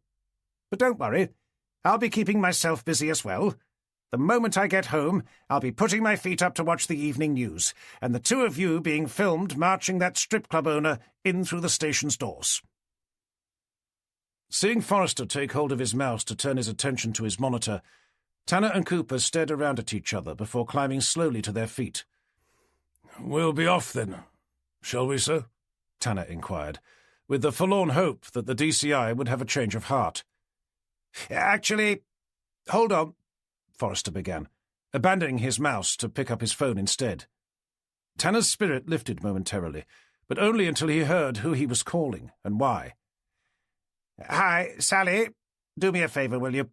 Can you collect together everything we have on Terence Macmillan? Give forensics a call if you have to. Then, if you don't mind, could you see if you can dig out a couple of umbrellas? Tanner and Cooper are about to head off to arrest him, and I don't want them to get any wetter than they would already appear to be." Chapter 37. Tanner was wet, tired, and starving hungry as he led Cooper inside one of Wroxham Police Station's interview rooms to find a disgruntled-looking Terence Macmillan, quietly conferring with a man he presumed to be his solicitor. Subsequently, it probably wasn't too much of a surprise that he was also in a foul mood. It hadn't helped that he'd been forced to cancel his date with Christine 3 hours before, for the second time in nearly as many days. And although she said she was fine about it, from the despondent tone of her voice it was obvious that she wasn't. Without bothering to say anything to either of the men sitting on the opposite side of the small wooden table, both now glaring at him with impatient expectation, Tanner slumped down onto the chair closest to the wall, placed his freshly made mug of coffee beside a surprisingly hefty-looking file he'd brought in with him, and waited for Cooper to take the seat next to his before pressing a button on the wall-mounted recording device. "Commencing the interview of Mr. Terence Macmillan of 14 Bainsbrook Gardens, London, at—" Tanner made a point of pulling back his suit jacket sleeve to stare down at his watch. 29 minutes past 8. The day is Sunday the 29th of August, he continued. Present in the room are Detective Inspectors Cooper and Tanner, the aforementioned suspect and his solicitor. Picking up a pen, he glanced up at the remarkably unattractive man sitting immediately opposite him. "Sorry, I don't know your name." "Crabtree," the solicitor replied, Tanner stopped for a moment to take the man in. With his bulging eyes and flaky brown skin, he looked almost exactly like the result of crossing a crab with a tree. "Of course it is," he eventually replied, imagining what it would have taken for the two to have had such an oddly shaped human-sized offspring together. Shaking his head in an effort to refocus his mind, his eyes shifted over to the suspect. "Mr. Macmillan, you have been arrested on suspicion of the murder of Sir Michael Blackwell." "This should be good," Macmillan muttered in response, smirking around at his solicitor. "Miss Claire Metcalfe," Tanner continued, "otherwise known as Amber Vale, and Mr. Toby Wallace. You do not have to say anything, but it may harm your defence if you do not mention when questioned something which you later rely on in court. Anything you do say may be given in evidence." "Speaking of which," the solicitor inquired, his eyes drilling down into Tanner's, "may we see this so-called evidence?" "We're getting to that, thank you, Mr. Treecrab." The solicitor sent Tanner an irritated scowl. "It's Crabtree. And no, we won't be getting to that. We'll see the evidence now, thank you very much. Failure to do so will have me escorting my client straight out the door, after which I'll be advising him to sue the Norfolk Constabulary for wrongful arrest. Police harassment as well, if you're stupid enough to try and stop us." "Mr. Crabtree," Tanner began, making the mistake of glancing up at the solicitor's bulging eyes. "We are well within our rights to detain your client for a period of 24 hours, whilst continuing to conduct our investigation into the deaths of no less than 3 of our local residents." "Not without evidence, you're not." "Which will be coming to shortly. Now, if we may continue." The solicitor held his eyes for a moment longer before waving his hand. Tanner paused for a moment to take a much-needed sip from his coffee. "Mr. Terence Macmillan, do you understand why you've been arrested and the allegations that have been made against you?" "Yeah, thank you," Macmillan replied, sending Tanner an overly appreciative grin. "May I start by asking where you were on Thursday evening between 8 and 12, this morning at around 9 o'clock, and again a couple of hours later?" "I'd have thought you should have asked him all that before you arrested him," muttered the solicitor, beginning to take notes on the pad in front of him. "I was at the riverside," Macmillan replied. "On all 3 occasions?" "Since making the trip up to Norfolk, I've had no choice but to spend the vast majority of my time there." "I assume there will be witnesses who will be able to vouch for you?" "Everyone who works there." "Well, not quite everyone, being that one of them was found lying down an alleyway near Tunstall with her head smashed in." "Sorry, my mistake. Apart from Amber." "You mean Miss Metcalfe?" "Again, my error. I've always known her by a stage name." "Yes, of course," Tanner said, taking a moment to review his notes. "Would you be able to describe your relationship with Miss Metcalfe?" "How do you mean?" "She was one of my employees." "Let me put it another way," Tanner continued. "Did you ever have sex with her?" Macmillan's eyes narrowed. "What's that got to do with anything?" "My client does have a point," interjected Crabtree. "We're simply trying to establish the relationship between your client and one of the victims. If he would prefer not to answer, that's fine by us, although it would lead us to question why he'd choose not to." Crabtree thought for a moment before nodding over at his client. Seeing Macmillan open his mouth, Tanner caught his eye to interrupt him. "But do please remember, Mr. Macmillan, that you may not be here under oath, but if you are caught lying about anything during these proceedings, it will negatively reduce your credibility, both here and in the eyes of a court, making it extremely difficult for us to believe anything you tell us going forward." Macmillan closed his mouth before opening it again. "Not that it's any of your business, but yeah, we had a relationship." "Of a sexual nature?" Well, she wasn't my grandmother, if that's what you mean. No, of course, smiled Tanner. May I ask when you last had such a relationship with Miss Metcalfe? Well, you must know, it was around 7 o'clock this morning. You mean about 2 hours before her body was found? If you say so. Tanner allowed the room to fall silent as he made a quiet note in the file in front of him. I'm still awaiting to see some of this elusive evidence, he heard Crabtree mutter. Ignoring the remark, Tanner looked up to continue. And your business relationship with Miss Metcalfe, how would you describe that? I've already told you. She was an employee. In what capacity was she employed? She's a dancer, one of our best. But I've told you this as well, haven't I? When you say dancer, I take it you actually mean a stripper. Macmillan smiled. Our dancers do seem to have a tendency to take their clothes off during their performances. I'm not sure why, but whatever the reason, I'm fairly sure that there isn't a law against it. And what happens then? Sorry? After they've taken their clothes off? They go back to their dressing room to put them back on again? You don't offer your clientele any additional services? Not me personally, he grinned. But to be honest, I doubt I'm their type. I suspect you know what I mean, Mr. Macmillan. If my dancers wish to make some money on the side by taking our clients off somewhere in order to have sex with them, then that's their business. Whether they do or not, I think you'll find that exchanging such services for money isn't illegal. At least not in the UK it isn't. But soliciting sexual favours in a public place is, Mr. Macmillan. Then that would be something you need to take up with them. Excuse me, Crabtree interrupted, his attention diving between Tanner and Cooper. But can either of you enlighten me as to what any of this has to do with the alleged murders you dragged my client all the way in here to talk about?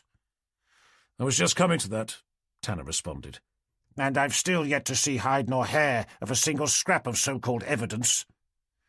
That as well, Tanner added, offering Crabtree a reassuring smile. Now, where were we?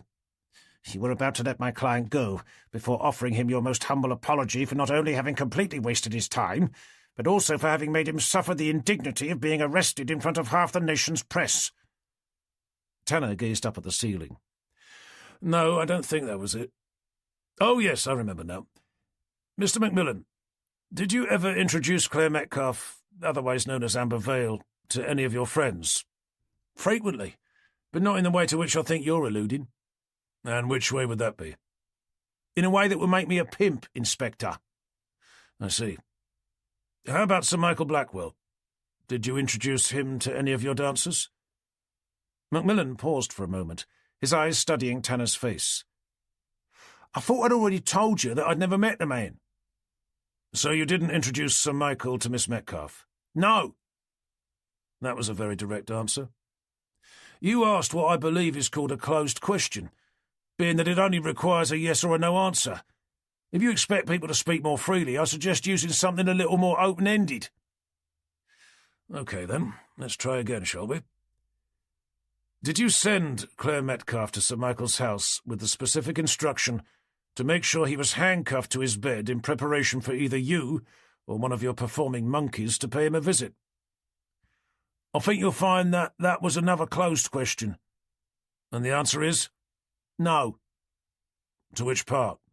All of it, obviously. I see, Tanner mused, returning his attention back to his file. What about Mr. Toby Wallace? Who?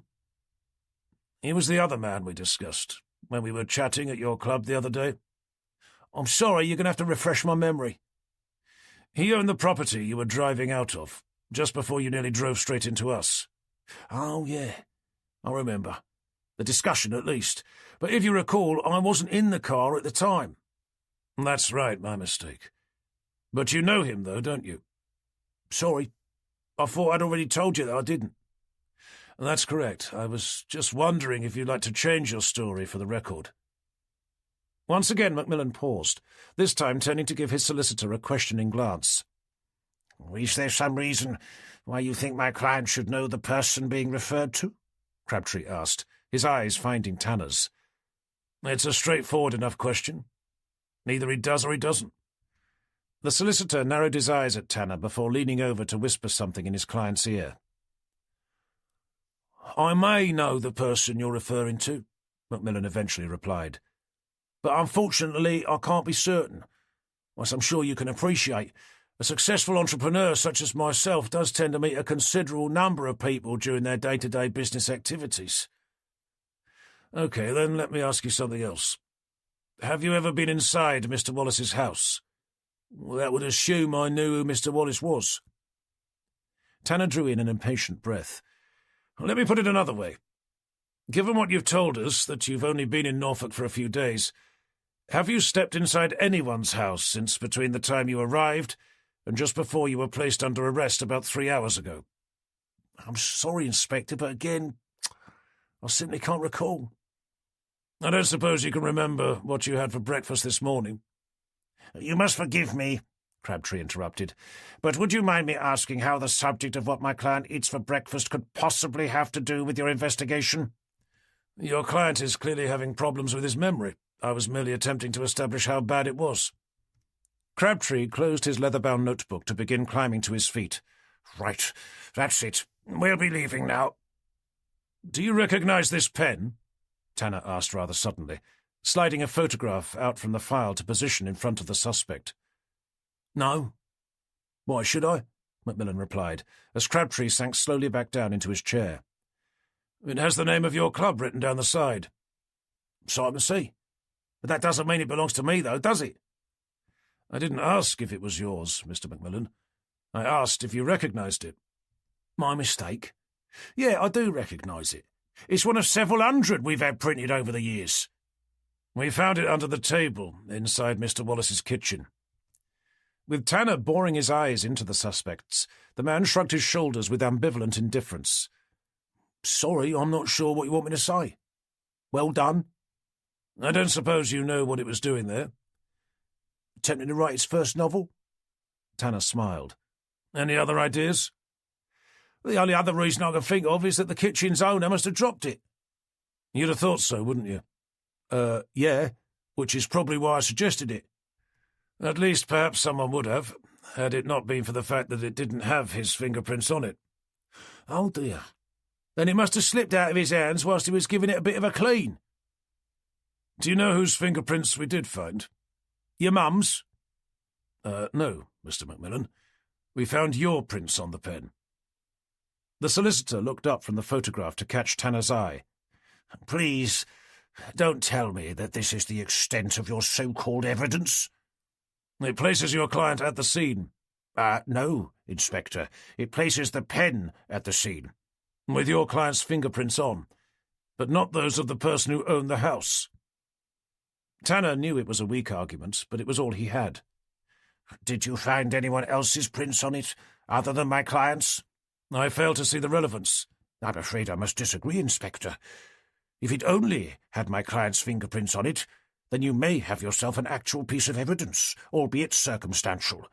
However, if it had someone else's prints on it as well, then it's equally possible for that other person to have brought it into the victim's house. And when you take into account that my client has an alibi, one that I'm confident will be supported by numerous other people, all of whom just happen to work for him, Tanner interjected, then I'd have thought it would have been far more likely to have been that other person who left it inside the victim's house, instead of my client. Don't you think? I suppose that would depend on if that other person said he was with your client at the time he said he wasn't there. From what you're saying, is it safe for me to assume that you did find someone else's prints on the pen? And if that person is employed by him as well, Tanner continued, focusing his attention squarely at Macmillan. Are you going to share the information you have with us, Inspector, or are we going to have to continue with this rather childish game of charades? Tanner paused for a moment before sliding another piece of A4 paper out from his file, this one featuring a police mugshot of a dangerous-looking man with a neck nearly twice as wide as his face. We found 2 further sets of prints on the pen under discussion. The first belonged to Mr. Dixon, currently employed as a security guard for your client. The second are for this man, Tanner continued, leaving the first photograph in the middle of the table to slide out another. Mr. Finch, listed as being your client's driver, both of whom have served time for GBH, amongst other things. Having given the images nothing more than a cursory glance, the solicitor once again re-engaged eye contact with Tanner.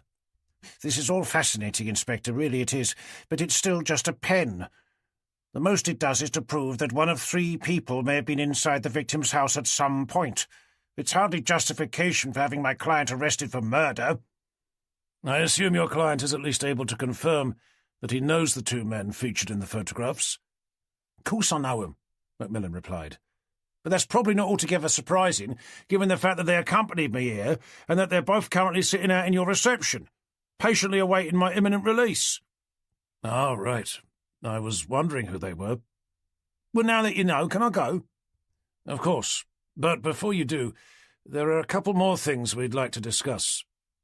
Macmillan locked his hands together on the table to let out a frustrated sigh. The first is something my colleague has been dealing with, Tanner continued, glancing around at Cooper. As both Macmillan and his solicitor turned to face the young DI, each wearing a similar expression of petulant curiosity, Cooper glanced briefly down to his own more slender file before bringing his attention back up to the suspect. We found something at the scene of Sir Michael's murder, at least what was left of it. I just wanted to ask if you knew anything about it. I suppose that depends on what it is, Macmillan replied, his jaw visibly tightening. It looks as if someone made an effort to destroy it, albeit rather half-heartedly, but from what we can make out, it would appear to be a blackmail letter. Cooper pulled out a photocopy of what was left of the item in question. I don't suppose it rings any bells? Tanner watched with curious interest as a smile flickered briefly over Macmillan's face. Well? Cooper demanded. I can honestly say, hand on heart, that I've never seen this before in my entire life. You sure about that? Cooper continued, returning to pull out another photocopied image. It's just that we found another one, that one being intact. As you can see, the amount being demanded is exactly the same. Our forensics department also tells us that the paper it's been written on, as well as both the ink and the typeface used, are also identical. In fact, the only difference between the two, other than the fact that one's intact and the other isn't, is the location where it was found. And where was that? Inside the home of a person by the name of Toby Wallace. Macmillan took a moment to examine the two photocopies. Well, I'm no detective or anything, but from what I can make out, I'd say that it looks like someone was trying to blackmail them. I assume you're going to tell us that it wasn't you. Me? Macmillan queried, a broad grin spreading out over his face. Why on earth would I want to do that? More to the point, don't you have to at least know the people you're endeavouring to coerce money out of? And you don't? As I've said before several times, in fact, no, I don't. Well, at least we've managed to clear that one up, Cooper replied, forcing a grin over at the suspect. Anything about our boys in blue? Macmillan replied, smirking back. You said there was something else. Taking over from Cooper, Tanner delved back into his file. The last thing, for now at least, is what we found in the depths of Mr. Wallace's study. Don't tell me it was another pen. Lifting out a fairly substantial document, Tanner placed it down in the middle of the table. Any idea what this is? A policeman's guide as to how not to interview a suspect? It's a copy of an agreement for the sale of the Phantom Exchange, which, if you didn't know, is the nightclub jointly owned by Mr. Wallace and Sir Michael Blackwell, both of whom are now dead. As curious as I think that is, what is far more interesting is the name of the prospective buyer. The solicitor dragged the document towards him to begin rifling through its pages. You'll find what I believe is your client's signature at the end, Tanner added, gesturing down at where one of the pages had been marked with a yellow post-it note. The only thing that seems to be missing are the signatures of the two legal owners. Macmillan set his jaw to re-engage eye contact with Tanner. OK. So I was trying to buy their crappy little nightclub, so what? That's what people in my line of work do, buy and sell businesses. My client is right, added Crabtree, leafing his way back through the document. All this proves is that they knew each other, but only in name. It doesn't prove they'd ever met. This would have been drawn up by a conveyancing company. You're right, of course. But what it does prove is that your client has been lying to us. He did know the two victims, even though he's been adamant that he didn't, since the very first time we spoke. As I seem to remember saying to you before, Inspector, Macmillan began, locking his fingers together on top of the table. I deal with dozens of people every day. I rarely get to meet any of them, and to be honest, I've never been very good with names. It also provides us with a motive, which, I must admit, until finding that document, we had been somewhat lacking. The solicitor looked up to stare over at Tanner. I'm sorry, but I think that's just about the most ridiculous thing I've ever heard come dribbling out of a policeman's mouth. How can this possibly provide my client with a motive for murdering not just one, but 3 people? Well, first of all, just between you and me, I don't believe he did kill them. The solicitor's expression turned from one of angry frustration to that of bewildered incredulity. Okay, now I'm confused. If you don't think my client killed them, then what the hell are we doing here? Sorry, my mistake. I meant to say all of them. I know he murdered Sir Michael, and in the most brutal and theatrical way imaginable. That's why he sent his most seductive dancer over to his house, to make sure he was handcuffed to his bed in preparation for his arrival. But I believe he only did so in order to make sure his next victim, Mr. Toby Wallace, knew he was serious. I don't think he had any intention of killing him as well.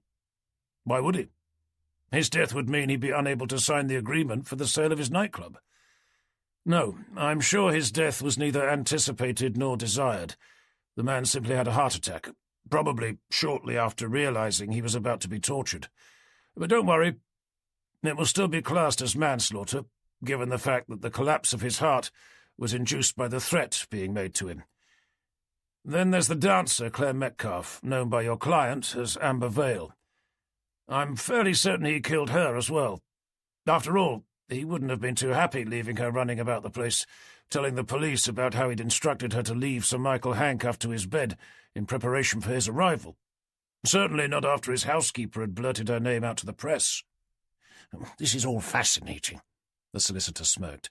Really it is. However, apart from the fact that the entire thing is based on pure conjecture, and that the only piece of so-called evidence is a single pen, of which there are many hundreds just like it, there's nothing here to provide my client with a motive for having done any of this, despite what you said a minute ago.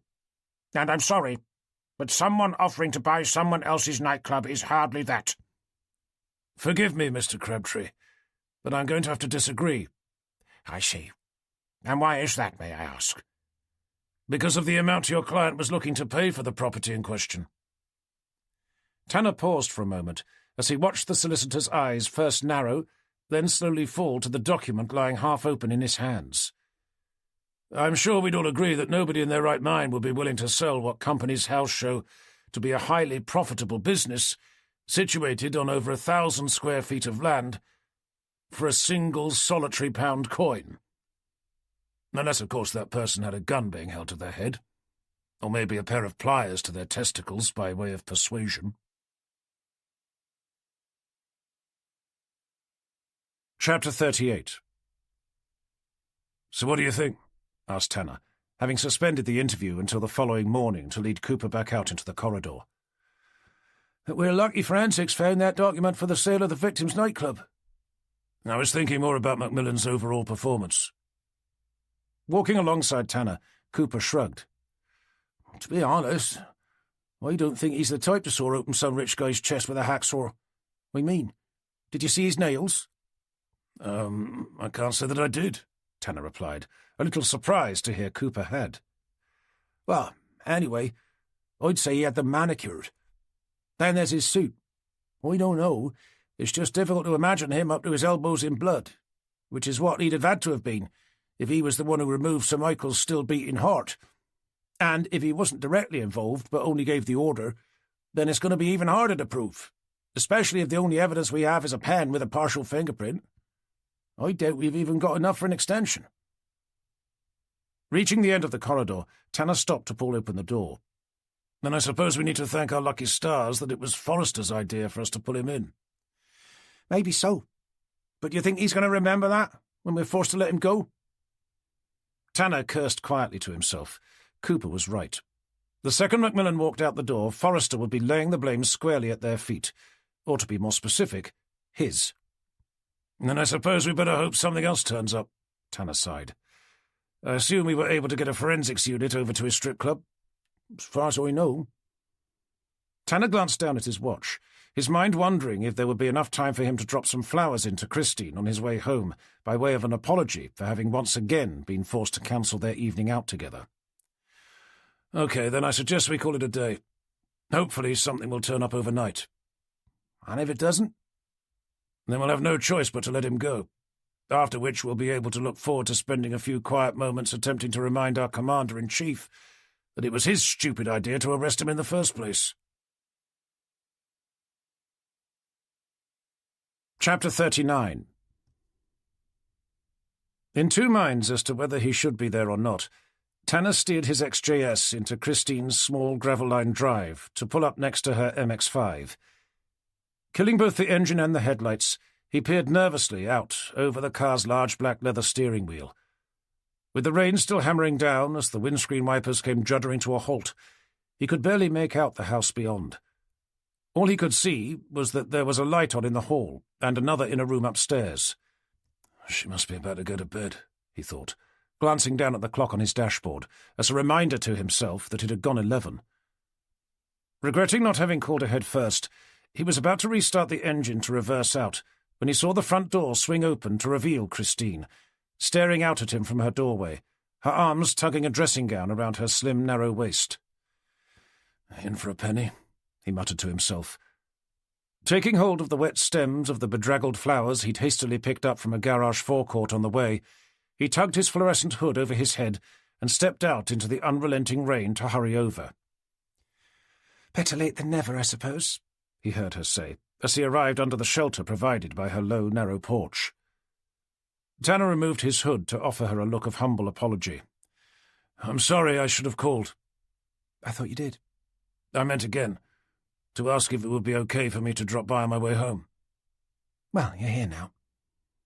Unsure what to say next, he produced the flowers from behind his back. "I, brought you these by way of an apology." He watched Christine cast a rather cool eye over them. "I was going to put them in water for you," he thought to add, "but to be honest, with all the rain, I thought they'd had enough." It wasn't the funniest joke in the world, but it was good enough to at least earn him a smile.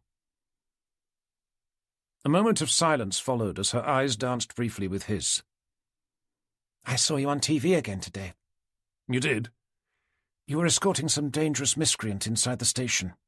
"Oh, right, him." "Does that mean you've got your man?" "We'll have to see. I'm sure it's him, but as is often the case, the challenge is going to be proving it. I'm not even sure we've got enough to hold him for 24 hours, so don't be too surprised if you see me on TV tomorrow, standing idly by as his solicitor marches him straight back out again. Anyway, how was your day?" "Wet. A bit like your flowers." They're yours now," Tanner remarked, holding them out for her.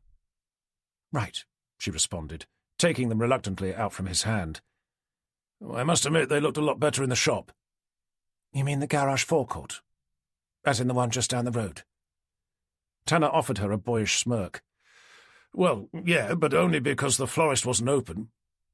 "Look, John, I really didn't mind that you couldn't make it tonight, and you certainly didn't need to come around bearing gifts, at least not ones that look as if they'd been dragged backwards through a puddle. I know you've got a lot on at the moment. I think I'd just prefer it if you didn't make promises you're unable to keep." "Normally I wouldn't, but as I said on the phone, my boss made the unexpected announcement that I had to make an arrest, despite knowing that we had very little in the form of actual evidence." Christine took a moment to start rearranging the flowers. "I don't suppose you have any idea how long this investigation is going to go on for?" "I think that's going to depend on if we can find some evidence that's a little less circumstantial between now and 8 o'clock tomorrow evening." "Is that likely?" Tanner hesitated. "Well, it's possible. We've got a team of forensics poring over his nightclub as we speak. Even if they can't find anything that can link him to the murders, there's every chance they'll find something else we'd be able to charge him with, like a large quantity of drugs, for example." "And if it turns out not to be him? I assume this will end up going on for months." "Hopefully not that long." "But more than a few days, though?" "Probably." He nodded, lowering his eyes. Christine's cheeks flushed with colour as her eyes danced nervously with Tanner's. "You know, you could always stay the night if you wanted to." Tanner felt a sudden surge of blood begin flooding through his veins. It was obvious what she was offering, something he could feel every fibre of his being longing desperately for. All he had to do was hold out his hand to be led quietly inside. He hesitated. I thought you said we should wait." "Maybe we don't have to." An image of Jenny, laughing at something he'd either said or done, flickered through his mind. "Is that a yes?" Christine asked, a questioning frown creasing her forehead. Reminding himself that Jenny would never have wanted him to be on his own for the rest of his life, simply because she couldn't be with him anymore, he returned a smile to take a tentative step forward, only for him to hear the muffled sound of his phone. "Shit," he cursed, stopping to unzip his jacket. "You don't have to answer it."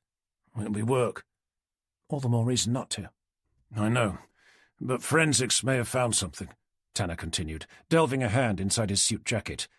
"If they've uncovered the evidence we need, I'm soon going to find myself with considerably more free time." Christine stood patiently by whilst Tanner answered the call. "Tanner speaking." Silence followed as he turned to stare out at his Jag, his jaw stiffening as he watched the rain rattling over its elongated bonnet. "Okay, I'll be there as soon as I can." Ending the call, he turned back to face Christine. "That was my boss." "No surprises there." "I'm really sorry, Christine, but I'm going to have to go." "They can't get someone else to cover for you?" "Not for this," he replied, his tone flat with regretful despondency. "The body of another woman's been found. Sounds like she's been murdered." Chapter 40. Following directions given, Tanner soon found himself navigating around a series of endless roundabouts on the outskirts of Norwich, eventually swinging his car into a road that looked very much like every other. There he tilted his head to look up to where he could see a series of blue flashing lights at the top of a steep incline, ricocheting off surrounding cars and modestly proportioned semi-detached houses. After nudging his car onto the curb behind an ambulance, he stepped back out into the unrelenting wind and rain to begin forging his way up the hill, where he could see a couple of constables wrestling with a line of police do-not-cross tape. Beyond them were 3 forensics officers, their shower-proof white overalls shimmering in the rain as they fought to lift a glistening white tent around the body of a woman he could just about make out, lying slumped in a gutter at their feet. As a particularly savage gust tore into the group, he watched as the tent keeled slowly over to rest on the body they were trying so hard to protect. "It's no use," he heard a voice call out. "It's never going to stay. We're doing more harm than good." A familiar voice broke through the foray. "Fine, leave it. They'll just have to make do." "Dr. Johnston!" Tanner called, putting his shoulder to the wind as he continued to make his way up the hill. "Ah, Tanner," the medical examiner replied, one hand wrapped around the handle of an umbrella, the other clutching at a tablet. "I was wondering when someone from CID was going to show up." "You're lucky I did," Tanner replied, allowing his mind to drift momentarily back to what he could have been doing instead. "As you can see, I'm afraid we're not having much luck protecting either the crime scene or the body." "No, well, hardly the weather for putting up a tent." Keeping a firm hold of the rim of his hood, Tanner stepped forward to stare down at the body, its head submerged under a torrent of water flooding along the gutter, where a slim red stiletto could be seen caught in the cast-iron grate of an overflowing drain. "What have we got?" he asked, his eyes resting on a slim, stocking-clad leg, jutting awkwardly out into the road before lifting them up to an open handbag, its strap caught around a thin, delicate wrist. "Pretty much as you can see. A woman, late teens, early 20s. Death would appear to be from a single blow to the back of the head, very much like the last one. Judging by the shape and size of the injury, I'd say there's a better-than-average chance that it was the same weapon as well." "Time of death?" "No more than an hour ago." "Had she been—" Tanner began, his eyes moving to a cream-coloured miniskirt and the thighs it had ridden to the top of. "Unless whoever did this took the time to put everything back on afterwards, I'd say no." Tanner's eyes trained themselves on her open handbag. "Any other motivating factors?" "If you mean the bag, it was like that when we arrived. We found a purse left lying beside it as well. I'd say it had been gone through, but, interesting enough, it doesn't look like anything had been taken. Certainly not what you'd have expected." "Cash?" "In abundance." "But you say someone had been through it." "The credit cards looked as if they'd all been jammed back inside, so at a guess I'd say it had. We found a driver's license in there as well. Assuming the handbag, purse, and everything inside belonged to the victim, her name is Nicola Bowell." Tanner contemplated the idea of digging out his notebook to write it down, but when yet another savage gust of wind tore its way along the street, driving ice-cold shards of rain up into his face, he thought better of it. "Any idea who found her?" "I believe it was a taxi driver." "Do you know if he's still here?" he asked, glancing furtively about. "The last time I looked he was. Try further up the hill, past the forensics van." Chapter 41. With the medical examiner returning to his work, Tanner continued to forge his way up the hill, the fingers of one hand remaining firmly clasped around the rim of his hood. Passing a line of emergency vehicles, all double-parked down one side of the road, he eventually saw a couple of police constables huddled beside a nondescript saloon car, its windows clouded over by thick layers of dripping condensation. "I've been told there's a taxi driver somewhere around here," he called out, lurching to a halt in front of the two men. "Yes, sir," the one nearest replied, standing to attention. "The taxi driver. He's been waiting inside his car. We told him he couldn't leave until someone from CID turned up." "I bet he was pleased to hear that." "Not exactly, sir, no." "Okay, thank you. I'll take it from here. Perhaps you could give your colleagues a hand with getting the area cordoned off. The last time I saw them, they looked as if they could probably do with some help."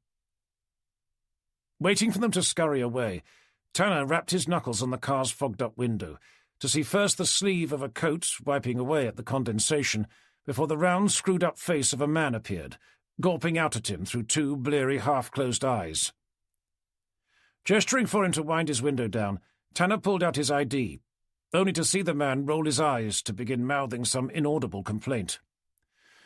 "About bloody time," the driver eventually spat, the moment the window began inching its way down. "Do you have any idea how long I've been waiting here for?" Tanner thought he'd hazard a guess. "I'm not sure. 10 minutes?" "More like a bloody hour." "Oh, dear. Well, never mind. At least you're nice and dry."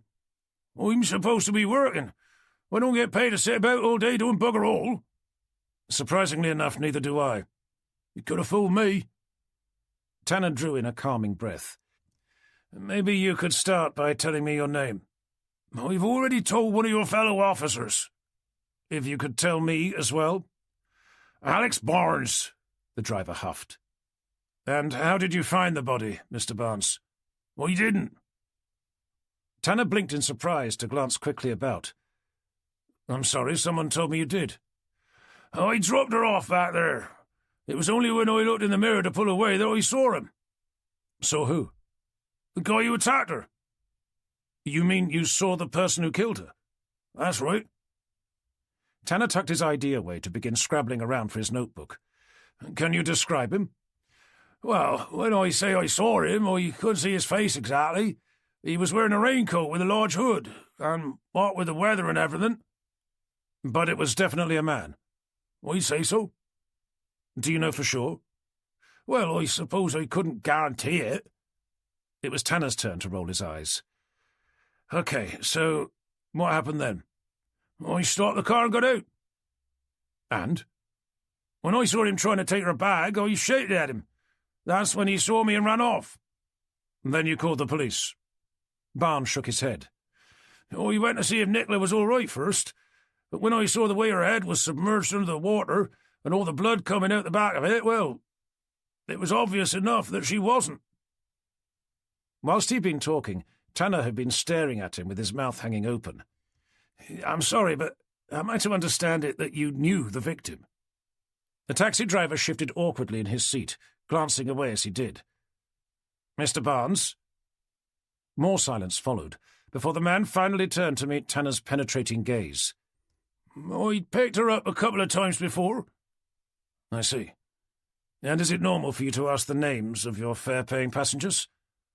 "Well, no, but—" "So?" Tanner continued. "How did you know her name?" "I'd seen her before, where she works." "And where's that?" "The same place I picked her up, the Riverside. She's one of the dancers there." Chapter 42. Informing the taxi driver that they'd need to arrange a time to collect a sample of his fingerprints and DNA, Tanner waved him off to hear the sound of Vicky's voice calling out his name from somewhere behind him. Turning his back to the wind to see her traipsing up the hill, her hands clutched at the edges of a beige hooded raincoat, He dug his own into his pockets to wait. "She's another stripper," he eventually called out. "Nicola Bowell, killed the same way as the other one."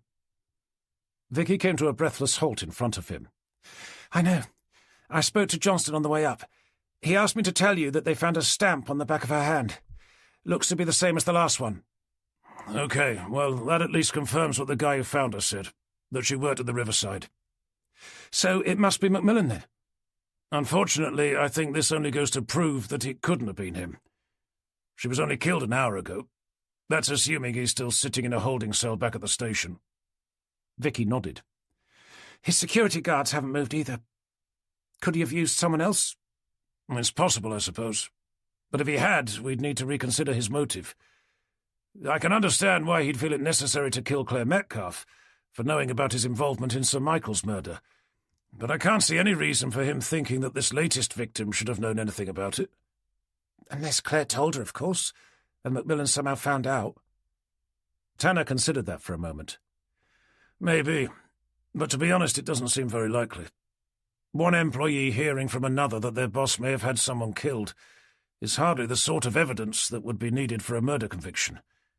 He'd have known that. Even if he was worried that she knew, I can't believe he'd risk having her killed in the middle of a built-up residential area such as this, with literally dozens of potential witnesses hiding behind an equal number of permanently twitching net curtains. And then there's the question of her handbag, or at least the purse found lying beside it."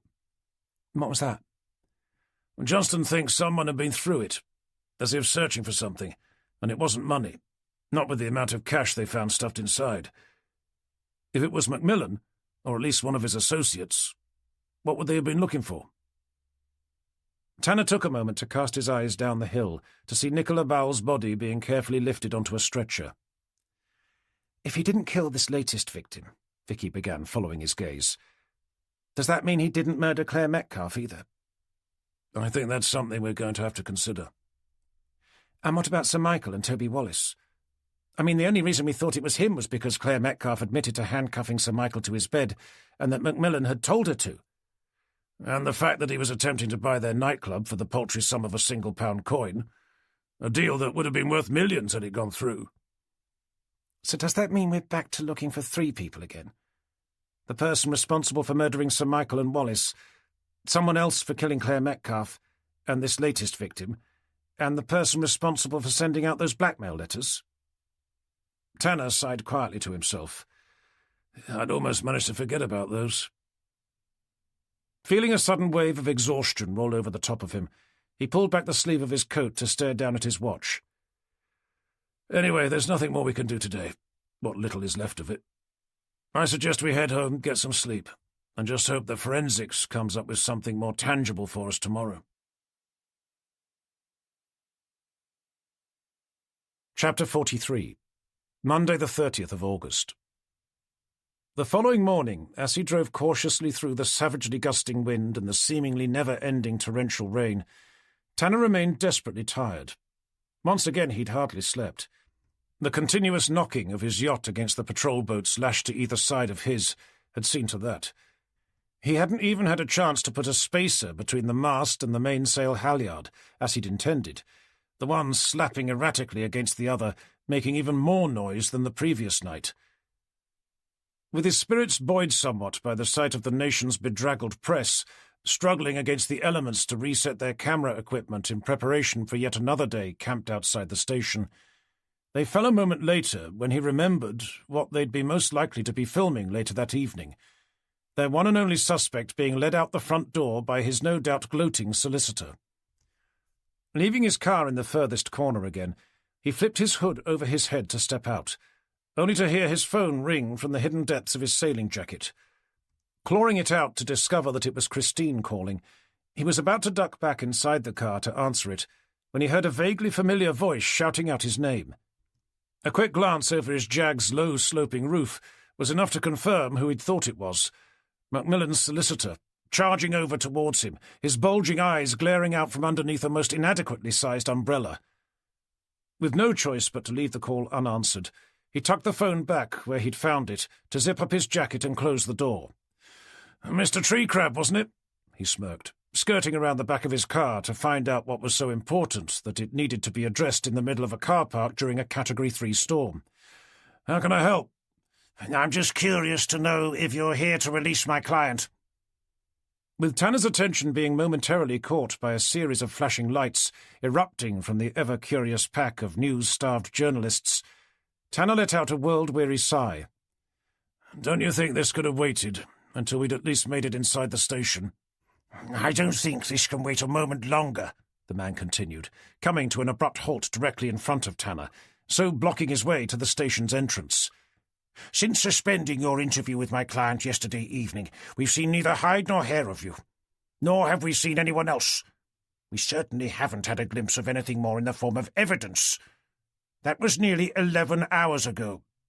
Since then, he's been forced to endure what I'm sure has been a most uncomfortable night inside one of your grubby little holding cells. So unless you have something new to bring to the table, I ask again, are you here to release him?" "I think that's going to depend on what's come in overnight from our forensics department. Something I'm not going to know until I have the chance to speak to my colleagues. So, if you'll excuse me," Tanner continued, gesturing for the man to stand to one side. The solicitor continued glowering at Tanner for a moment longer, before finally stepping away. "You're treading on very thin ice, Detective Inspector." "I'd rather be on thin ice than perpetually stuck out in this bloody storm," Tanner muttered, nudging past the belligerent solicitor to make a beeline for the station's entrance. Reaching the glass door, Tanner heaved it open to throw himself inside, only to find Macmillan's heavy-set bodyguards glaring at him from what appeared to be the very same chairs he'd seen them slouched in the night before. Shaking his head, he stepped over to where he could see the duty sergeant, D.S. Taylor, staring vacantly at a monitor behind the reception desk's thick plastic security screen. "Have they been there all bloody night?" he whispered, catching the man's eye to gesture over at the men he was referring to. "Just about. One of them did step out for a while, but only to find them something to eat." Tanner fell momentarily silent as he watched Crabtree come crashing through the entrance to begin staring about. "And our prime suspect?" he continued, in the same low, conspiratorial tone. "He's still here, I take it?" "I took him a coffee this morning." "How's he been?" "Quiet as a mouse." "Well, that's something, I suppose." Seeing Crabtree glare around at them to begin stomping his way over, Tanner glanced quickly down at his watch. "Is Forrester in?" "Not yet." "And Vicky?" "About 10 minutes ago." "Okay, good," Tanner replied, just in time before Crabtree barged past him to step up to the plastic screen. "I'd like to see my client, Mr. Macmillan," the solicitor demanded, deliberately ignoring Tanner to fix the duty sergeant's eyes. "May I see some identification?" "I was here yesterday." "Even so." The solicitor exhaled with frustrated annoyance as he delved into the black leather satchel he'd brought with him.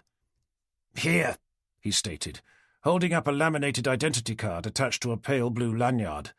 "Happy now?" Taylor leaned forward to peer at it through the screen. "That's fine, thank you. If you could follow me."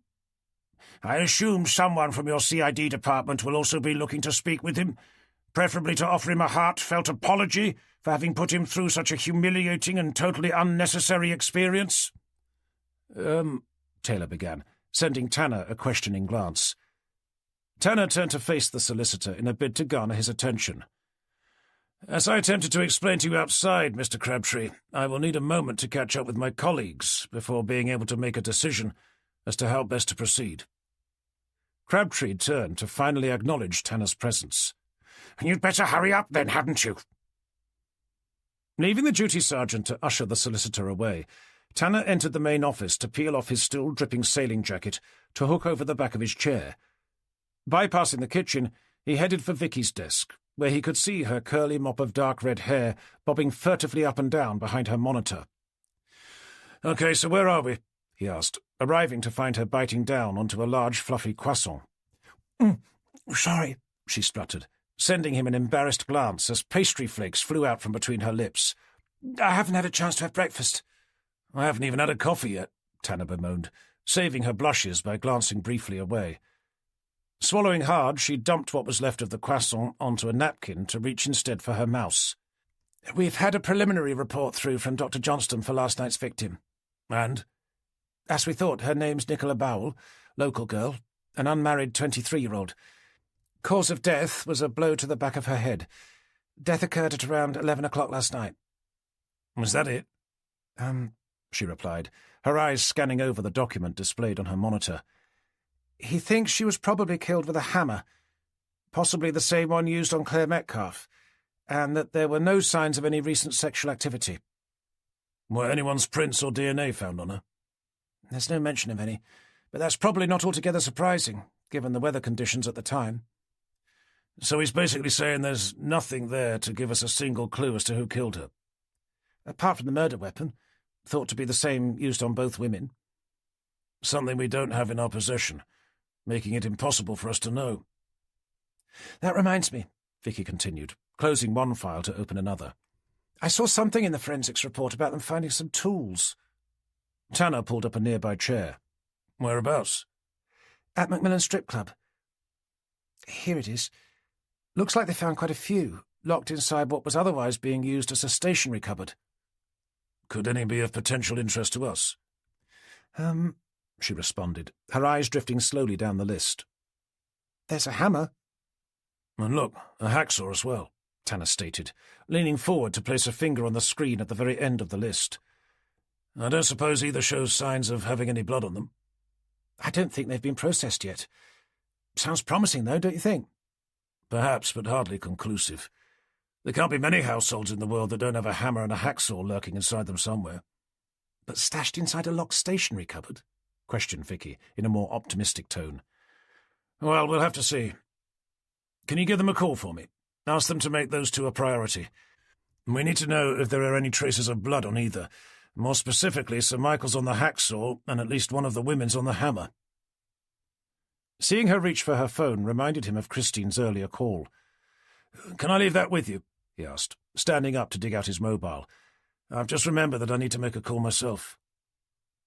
With Vicky nodding, he spun away to stare down at his phone. Seeing she'd left him a message, he was about to listen to it when he saw DCI Forrester burst in through the double doors at the end to begin stomping his way past all the desks, heading for his office, directly opposite to where Tanner was standing. For a fraction of a second, his mind wrestled with the idea of spinning back to Vicky in order to avoid having to say hello, but it was too late. Forrester had spotted him.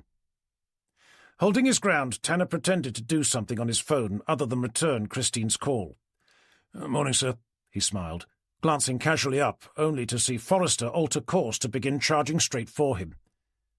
For one disturbing moment, Tanner honestly thought he was going to walk straight into him, but at the last moment he veered away to whisper, "A word, if you will," rather harshly into Tanner's ear. "Shit," Tanner muttered, tucking his phone back inside his suit jacket's pocket to follow what was clearly a rather disgruntled Detective Chief Inspector. Chapter 44. "Right," Forrester began, glancing down at his watch as Tanner eased the door closed behind him.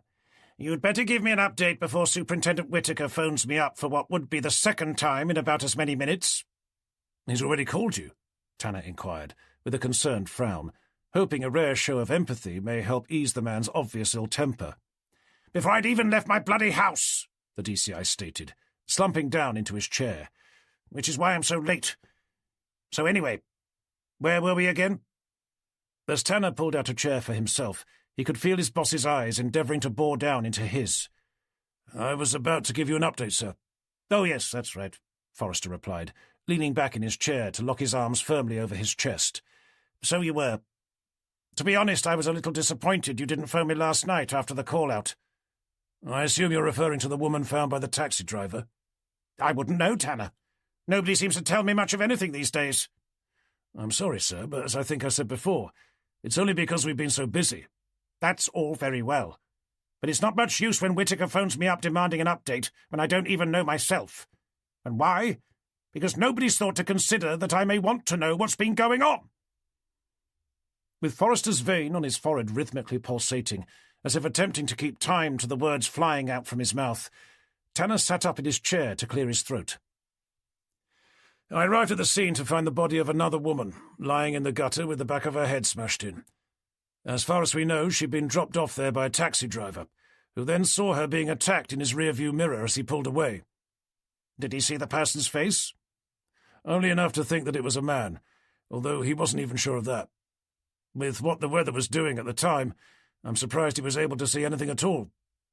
What he was able to do, somewhat surprisingly, was identify the body, something Johnston has since confirmed. "A Miss Nicola Bowell," Forrester commented, fishing out his mobile to begin scrolling down its screen. "I was glancing through his report when Whittaker called. That and the one from forensics. And the taxi driver told us that she works at the Riverside. Another one of their exotic dancers. I assume you asked him how he knew her?" He admitted to being one of the club's patrons, and that he'd picked her up before. "You don't think he could have been the one who killed her?" "If he did, then he'd have to have killed the other stripper as well." "And why's that?" "Because of what Johnston said in his report, that both the method and the weapon were the same as the ones used to murder Claire Metcalfe." Forrester tossed his phone onto his desk to stare out of the window, where a long line of news vans could clearly be seen, cluttering up the road outside. "I assume that means our prime suspect couldn't have done it either." Tanner shook his head. "Not with him being locked up all night." "One of his known associates, perhaps?" "Well, the two most obvious have been sitting out in reception ever since we brought him in yesterday evening." "And they've been there the entire time?" "We can check our security footage, but it would seem so. Certainly at the time in question. According to D.S. Taylor, they've been there all night." "I suppose that means someone else is responsible for what happened to our two female victims." "Either that, or it's the same person. Just not the one we have locked inside a holding cell." "I sincerely hope not," Forrester exclaimed, bristling uncomfortably in his seat. "I've already told Whittaker that we have our man, at least the person responsible for Sir Michael's murder." Tanner's mouth fell open as he stared over at his DCI. Sorry, sir, but I'm really not sure that we have enough evidence to charge him. I don't even think that we have enough to apply for a holding extension." "What are you talking about? I thought you said you'd read the forensics report about what they found at the Riverside." "Well, yes, sir, but only briefly. Did I miss something?" Forrester let out an exasperated sigh. "They said they found a hacksaw, hidden inside a stationery cupboard." "Well, yes, but—" "One that had traces of blood on it." Tanner closed his mouth. "Okay, I must admit I hadn't read that part. Did they confirm it was Sir Michael's?" "Not as such, no, but I can't see who else it could belong to." Tanner was about to say that he could think of at least a dozen people, anyone, in fact, who had access to the stationery cupboard, when he thought better of it, electing to remain silent instead. "And when you combine that with the pen found underneath Toby Wallace's kitchen table," Forrester continued, "that Macmillan had been seen going in and out of his house on numerous occasions, and that he was endeavouring to force the sale of the Phantom Exchange nightclub for the sum of a £1 coin, it's enough." "But only if the blood found on the hacksaw matches Sir Michael's, sir." "Then it better bloody had, hadn't it?" "And what if it doesn't?" Forrester glowered over at him for a moment, the skin around his nose creasing into something akin to a snarl. "In that scenario, I suppose you'd be left looking for another key piece of evidence." With Forrester throwing a problem that was entirely of his own creation straight back at him, Tanner could feel his blood beginning to boil. "And just how the hell would you propose I do that?" "I'm sorry, Tanner. For a minute there I thought it was your job." "Manufacturing evidence out of thin air is hardly my job, sir, unless you're stating on the record that you're happy enough for me to start going around planting some." Tanner watched as Forrester spread the palms of his hands out over the top of his desk. "Listen, this is only relevant if the blood on the hacksaw doesn't match Sir Michael's. So let's find that out first, shall we?" Tanner took a moment to get his emotions under control. "I've already asked forensics to make both the hacksaw and the hammer a priority." "They found a hammer as well?" "Well, yes, but there can't be many households that don't have at least one knocking about the place." "But not hidden inside a stationery cupboard?" "I'm not sure the tools had been hidden, exactly.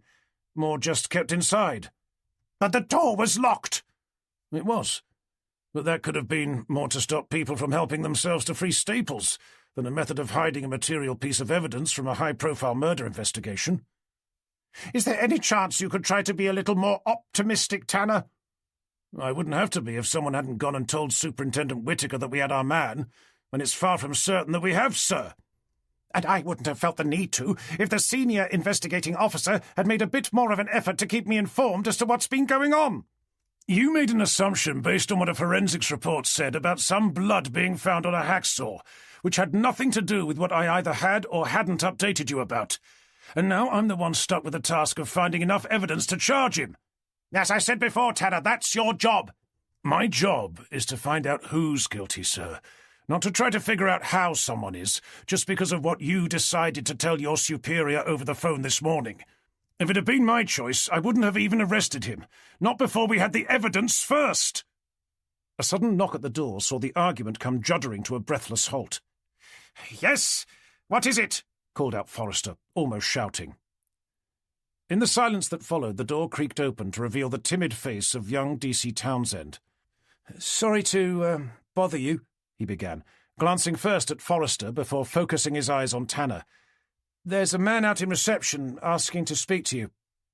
"Does he have a name?" Tanner inquired, grateful for the interruption. "George Chapman. He said you spoke to him yesterday? Him and his daughter?" Recalling the name, Tanner turned to look at Forrester. "He's the guy who lives next door to the lighthouse. The one mentioned as being a drop-off point in the letter found at Wallace's house." "Didn't you go up there with Cooper as part of his blackmail investigation?" "I did, yes, but—" "Then I suggest you let him deal with it." Townsend cleared his throat. He did specifically ask for D.I. Tanner, sir." Tanner turned to gaze out of Forrester's window, and the rain rattling off all the cars parked out in front. "I'd better go, sir. It must be important for him to have come all the way over here in this." Forrester let out an impatient sigh. "Very well. But the moment you're done with him, I want your focus straight back on Macmillan. If forensics comes back to say that the blood on that hacksaw belongs to Sir Michael, I want to see you charging him for the murders of both him and Wallace. If they come back to say it isn't, then you're going to have to ask the local magistrate for a holding extension, whether you think one will be granted or not." Chapter 45. Relieved to be able to escape from underneath Forrester's simmering glare, with Macmillan's goons still parked out in reception, Tanner asked Townsend to show Chapman into one of the interview rooms, where they'd be able to talk in private. Stopping off at the kitchen to grab himself a much-needed coffee, Tanner entered the room a few minutes later to find the walk-in slumped in a chair, water dripping down from a soaking wet raincoat. "Good morning, Mr. Chapman," Tanner began, placing his coffee onto the table to begin levering himself underneath. "You asked to see me?" "I have some rather belated news about the missing girl," Chapman began, staring down at his hands clenched together on top of the table. "Sorry, which one was that?" Tanner replied, a sanguine smile tugging inappropriately at the corners of his mouth. "The one the newspapers said went missing last week. I think her name was Abigail Taylor." Tanner took a moment to wade back through the many recent events in a bid to remind himself. "It was something my daughter told me," Chapman continued, "that she thought she'd seen something from her bedroom window the night the girl was said to have gone missing." "And what was that?" "Her bedroom is at the back of the house, facing out over the cliffs towards the sea." "Go on." "Well, she said she thought she saw someone fall off the back of a boat about half a mile off the coast." "And she thinks it was this missing girl?" Tanner queried. His voice edged with curious skepticism, as his mind considered just how much anyone would be able to see staring out into the middle of an ocean from the top of a distant cliff. Chapman nodded back in response. "What makes her so sure? I mean, the view from up there can't be great." "She has a telescope in her room. It's a bit of a hobby of hers, watching all the boats sailing past." "Okay, well, fair enough. I presume she called the Coast Guard to let them know?" "I'm afraid not. She didn't even tell me, not until last night." Tanner blinked in surprise. "And why was that, do you think?" Chapman shrugged. "She said she'd been too scared." "Scared of seeing someone fall off the back of a boat?" "That's the thing. She said she didn't fall, exactly, nor that she was thrown." "Thrown?" "She thinks the girl on the boat was dead, and that the men she was on the boat with had murdered her." "Jesus Christ," Tanner exclaimed, frantically clawing out his notebook. "And she's only thought to mention this now? Over a week after the event?" "I know. I told her how stupid she'd been, and that she should have told me the minute she saw it. But I think she found the whole thing genuinely frightening, which I can understand. I mean, it's not every day you see someone being killed before watching their body thrown over the side of a boat, especially if you're a 15-year-old schoolgirl." "Did she actually see her being killed?" "Not that she said." "What did she say exactly?" "That she saw her lying on the table, in the cockpit at the back, and that she wasn't wearing any clothes. Neither were the men standing around her. Then they tied something around her ankles, threw her body over the side, and motored away." "Did she see their faces?" Chapman shook his head. "And the boat's name?" Tanner demanded, poised with a pen. "She said it was too far away." "Did she at least see what type it was?" "All she said was that it was white and had a flybridge." "She doesn't know the make?" "Well, I can ask her, if you like." Tanner thought for a moment before tucking his notebook away. "I think it's probably best if we talk to her directly. Would you be able to bring her into the station?" Chapman hesitated. "If it's easier, we can come to you." "To be honest, I was hoping if it would be possible to keep her out of this. She's still just a child, and she doesn't know any more than I've already told you." "I'm sorry, Mr. Chapman, but I'm afraid that won't be possible. With a matter as important as this, we have no choice but to speak to her directly. But, as I said, we'd be happy to do so in your own home, and we'd make sure to bring someone from Child Services with us to make sure she's as comfortable as possible." "Would I be able to sit in?" "Of course." Chapman thought for a moment before eventually capitulating. "Well, I suppose it will be okay. But I'm not sure when, though. She's at school now." "Which school is that?" "St. Martin's in Stalham. Then she's got rehearsals for their end-of-term play, and she'll still have homework to do when she gets back. Can't it wait till the weekend?" "I'm afraid we'll need to see her as soon as possible, preferably today." "Then I'll have to have a think. Would it be all right if I called you a little later to arrange something suitable?" Tanner rose to his feet, levering out one of his last remaining business cards from his wallet to give to the man. "Okay, but please don't leave it too long." "I won't," Chapman replied, pushing away his chair. "Then I look forward to hearing back from you soon." Chapter 46. Leading Chapman back into the reception area, Tanner thanked him for making the effort to come in before watching him head back out into the storm. With the door swinging closed, he turned to stare about with hesitant indecision. The view of Macmillan's so-called security guards crowding around the coffee machine reminded him that their boss was still waiting for him to restart the interview. But until he had some actual evidence to challenge him with, he couldn't see the point. Then there was what Chapman had just told him. He had to let Forrester know. If he didn't, there was little doubt that he'd be accused of failing to update him once again. With a plan to get that out of the way first, he made his way back into the main office to head straight for his door. "Sorry to bother you," he said, knocking to poke his head inside. "I just thought I'd better let you know what George Chapman had to say for himself." "Okay, hold on," Forrester began, peeling his eyes from off his monitor to make a point of glancing down at his watch. "But be quick, I've got a conference call coming up." "It was about Miss Taylor." Forrester sent him an uncertain frown. "Sorry, who?" "The girl reported missing last Saturday." "Oh, Christ, I'd almost forgotten about her." "On the night in question, his daughter thought she saw the body of a woman being thrown over the side of a boat from her bedroom window, about half a mile off the coast." "But that was over a week ago." "That's exactly what I said. According to her father, she found the whole experience rather traumatic, which is why she waited so long before telling anyone." "Even her father?" Tanner shrugged. "I admit it does sound a little odd, but if what she's saying is true, I can understand why she'd be too scared to speak up." "And what was that?" "That she saw the girl lying naked on a table in the boat's cockpit, surrounded by a group of men, also without clothes. Her father didn't mention it, but I think it's likely she saw them having sex with her, possibly murdering her as well. If that was the case, then I can see why a witness could end up being traumatized. especially when you take into account her age, and the fact that she's still at school. Yes, well, I suppose. You said this took place at sea? Tanner knew what he was about to ask. The father said she has a telescope in her bedroom, and that watching all the boats going past is a hobby of hers. Strange sort of hobby for a teenage girl to have, don't you think? Sounds more like something the father would be interested in.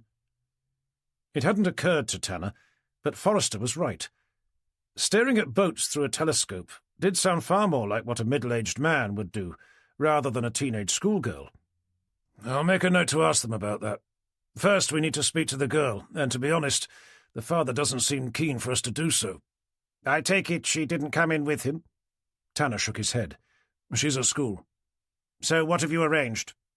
For him to call me with a convenient time, preferably this evening. Okay, keep me posted. How about Macmillan? Any news? Sorry, but I've still not had a chance to sit down with him.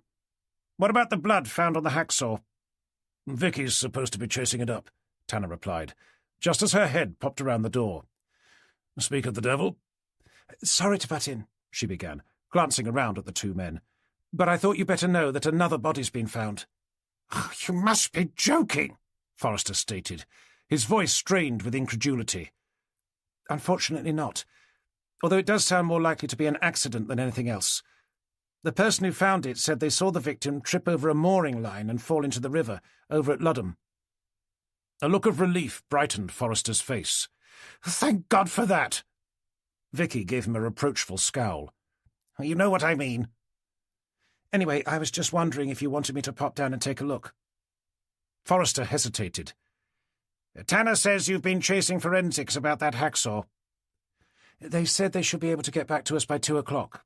For the hammer as well. Do we have any other leads we need to be chasing?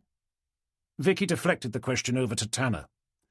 All we're waiting on are the tools found in the stationery cupboard. Okay, then you may as well both head down to take a quick look. But make sure you're back here by 2. Understood? 2 o'clock, Tanner repeated, nodding at Vicky for her to lead the way out. Chapter 47. Half an hour later, Tanner was driving Vicky cautiously through the village of Ludham, its high street devoid of people, as sheets of rain swept over shimmering cars and glistening pitch-black tarmac. Turning right onto Horsefen Road, they continued along, both peering out through the windscreen as a flurry of leaves flickered down through the rain like falling snow, the branches above being twisted and bent by what appeared to be a still building breeze. Avoiding a large broken branch at the side of the road, they emerged out from underneath the canopy of trees to turn right again, into a car park, overlooked by a small red-bricked gift shop, nestled neatly behind an eclectic mix of tenders and dinghies, all jostling for position along a short, narrow dyke. With Tanner's Jag left parked beside an ambulance, they stepped out to follow the directions given by a police constable towards a row of hire boats, each lashed to a purpose-built hard-standing, marking the edge of the river beyond. As the boats tugged restlessly against their mooring lines, as if fighting to be set free, they hurried over to where they could see Dr. Johnston, his shoulders hunched over as he stared down the line of boats. "We really must stop meeting like this," Tanner called out, lifting his voice above the noise of the howling wind as they came to a gradual halt behind him. "I'm not sure what other circumstances we could meet," Johnston commented, glancing around to take in both DIs through rain-splattered glasses. "Unless, of course, it was your body we'd found floating upside down in the river." A series of raised voices near the water's edge had them all peering over to see a half-submerged frogman hauling the body of what appeared to be yet another young woman up into the awaiting hands of 2 police forensics officers. With her body laid out on the grass, the 3 of them shuffled forward to find themselves staring down into the open blue eyes of yet another beautiful young woman, her sun-bronzed skin the colour of freshly moulded clay. Watching Johnston crouch down to begin his preliminary examination, Tanner stood by with impatient expectation. "Did she drown?" he eventually asked, unable to wait any longer. "From what I can see, I'd say that was the most likely course. The colouring of her lips, together with the skin around her mouth, is certainly consistent with someone who had. However, as always, I'll have a more accurate idea when I get her back to the lab." With a relieved nod, Tanner glanced first at Vicky, then behind them at the seemingly deserted shop they'd passed on the way in. "Does anyone know where the person is who called it in?" "I think it was the lady who owns the shop," commented one of the forensic officers. "But the body itself was found by a Broads Ranger. That's her patrol boat, moored up in the dike." Staring through the rain to see none other than Christine's boat, Tanner kicked himself. With so much going on, he'd completely forgotten about her call. He hadn't even had a chance to listen to her message, let alone have the decency to call her back. "I don't suppose you know where the Broads Ranger is?" he asked, staring about. "No idea. If she had any sense, she'd be inside the shop." "Okay, thanks," Tanner replied, wondering if he should make the effort to listen to her voicemail before heading over to find her. At least that way he'd know what she'd said. Deciding that it was probably better if he didn't know, he glanced back over at Vicky. "Shall we wander over to see if we can find them?" "After you," she replied, gesturing for him to lead the way. Chapter 48.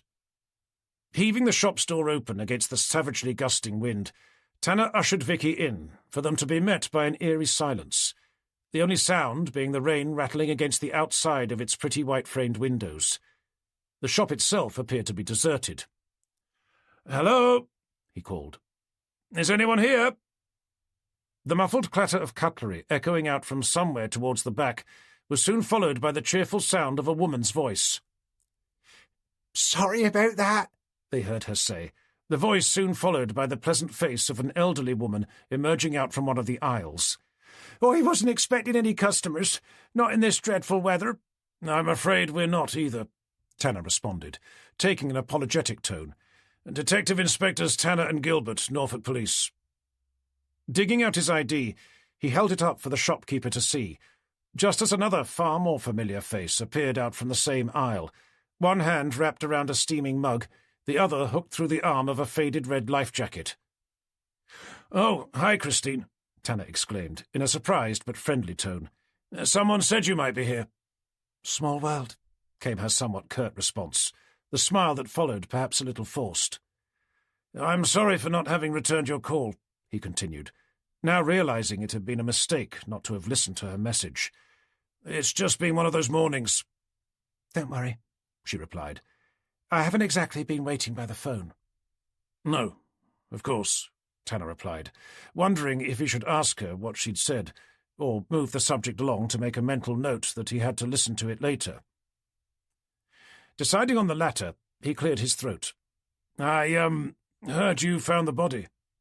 "Only because Mrs. Chatwick here called to tell us that she'd seen someone fall into the river." Tanner's attention turned to the shopkeeper. "You actually saw her go in?" "Well, yes and no." "Doesn't it have to be one or the other?" "Sorry, that probably wasn't very helpful. I was behind the counter, staring out at the weather, when I saw her running through the rain. I remember shaking my head, thinking that she could easily trip over one of the mooring lines and fall in. The next thing I knew, she'd done exactly that." "So you did see her go in?" "Well, as I said, not exactly. Perhaps, unsurprisingly, we haven't been particularly busy this morning, so I was making the most of my time by catching up with the accounts. I must have glanced down at the books for a moment. The next thing I knew, she'd fallen in. But I didn't see her trip or anything. One minute she was there, the next minute she wasn't." The shopkeeper took a quiet moment to gaze wistfully out of the window. "Poor girl. I simply can't imagine what she was doing out in such horrific weather." "But you must have seen something to have known she'd fallen in. Otherwise, wouldn't you have assumed that she'd have simply hopped on board one of the boats?" The shopkeeper's eyes glazed over in thought. I think something must have caught my eye," she eventually replied. "Like a branch falling close to where I'd seen her. I'm not sure. To be honest, I couldn't see much of anything, not with all the rain." "But you saw enough to know that it was a girl?" "Well, yes. She had a skirt on that was far too short and was only wearing a flimsy-looking raincoat. I think she was wearing high heels as well. Either way, she should never have been running like that, Not in the storm, and certainly not so close to all the boats. Tanner's mind harked back to one of her earlier comments. Do you think it was possible she was hit by a falling branch? Well, as I said, I think I may have seen something. Could it have been someone else? A man, perhaps? The woman hesitated, her grey sunken cheeks flickering with colour. I'm not sure, she began, her thin lips tightening with anxious uncertainty. As I said, it was difficult to see much of anything. But there could have been someone there with her. I'm sorry, I don't know. That could have been, but I wouldn't want to say, not with any certainty. Tanner turned his attention back to Christine. How long was it before you arrived? Probably about 20 minutes after we were called. I don't suppose you saw anyone when you got here? Nobody, she replied, shaking her head. How about on the way over? You mean on the water? Hardly a soul. You'd have to be either particularly stupid or incredibly brave to take your boat out in this. Not unless you're being paid to, of course. But you did see someone else? Only one that I can remember. A hire boat? Christine shook her head. If it had been, I'd have stopped them to ask what the hell they were doing, taking it out on a day like this. Did you see what it was? If I was to hazard a guess, I'd say it was a Fairline. Possibly a squadron. But don't quote me on that. How about a name? I didn't think to look. It was heading back the other way, towards Potter Heigham. And the helm? Christine took a moment before answering. A man, I think. Quite tall, with a thin, narrow face. Would you be able to recognize him if you saw him again? I doubt it. As you'd expect, he had a hood pulled over his head. And what with the weather and everything. Chapter 49. Leaving Vicky to make a note of the shopkeeper's phone number, Tanner peeled away to have a quiet moment with Christine. I just wanted to say sorry again for not having returned your call, he began, keeping his voice as low as possible as he guided her down one of the empty aisles. It's fine, she whispered back. As you said, you've been busy. Well, yes, but that's hardly an excuse. And I'm not going to give you one now. But you called when I was getting out of my car, just as this solicitor came up to start moaning at me about his client. Uh-huh. After that, I had Forrester dragging me into his office to have a go at me about what amounted to the same thing. And then we had this witness walk in off the street. All that before getting the call to come over here. So no excuses, then, Christine responded, offering him an acrid smile. Tanner smirked back in response. I was hoping you'd consider them more as reasons than excuses. There's a difference. I'd have to admit it is subtle. Having reached the end of the aisle, Christine stopped where she was to turn and face him. To be honest, I assumed your silence was in direct response to my message. With Tanner only able to offer her a blank, guilty expression, her eyes bored into his. You didn't listen to it, did you?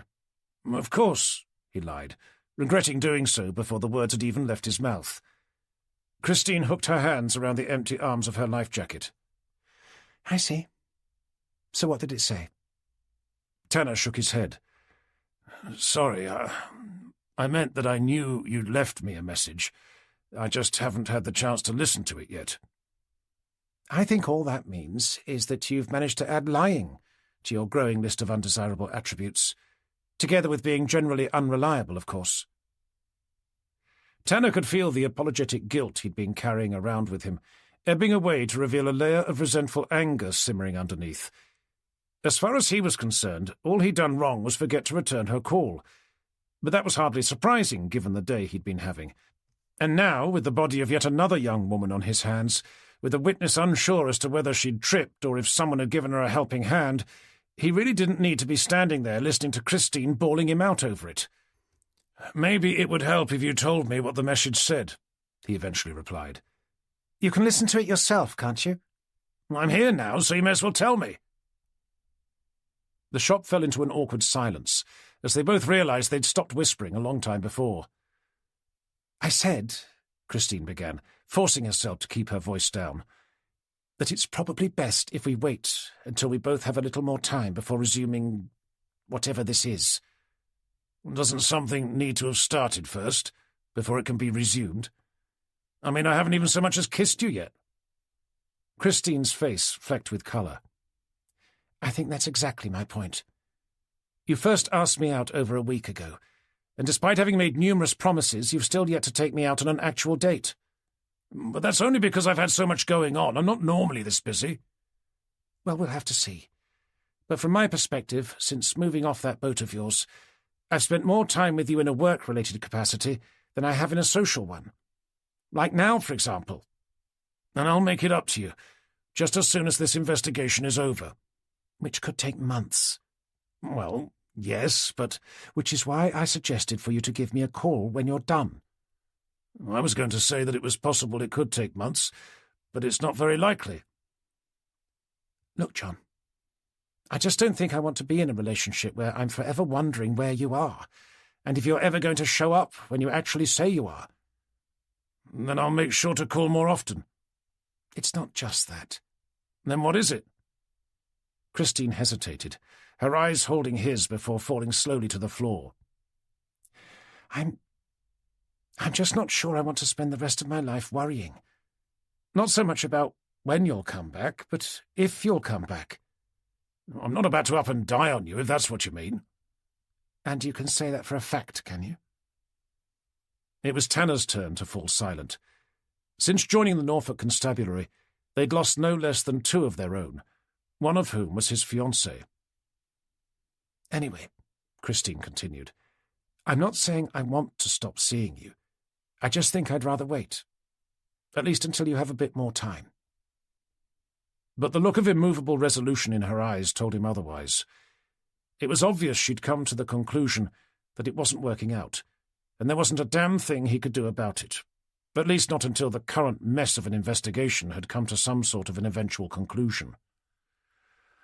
"Okay," he began, an empty feeling of rejection beginning to churn inside the depths of his stomach.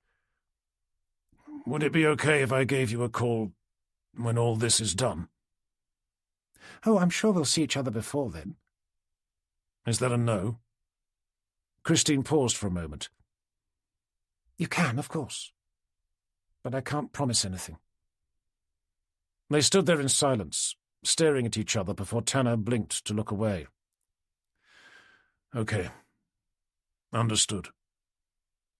With Christine's mouth remaining firmly closed, Tanner sucked in a juddering breath. Right, he said, forcing himself to stand up straight. I'd better get on. Making his way back down the aisle, he turned to stare back at her, opening his mouth as he did to offer her a look of pitiful remorse. But when it came to the moment of actually saying something, the words simply weren't there. He knew that anything he did manage to come out with would make him sound desperate, a male trait he knew to be even less attractive than lying. So he closed it again, to head silently away, doing his best to hold his head high as he began peering down the remaining aisles in search of the person he'd walked into the shop with. Chapter 50. You okay? Asked Vicky, in a concerned motherly tone the moment they were back outside the shop. Why wouldn't I be?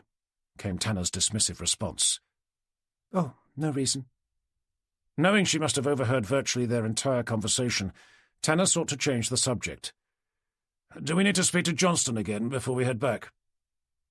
They both stopped to look over to where they could see him, crouched over the woman's body. I suppose that depends on if he's found anything that would clarify what the shopkeeper said, that she may not have simply tripped over a mooring line. As they continued to stare through the unrelenting rain, they saw Johnston tilt his head towards them, raising a hand as he did. That can't be good, commented Vicky. Tanner lifted his own in acknowledgement. Is it ever? He replied, before hunching his shoulders to begin leading the way over. What have you got? He called out a minute later, as they came to an eventual halt behind the medical examiner, now staring down at the body. We found her purse, he began, lifting his head to cast his eyes along the line of boats. It was on the grass, near to where she must have gone in. It still has all her credit cards and ID inside. Assuming it belongs to the victim, her name's Amanda Monaghan. Tanner watched Vicky dig out her notebook. Anything else?" Johnston heaved himself up to face them, water dripping down from the lip of his hood. "I'm afraid there's an indentation on the back of her head." Tanner gave him an agitated look. "I thought you said she drowned." "I still think that was the cause of death, that something hit her before she died, either as she went in or when she was in the water." Tanner thought for a moment. "And the shopkeeper mentioned something about a falling branch." They all spent a minute gazing about at the surrounding grass, strewn with dancing leaves and jagged broken twigs. "I can't see anything that would have been nearly big enough," Johnston eventually replied, his focus returning to the body. "Besides, I'd say the shape of the indentation was more man-made than natural." "Please don't tell me it was another hammer." "Well, it's certainly similar to the other two. There's something else they have in common as well. There's another stamp on the back of her hand." "And that brings us all the way back to Macmillan," Tanner muttered, catching Vicky's eye. "Who's still back at the station?" "Which is where we'd better be getting back to before Forrester calls to find out where we are." "What about Ian Sanders?" Tanner threw her a look of curious confusion. "Sorry, what about him?" "According to my notes, he's got a Fairline squadron.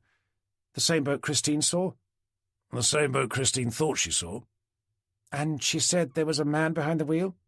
"Isn't there always?" "And that he was tall, with a narrow face?" "Which she said she could hardly see. Besides, what possible reason would Sanders have for murdering an exotic dancer who worked at a strip club he'd never been to?" "He only said he'd never been there. For all we know, he was one of their most frequent visitors." "Even so, he doesn't have a motive. At least not one we know about." "But if both the boat and its driver match the description of the only boat seen sailing away from what is looking likely to be the scene of another murder, isn't it worth having a chat?" "I suppose," capitulated Tanner, glancing down at his watch. "Let's just hope Forrester sees it the same way." Chapter 51. With the roads virtually devoid of all traffic, it took them less than 20 minutes to reach the short, narrow dyke where they'd first met Ian Sanders. As they turned into the car park, for a full moment they thought his boat had gone, only to realise a second later that it was still there, just not where it had been before. When they'd been there last, it was up at the far end, near to where the dyke met the River Thurne.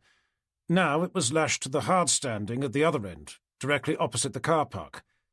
Seeing someone moving about inside, they forced themselves back out into the torrential rain, to begin forging their way through buffeting gusts of turbulent wind over to the boat's cockpit, enclosed by a clear plastic canopy, one of the sections left flapping in the wind. "Hello?" Tanner yelled, attempting to peer inside. "Is there anyone aboard?" A moment later, the figure of a man could be seen emerging out through the glass patio doors inside, his features clouded by the canopy's thick plastic covering. "Mr. Sanders," Tanner continued. "I'm not sure who else I'd be," came his familiar voice, as they watched him place something heavy down onto one of the cockpit's moulded plastic seats. "It's D.I. Tanner and D.I. Gilbert, Norfolk Police." "So I can see," he continued, pulling back the half-open flap to lift a toolbox onto the narrow walkway. "We have some questions for you, if that's okay." "You've certainly picked quite a day for it." "Hardly ideal, I know, but time and tide." Sanders glared out, first at Tanner, then Vicky, before ducking back inside to disappear once again. "Have you been anywhere nice?" called Tanner, bringing Vicky's attention to the toolbox he'd left out in the rain. "Don't worry, I'm not leaving," came his muffled response. "I asked if you'd been anywhere nice, Mr. Sanders," Tanner continued. "Not if you were making plans to." The figure soon appeared through the canopy, more heavy items hanging from the ends of his arms. "Sorry," he eventually said, pulling back the cover to lift more toolboxes out. "I can barely hear anything with all this wind. What did you say again?" "I asked if you'd been anywhere nice." "Only back home to pick up these tools." "But you've just come from somewhere, though, haven't you?" Sanders shook his head, whilst holding Tanner's gaze. "I haven't moved. Not since you were last here." "But your boat has, though, hasn't it?" "Oh, I see what you mean." "Okay, so I'll ask you again. Where have you been?" Well, I was moored up at the top of the dyke, Sanders began, gesturing over to where he was referring with just the hint of a smirk. Now I'm here, at the other end. Tanner failed to be amused. Was there any particular reason why you moved? I asked the dyke's owner if I could bring it further down when news of the storm broke. There's more shelter here. I must admit, he continued, glancing up towards the threatening sky above, I'm pleased I did. I'd no idea it would be this bad. So you haven't used it today? What, in this weather? Are you mad? Tanner took a moment to run his eyes down the yacht's sleek white hull. It's a Fairline squadron, isn't it? That's right. Why? Are you in the market for one? It's just that a boat exactly like yours was seen about an hour ago, up near Ludham, which isn't a million miles from where we are now. Then it must have been another Fairline squadron, one with an owner who's either incredibly brave or is equally stupid. The person driving the boat also met your description. Good-looking chap, was he? It was Tanner's turn to smile. I don't suppose you know a young woman by the name of Amanda Monaghan, by any chance? Never heard of her. Her body was found about an hour ago, very near to where the witness said she'd seen your boat. Well, as I said, apart from bringing it down to this end, I haven't moved. How about another young woman by the name of Nicola Bowell? Again, no, sorry. Her body was found by a taxi driver last night at around 11 o'clock. Would you be able to tell us where you were at that time? Probably at home, but I'd have to check. Then there's Claire Metcalfe, of course. She was found down an alleyway near to where she lived yesterday morning. I don't suppose you'd know anything about that. Only what I saw on the news. And at that time you were either at home or here. I haven't been anywhere else. How is life at home, Mr. Sanders? The sudden change of subject had the man stopping to glare out at Tanner. What the hell's that got to do with anything? It's just that you mentioned before that you were happily married. And I still am, thank you very much. Have you ever been to a place called the Riverside Gentlemen's Club? What? No, why? But you've heard of it, though. Well, yes, but only because Mike and Toby used to go there. But not you. As I think I mentioned before, Inspector, nightclubs really aren't my thing. But it's not really a nightclub, though, is it? I wouldn't know. As I said, I've never been. But your friends used to. I just told you, didn't I? Do you think that's where they'd meet the girls they'd bring back to your boat? Sanders' eyes fixed onto Tanner's, his mouth remaining firmly closed. We spoke to one of your neighbours, Tanner continued, when we were last here. She said she'd seen numerous young women being entertained on board, whilst you were on it, I may add. That's as may be, but I wasn't the one doing the entertaining, at least not in the way which I suspect you're referring. Neither was it my wish to have them on board. That was all down to Michael and Toby. But you did meet their attentive young female friends, though. Of course. But as I said, I didn't do anything with them. I'm not suggesting you did. Then why do you keep asking about them? Because, Mr. Sanders, it would appear that of the 3 women who've turned up dead over the last 2 days, they all worked at the same club. That being the Riverside. The same place your now deceased friends would go to pick them up, before bringing them back for you to do God knows what to them. I told you I never so much as laid a finger on them. Of course, you said. You're happily married. Tanner smirked, just as the sound of his phone could be heard ringing from inside the depths of his coat. If you'll excuse me for just a minute, he said, turning around to dig it out. Forrester? Questioned Vicky, catching his eye. Stepping away from the boat, Tanner stared down at the rain-splattered screen to shake his head. It's nobody from the office. It could be forensics. I'd better take it. Whilst I do, maybe you could ask Mr. Sanders if he has either a hammer or a hacksaw hidden somewhere within his burgeoning toolbox collection. Seeing Vicky nod with a conspiratorial smile, Tanner lifted the phone up to his ear, whilst heading off to seek the shelter provided by a local corner shop. Hello, Tanner speaking. Detective Inspector John Tanner? Yes, speaking, he repeated, struggling to hear what the caller was saying. Sorry to bother you, it's George Chapman. It took him a full second to place the name. Mr. Chapman, how can I help? You asked me to call? To arrange a time for you to come round to speak to my daughter? Indeed I did. I'm afraid the only time we can do today is later this evening, at around 9 o'clock. Tanner rolled his eyes. Unless you can wait until the weekend. You can't do any earlier? Say around 6? I'm sorry, but as I said, she has rehearsals for her end-of-term play after school. Then she has to revise for her GCSEs. The only time we have is after we've had supper. Then I suppose that will have to do. Have you spoken to her since this morning? No. Why?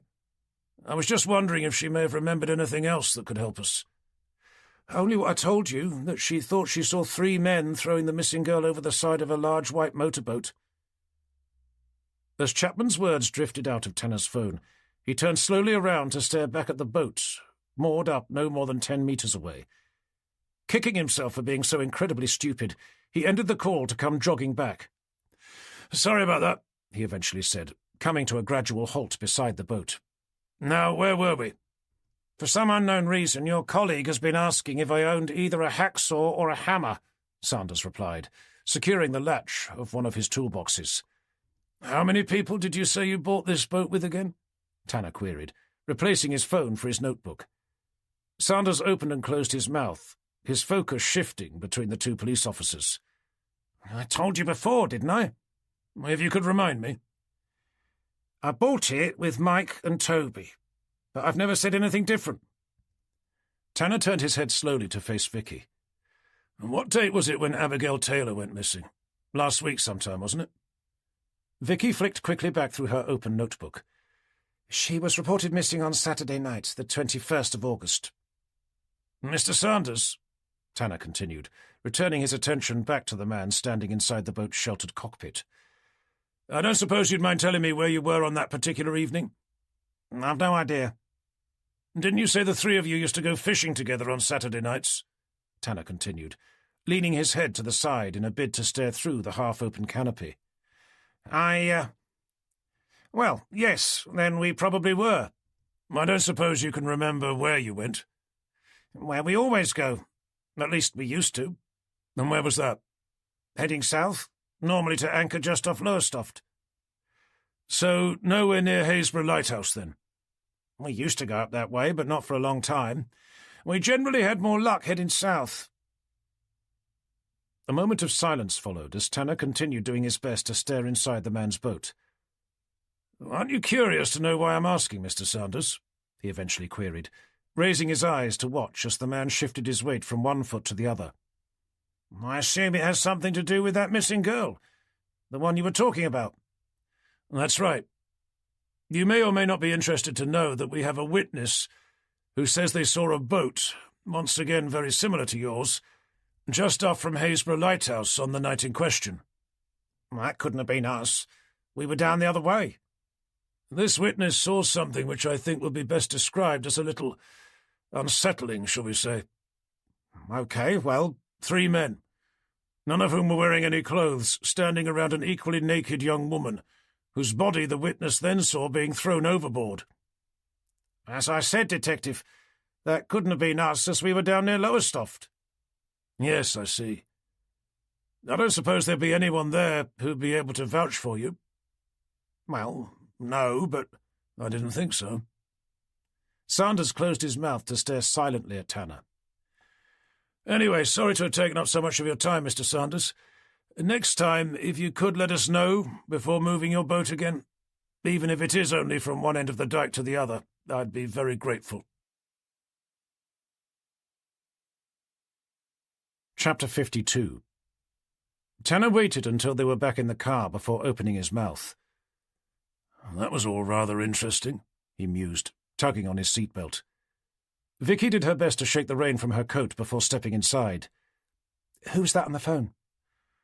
"The guy I met when I went up to Haysborough Lighthouse with Cooper.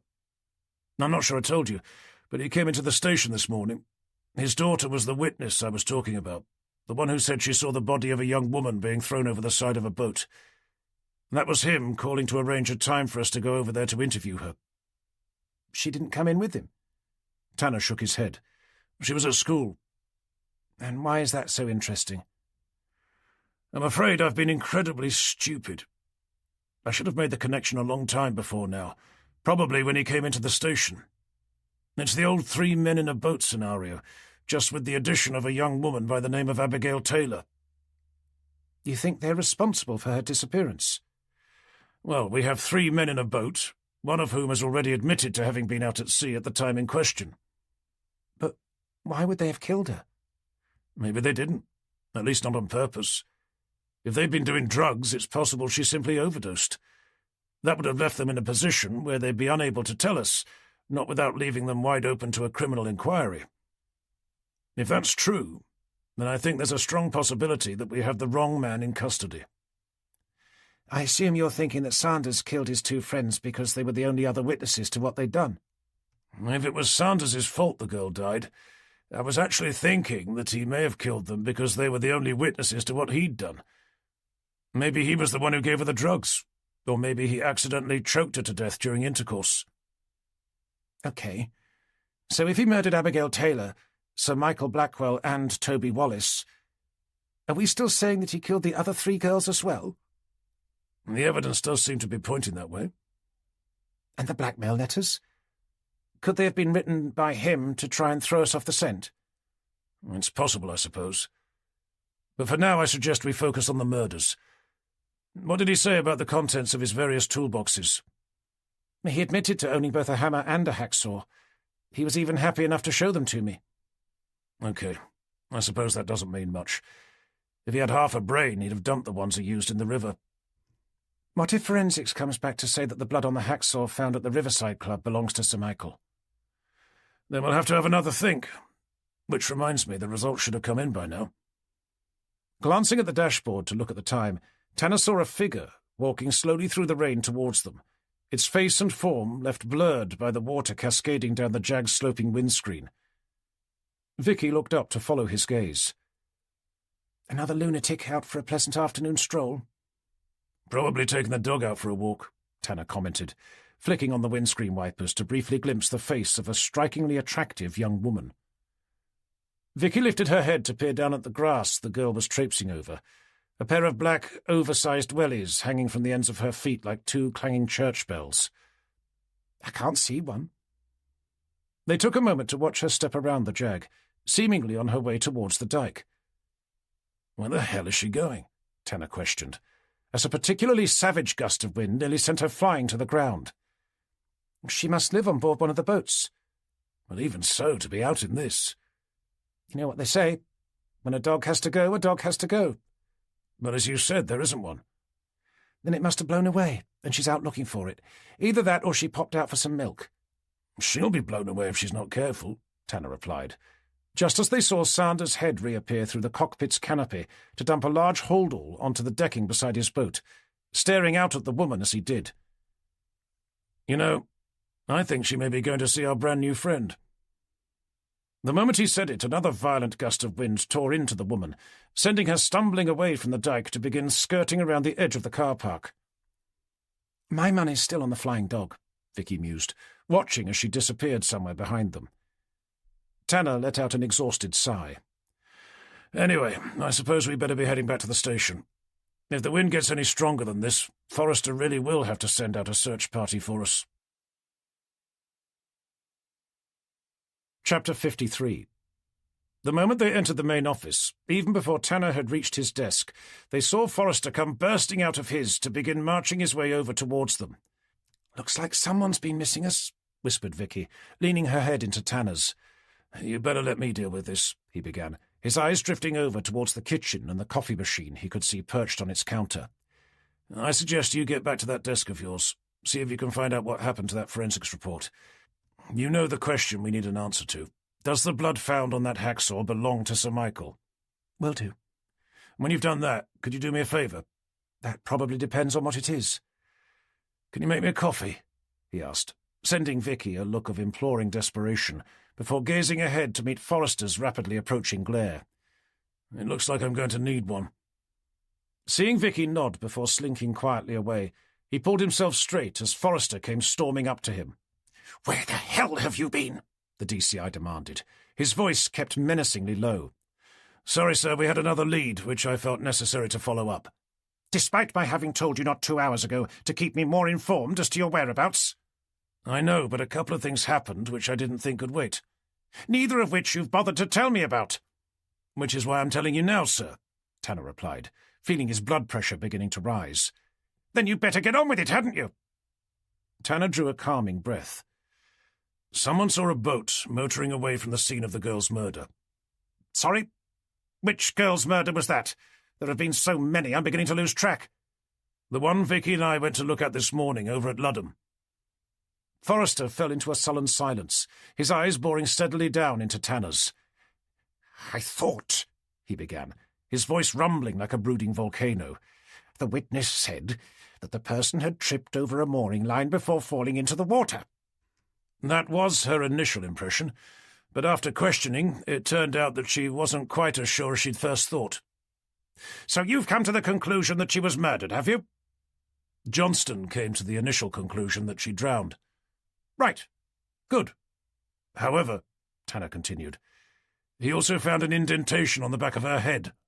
For fuck's sake, Forrester muttered quietly to himself, turning his head to glare wildly about. The witness did say she thought she may have been hit by a falling branch, which could have been the cause of the head injury, as well as for her going into the river. I assume you didn't find one? I'm afraid not. At least nothing large enough to have caused such an injury. That's just great. Johnston's eventual opinion was that whatever caused the injury was more man-made than natural. He also thought it was similar to those found on the previous 2 women. Even better, Forrester replied, his tone soaked in acrid sarcasm. And where did you go after that? On a camping trip up to the Lake District? I think that's where we might have some more positive news, Tanner continued, doing his dogged best to ignore Forrester's ongoing barrage of flippant, acrimonious remarks. I mentioned before about another witness saying they saw a boat motoring away from the scene. The witness said the boat was a Fairline Squadron, just like the one Ian Sanders owns. Tanner could almost see the cogs of Forrester's mind turning slowly around inside his head. And this witness, she's reliable, is she? In that she can tell one boat from another? She's a Broads Ranger, sir. Forrester's eyes narrowed to the point where Tanner could barely see them. I do hope you're not about to tell me it was that woman you've been seeing so much of recently. If you're referring to Christine, she just happened to be the Broads Ranger who was called to the scene. Seeing Forrester shake his head, rolling his eyes as he did, Tanner thought it was probably best for him to move the conversation along. Anyway, that's where Vicky and I went afterwards, to see if we could find him. And did you? Tanner nodded.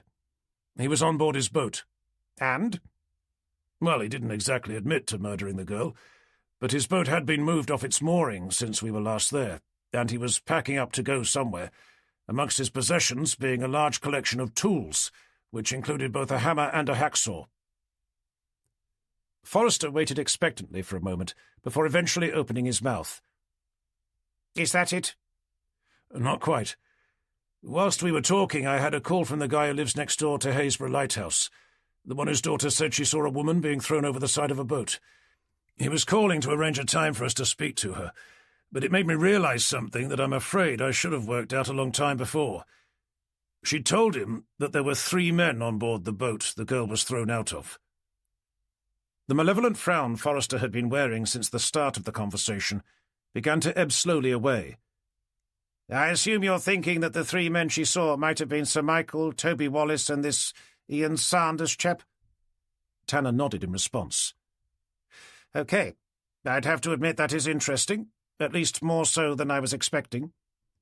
Vicky's appearance beside Tanner with the coffee he'd requested, held out in her hands, had him smiling gratefully around. Did you manage to get hold of forensics? He asked her, taking the proffered mug. I spoke to someone who said the tests were completed this morning. So why haven't we received the results? He's not sure. Don't tell me they've lost them. He seemed to think it was more likely they'd been misfiled than actually lost. You must be joking, surely, Tanner muttered, with mounting frustration. Did you tell them just how important that one piece of evidence is to our entire investigation? I can't say that I did. although I'm not sure what difference it would have made if I had." Forrester made a point of glaring down at his watch. "You do realise, Tanner, that we only have 3 hours before Macmillan's solicitor is legally entitled to march his client straight out the front door, meaning that any evidence we've collected so far will be as good as useless." "Forgive me, sir, but it's hardly my fault. Our forensics department seems to lack the ability to do basic filing." "Did you apply for an extension, like I told you to?" "I've been waiting on forensics. The blood on that hacksaw is the only piece of non-circumstantial evidence we have." "Then I suggest you get over there to help them find it." Tanner stopped to stare over at him. "You're not being serious." "Does it look like I'm joking?" "But I don't even know where they're based." "Yes, I can see how that's going to be a problem," Forrester replied, folding his arms to place a pensive finger against the loose skin hanging from his chin. "Vicky, do you have any idea how Tanner here would be able to find somewhere he's never been to before?" Vicky began, a playful smirk beginning to tug gently at the corners of her mouth. "It was a while ago now, but didn't someone invent something called a map?" "My God, you're right!" "And with the recent invention of the Internet," she continued, seemingly enjoying herself, "these days I think you can access them via a computer. And when you find something called a postcode, you can use another clever bit of kit known as satellite navigation. Apparently it will take you straight there." "Well, there we are," beamed Forrester, his attention returning to his senior DI. "Problem solved." "Most amusing," commented Tanner, without looking as if he had been. "Even if I was to go all the way over there, wherever they're based, I can hardly imagine they'd allow me to start ploughing my way through all their files." "Frankly, I don't give a shit. I want those results found before 8 o'clock. Under absolutely no circumstances am I having Macmillan waltzing out of here 1 minute, only for the evidence proving he's guilty of carving up Lord Blackwell's son turning up the next. Do you understand?" "And what if the forensics report comes back to say that the blood found on the hacksaw doesn't belong to Sir Michael, whilst the real culprit is happily motoring his way down to the Caribbean?" "Then I suggest you arrange for a search warrant before he does." "I'm sorry. I thought you wanted me over at forensics emptying out their waste paper baskets." "Fortunately for us, you're not the only person who works here." "Could have fooled me," Tanner muttered, loud enough for both his colleague and boss to hear. "Always good to know my work here is being appreciated," Vicky said, forcing a jaded grin over at him. "Present company accepted, of course." "I'm sure Vicky is more than capable of organising a forensics team to head over to Sanders' boat." "What about Cooper?" "What about him?" "Why can't he go on a fishing trip for the missing evidence?" "Because you're the SIO." "Yes, of course, I nearly forgot. By the way, I'm not sure I ever did thank you for that." "Which means it's your responsibility to find it," Forrester continued. "I'd have thought, being that I am the SIO and everything, it would have been my choice who went." "Just get yourself over there, Tanner. That's an order." Tanner waited for Forrester to spin around to start heading back to his office, before offering the back of his bald head an exaggerated salute. "Yes, sir," he added, with undiluted sarcastic irreverence. Turning to find Vicky glaring at him with her arms folded, he offered her a concerned frown. "You're right." "If you want me to continue fetching coffee for you at the drop of a hat," she began, "as if I'm some sort of snot-nosed work placement student, may I suggest that you refrain from insinuating that I do bugger all around here?" "Ah, right. Sorry about that. It was said in the heat of the moment." "I don't care if it was said inside a preheated microwave." I'm not sure you can preheat a microwave." "You know what I mean." "I do, yes, and sorry again." Vicky glared at him for a moment longer before her features gradually softened. "So, I suppose you want me to arrange for a forensics team to head over to Sanders' boat?" "If you could. But first, I don't suppose you could help me work out where our forensics department is based?" "Have you seriously never heard of Google?" "I must admit I have, but to be honest, I've never been very good with search engines." "How is it possible for someone not to be very good with search engines?" Tanner shrugged. "I'm not sure. I just never seem to know what to type in." Realizing he was joking, Vicky couldn't help but smile. "Then I suppose it's fortunate for you that I've been there before. They're over at Thorpe End. I'll dig out their address, but I suggest you give them a call before you head over, just so they know to expect you." Makes sense. Seeing her about to head off, he glanced down at the still full coffee mug held at the end of his arm. Before I do, I don't suppose there's any chance you could make me another coffee. This one seems to have gone cold. I do hope you're joking. He looked up at her with an amused smirk. Don't worry, I'll just have to get some snot-nosed work placement student to heat this one up in a preheatable microwave, although they may have to invent one that has the ability to preheat first, of course. Chapter 54. Just over 15 minutes later, Tanner arrived at the Norfolk Constabulary's Forensics Department in Thorpe End, a small village lying on the border between Norwich city centre and the Norfolk Broads. Leaving his XGS in the waterlogged car park outside, he hurried in through a narrow, inconspicuous door marked only by a small sign above. As he peeled off his hood to wipe the rain dripping from off the end of his nose, he stepped up to the reception desk to find that there was nobody behind it. "Hello?" he called, staring about whilst digging out his formal ID. "Is anyone here?" A moment later, a rotund man with a bald head and thick tortoiseshell-rimmed glasses came hurrying through a door to the side. "Hello. Yes, sorry, what can I do for you?" he inquired, navigating himself behind the desk. D.I. Tanner, I called earlier. That's right, but as I said on the phone, I'm not sure how we can help. And as I said on the phone, the results you've somehow managed to lose are vital to a multiple murder investigation. We're fully aware of that, thank you. I just don't see how your presence here will enable us to find them any quicker. Can't I help go through your files? What? For every case we're working on? Obviously not. Just the ones relating to our investigation. I'm sorry, but I can't allow you to go through any of the files on our system, whether they're related to your investigation or not. Apart from it being highly inappropriate, you simply don't have the authorization. Even if you did, had they been in the files you're referring to, we'd have found them a long time before now. But there must be something I can do.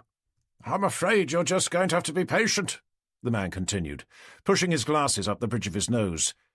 But don't worry, they'll turn up soon enough. They've just been misfiled, that's all.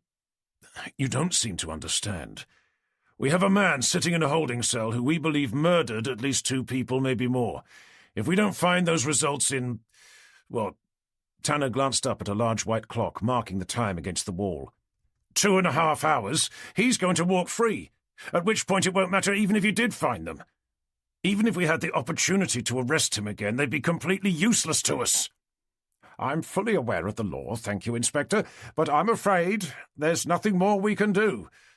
All I can say is that we're working as hard and as fast as possible to find them for you, and your presence here is only holding that process up.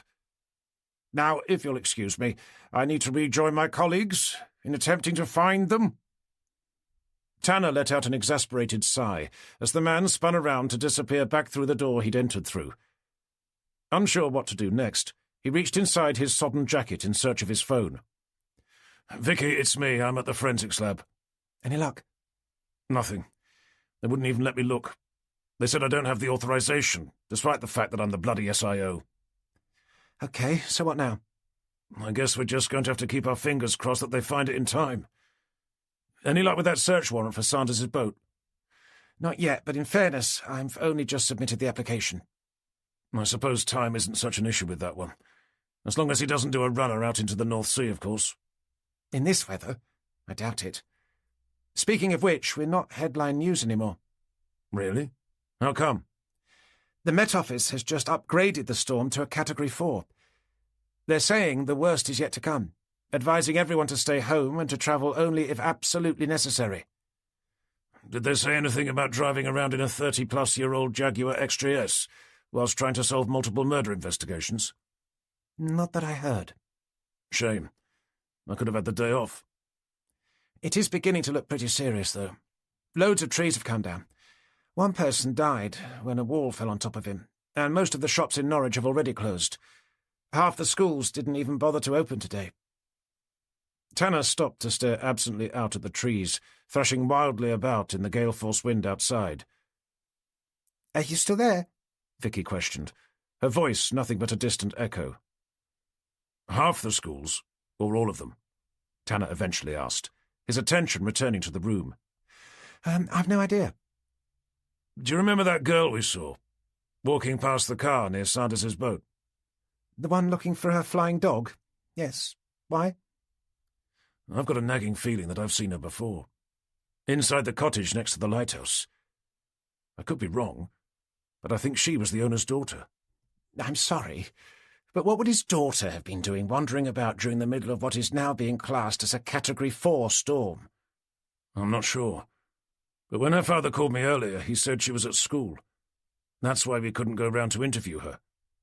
Maybe her school was one of the ones that decided to stay open. And maybe it wasn't.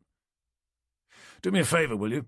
He asked, digging out his notebook to begin rifling through its pages. What, another one? Give her school a call for me. It's St. Martin's in Stalham. Find out if they were open today, and if they were, was Alice Chapman there? Okay, no problem. Whilst you're doing that, Tanner continued, his gaze returning to the storm raging outside, I'm going to see if I can get hold of her father. Chapter 55. Finding Chapman's number, Tanner dialed it to begin pacing up and down, listening to it ring endlessly before finally being sent through to voicemail.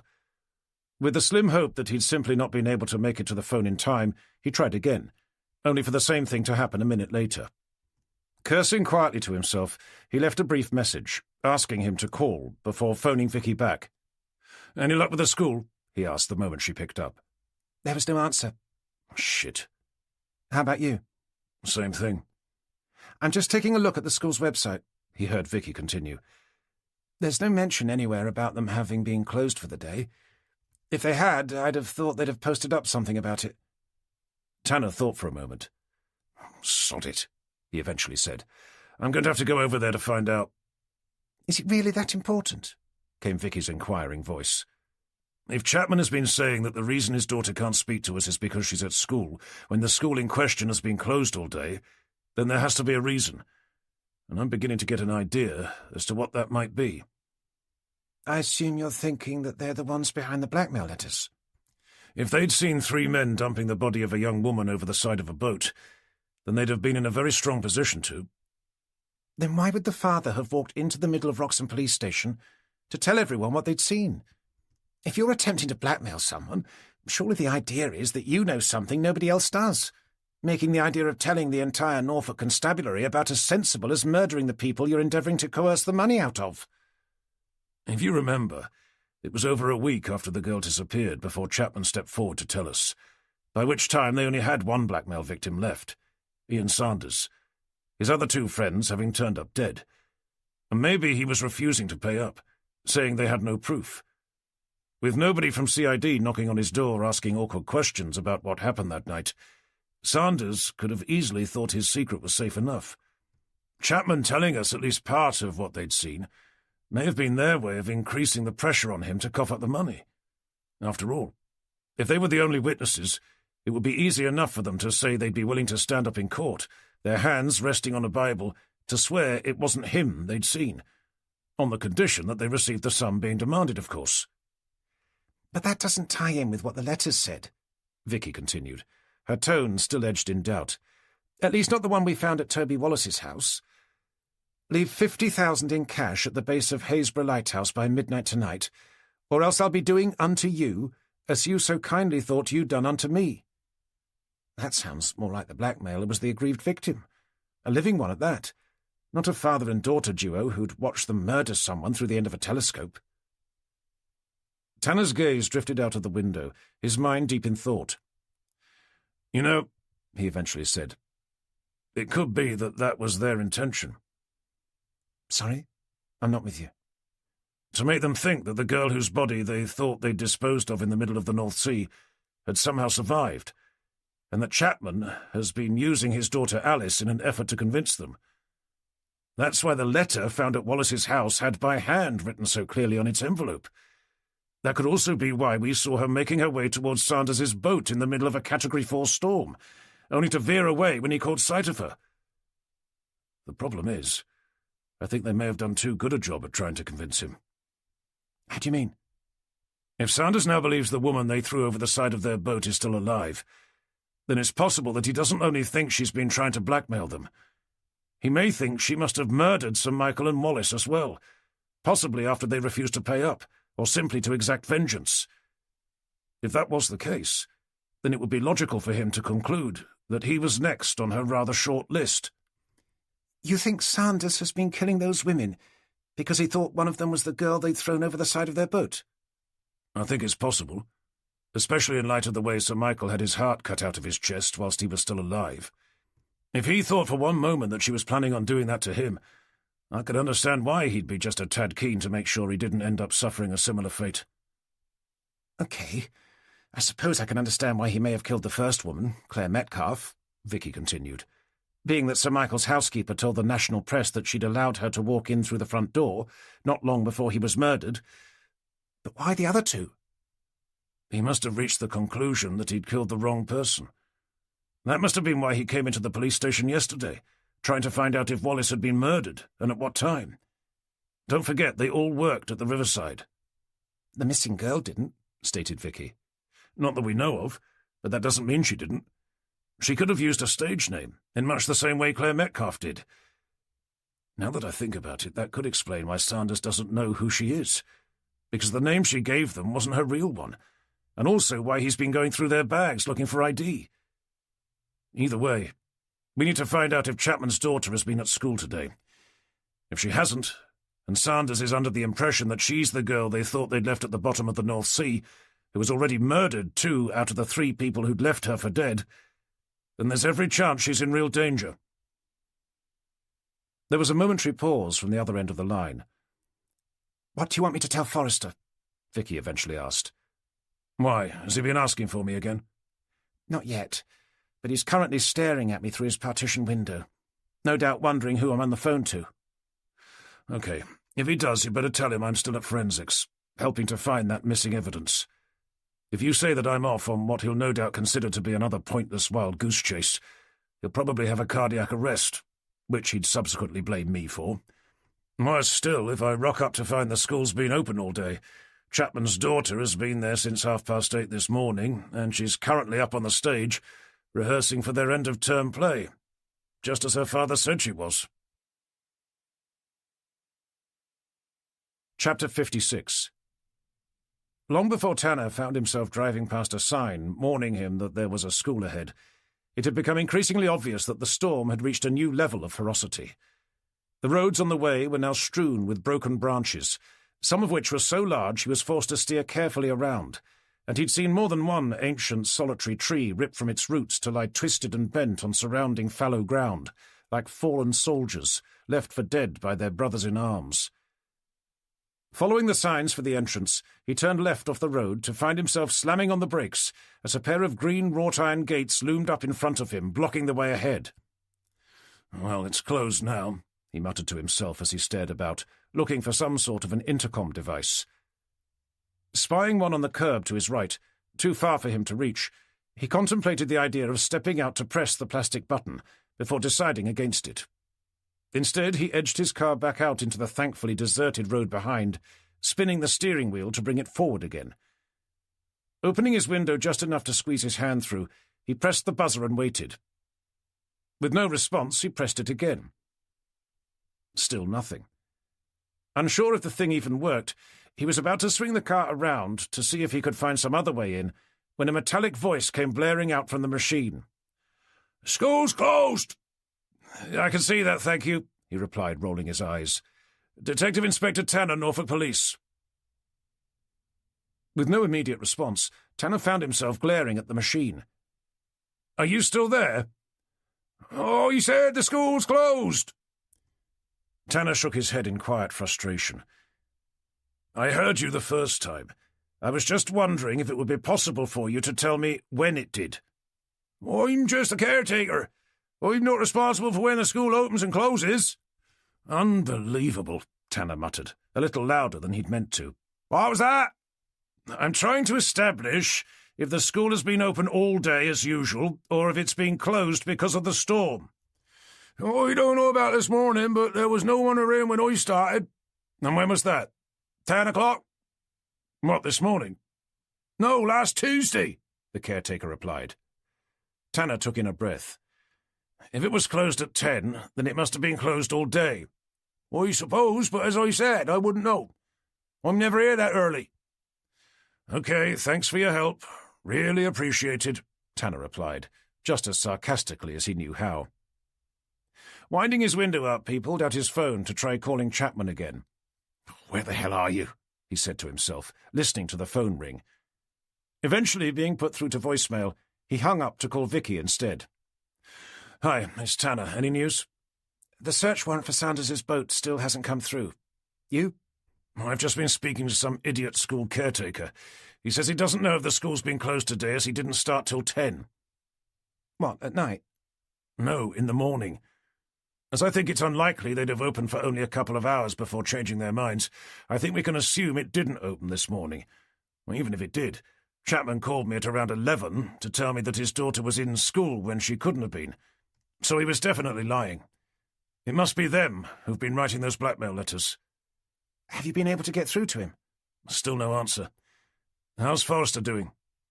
Hasn't he called you? Not that I know, Tanner replied, pulling his phone away from his ear to stare momentarily at the screen. Was he supposed to? He came over about 2 minutes ago, asking if I knew where you were. And what did you say? What you told me to. That you're still at forensics, helping to find that missing report. That's when he said he was going to call you. Okay, he's probably trying to get through now. I'd better give him a call. See if I can beat him to it. Let me know when that warrant comes through. Chapter 57. The moment he ended the call, his phone rang in his hand. He didn't need to look at the screen to know who it was. Tanner, it's Forrester. I was just this second about to call you, sir. Does that mean you have some good news for me? Not regarding the missing forensics report, I'm afraid. At least not yet. You do know that we only have 2 hours before Macmillan walks out the door? Tanner glanced down at the JAG's analog clock, mounted onto its somewhat dated, heavily varnished dashboard. I'm aware of that, thank you, but unfortunately I'm not sure what else I can do. So why were you about to call me? Something else has come up that I think needs to take priority. Overcharging a suspect with multiple murder? In order to stop someone else from being, sir. Tanner's statement was initially met by silence. Okay, you have my attention. George Chapman has been lying to us about the whereabouts of his daughter, Alice. You mean the girl who said she saw a body being thrown over the side of a boat? That's the one. What the hell has that got to do with anything? I think they're the ones who've been writing those blackmail letters. Wasn't it the father who came into the station telling us what his daughter had seen? Well, yes, it was, but isn't that rather an odd sort of thing for him to have done? If they were endeavouring to convince Sir Michael and his friends that they knew about some heinous crime they'd committed, one that nobody else was supposed to? I can only assume that they must have had some other motive for doing so. Perhaps it was because nobody was coughing up the cash they were demanding, so they decided to apply some additional pressure by providing us with some clues as to what they've been up to. Either way, Forrester continued, what I'd really like to know is why you think a case of attempted blackmail should take priority over a multiple murder investigation. Because of the blackmail method they've been using, and what I believe Sanders has been up to since. I'm sorry, Tanner, but you're going to have to explain yourself. I think they've been endeavouring to make Sir Michael, Wallace and Sanders believe that the girl they threw over the side of their boat survived, and that she's the one who's been attempting to blackmail them. What on earth would make you think that? It's the wording used on the letter found at Wallace's house. Leave 50,000 at the base of Haysborough Lighthouse by midnight tonight, or else I'll be doing unto you as you so kindly thought you'd done unto me. It's in the first person, and in an attempt to further convince them, I think the father has been using his daughter effectively as bait, sending her out to parade herself in front of them. Vicky and I saw a girl today, just after we'd finished speaking to Sanders. She walked straight past his boat. I swear it was Alice. This is all well and good, Tanner, but I still don't see why you're making such a fuss. It's still just blackmail, and by all accounts a failed one at that. Not if Sanders ends up being the one who's been killing all those women, and his motivation for having done so. Which is? Because he's become so convinced by the Chapman's blackmail attempt that the woman they threw over the side of the boat did somehow survive, he's come to the conclusion that it must have been her who murdered Sir Michael and Wallace, and that he's next. If that's true, and he now thinks Chapman's daughter is the girl he'd previously thought was lying at the bottom of the North Sea, then I think she's in real danger. Tanner heard a distant knock on a door from the other end of the line, followed by the muffled voice of a woman. "Oh, hold on a sec, Tanner. Vicky's at the door." Trying to overhear what was being said, Tanner waited patiently for his DCI to come back over the line. "Sorry about that. The search warrant for Ian Sanders's boat has just come through. I've told her to see if she can dig up any forensics officers to head straight over there. I assume that's okay with you?" "Yes, of course." "As for Chapman's daughter, if you're right, then we need to find her. When was the last time you spoke to her father?" "Not since he called me earlier to try and arrange a time for us to speak to her. He said she was still at school." "Well, how do you know that she isn't?" "It was on the news that the schools have closed." "What, all of them? Are you sure?" "I'm currently parked directly outside their school's gates, having just been speaking to the caretaker about it." There was a momentary pause from the other end of the line. "I thought you were at forensics, helping to find that missing report." "Well, I was, sir, but they said I was being more of a hindrance than actually helping, so I thought I'd come down here instead." Tanner could almost hear Forrester shaking his head in disbelief. "So what do you intend to do now?" the DCI eventually asked. Tanner cleared his throat. "I thought I'd head over to Chapman's house. Hopefully that's where his daughter is." "Wouldn't it be easier just to phone him up to ask?" "He's not picking up.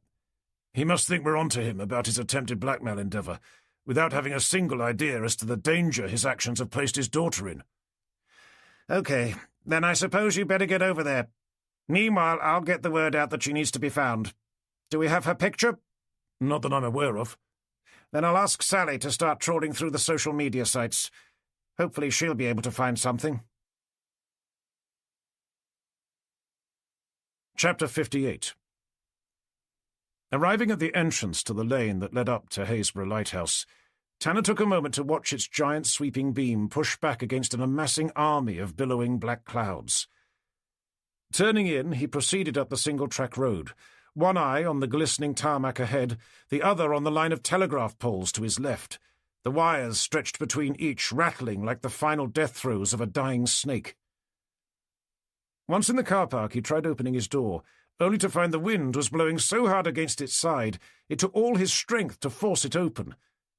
For the first time since the storm had started, a prickle of fear pinched at the corners of his mind.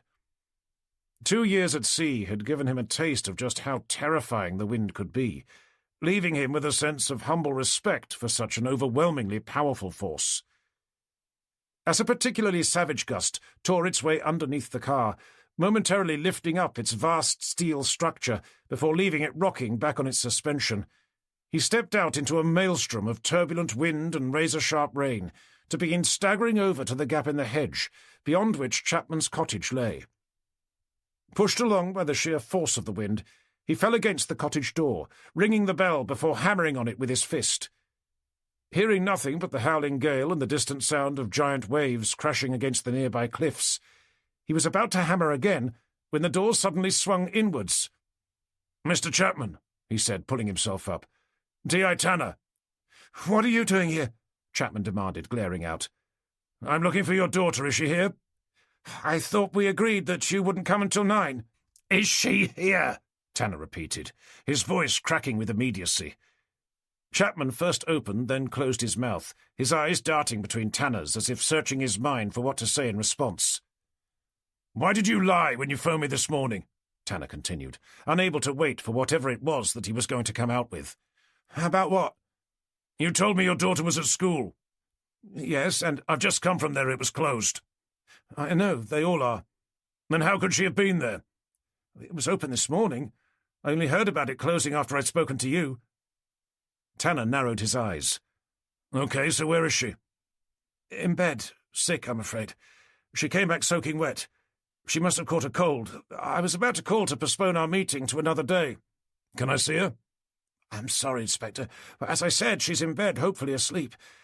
I don't care who you are. There's no way I'm going to allow you inside her bedroom." Tanner watched him take a firm hold of the edge of the door before returning his attention to his face. "What time did she get home?" "Some time after I called you." "You know, that's funny."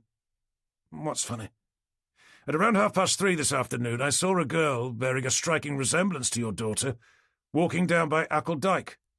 Chapman's eyes recommenced their erratic dance. "The question is," Tanner continued, "what was she doing all the way over there if she was supposed to—" We'll return to the story soon. But for now, let the music help you slow down and feel present.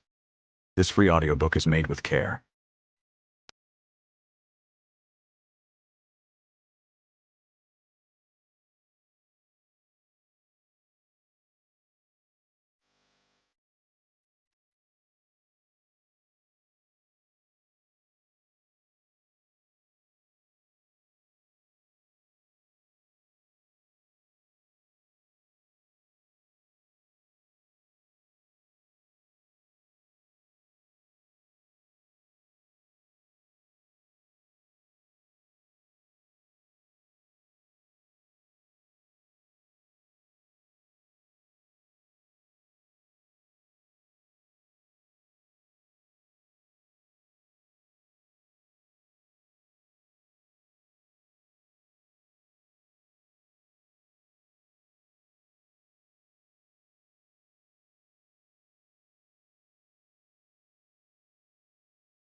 to be making her way back from school at that time? "Isn't the answer to that rather obvious?" "Not to me, it isn't." "You must have mistaken her for someone else. As I said, she came home and went straight to bed." "Unfortunately, Mr. Chapman, I don't believe you." "Frankly, I don't care if you do or not." "That's fine. But I'm still going to need to speak to her." "I'm not waking her up to bring her to the door, just to prove to you that I'm telling the truth." Tanner shook his head with mounting frustration. "Mr. Chapman, I don't think you have the slightest idea just how much danger your daughter is in." "Sorry?" "I assume you've heard of a man by the name of Ian Sanders?" "Why should I have?" "How about Sir Michael Blackwell?" Chapman stopped for a moment, his eyes fixed on Tanner's. "Only what I've heard about on the news." "And Mr. Toby Wallace?" "Same thing." "I suppose that means you didn't know that they all owned a boat together, a 50-foot Fairline squadron by the name of Medusa." "What's any of this got to do with either myself or my daughter?" "Because, Mr. Chapman, their boat bears a striking resemblance to the one you said your daughter saw through her telescope." "Then why are you here pestering me about it? Shouldn't you be out there arresting them?" "Well, I would have done, of course, had it not been for the fact that 2 of them are dead." "I still don't understand. Are you suggesting we killed them?" "I'm thinking more along the lines that you've been trying to blackmail them." "Right. Yes, of course. That's why I drove all the way to your police station to tell you what she'd seen. I thought the whole idea of blackmail was that nobody knew what the culprits had done, only the person doing the blackmailing." "Unless you felt that the people you were trying to coerce large sums of money out of weren't taking you seriously enough, possibly because they were certain that nobody had a clue what they'd done, apart from you and your daughter. So you thought you'd pop down to help steer us in the right direction. Even then, they probably thought you wouldn't have been able to prove it, as the body they'd dumped over the side of the boat would have been lying somewhere at the bottom of the North Sea, being feasted upon by about 1 billion hungry fish. But I think you must have realized that, which was why you decided to write the blackmail letters as if they'd been written by the victim herself, making the 3 men you'd seen think that she'd somehow survived her horrific ordeal." "This is ridiculous." "When that didn't work," Tanner continued, "I think you began sending your daughter out, pretending to be her, in a last-ditch attempt to help persuade them. But what you could never have known was just how effective your strategy had been, leading one of them to believe that not only had the girl survived, but when Sir Michael and Mr. Wallace turned up dead, he thought she must have decided that money on its own wasn't going to be enough." "I'm sorry, but even if we had decided to blackmail them, which we haven't, obviously, I still don't see what any of this has got to do with us." "Because I believe that the last remaining boat's owner has become so convinced that the girl he thought they'd left for dead is killing them off one by one, he's decided to take matters into his own hands." "I still haven't got the slightest idea what you're going on about." "No less than 3 women have been found dead in the past 48 hours, Mr. Chapman, If that was your daughter beside Appledyke this morning, and if Sanders saw her face—" Chapman's skin drained of all colour. "Where's your daughter, Mr. Chapman?" I... the man spluttered, his eyes becoming as wide as discs. "I don't know." "She's not in bed?" Chapman shook his head. "Did you send her out pretending to be the girl she saw thrown over the side of that boat?" "Alice didn't see what happened. It was me. I was the one with the telescope." "I suppose you saw the boat's name, tracking the owners down before sending them those letters." "You've no idea how difficult it's been," Chapman began, his mouth quivering uncontrollably as tears began circling the edges of his eyes. "My wife's illness left us without a penny. Nobody will give me a job, and I'm about 2 weeks away from losing the house. I've barely got enough money to put food on the table, and there are these stinking rich bastards out in their fat, pretentious yacht doing the most unimaginably disgusting things to this poor girl, who couldn't have been much older than Alice, before discarding her body over the side of their boat as if she was of no more value than a sack of rotten potatoes." "Does your daughter know about your blackmail attempt?" "Nothing." "You sent her out to deliver the letters without telling her what they said?" "She'd have never understood. I just told her where to take them." "Was that her we saw near Sanders's boat today?" "She was supposed to ask if he'd received the letter. He wasn't paying up, none of them had." Tanner caught the man's eyes. "You do realise that your actions have led to the murder of 3 innocent women?" "That's got nothing to do with me." "You're right, it doesn't. It's your daughter who may find herself paying the price." Chapman's expression transformed from fearful dread to one of pleading desperation. "You've got to find her for me! You've got to find her!" Tanner drew in a short, shallow breath. "Does she have a phone?" Chapman nodded, tears now falling freely down the sides of his sunken grey face. "I assume you've tried calling her?" "Of course. It just keeps going through the voicemail." "Where was she supposed to go after seeing Mr. Sanders?" "Straight back here. There's a bus that stops at the end of the lane, number 42. It only comes once an hour." "When's the next one?" "I saw it go past just before you arrived." Hearing the faint sound of his phone ringing, Tanner delved a hand inside his coat to find it.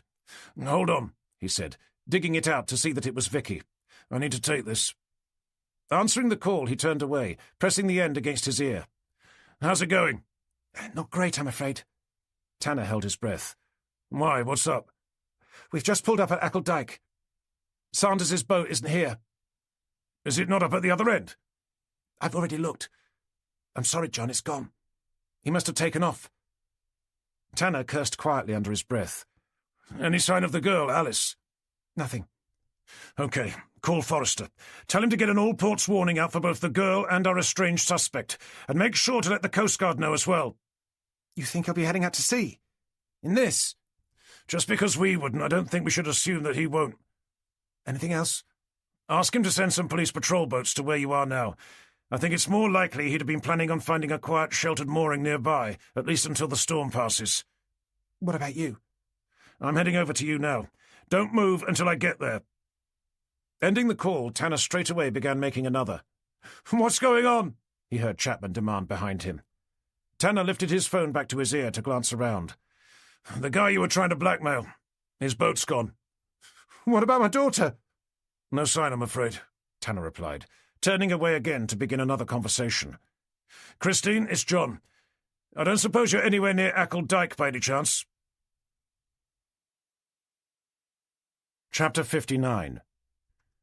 Arriving at the car park opposite Appledyke, with Chapman following in the car behind, Tanner skidded to a halt beside Vicky's to clamber out.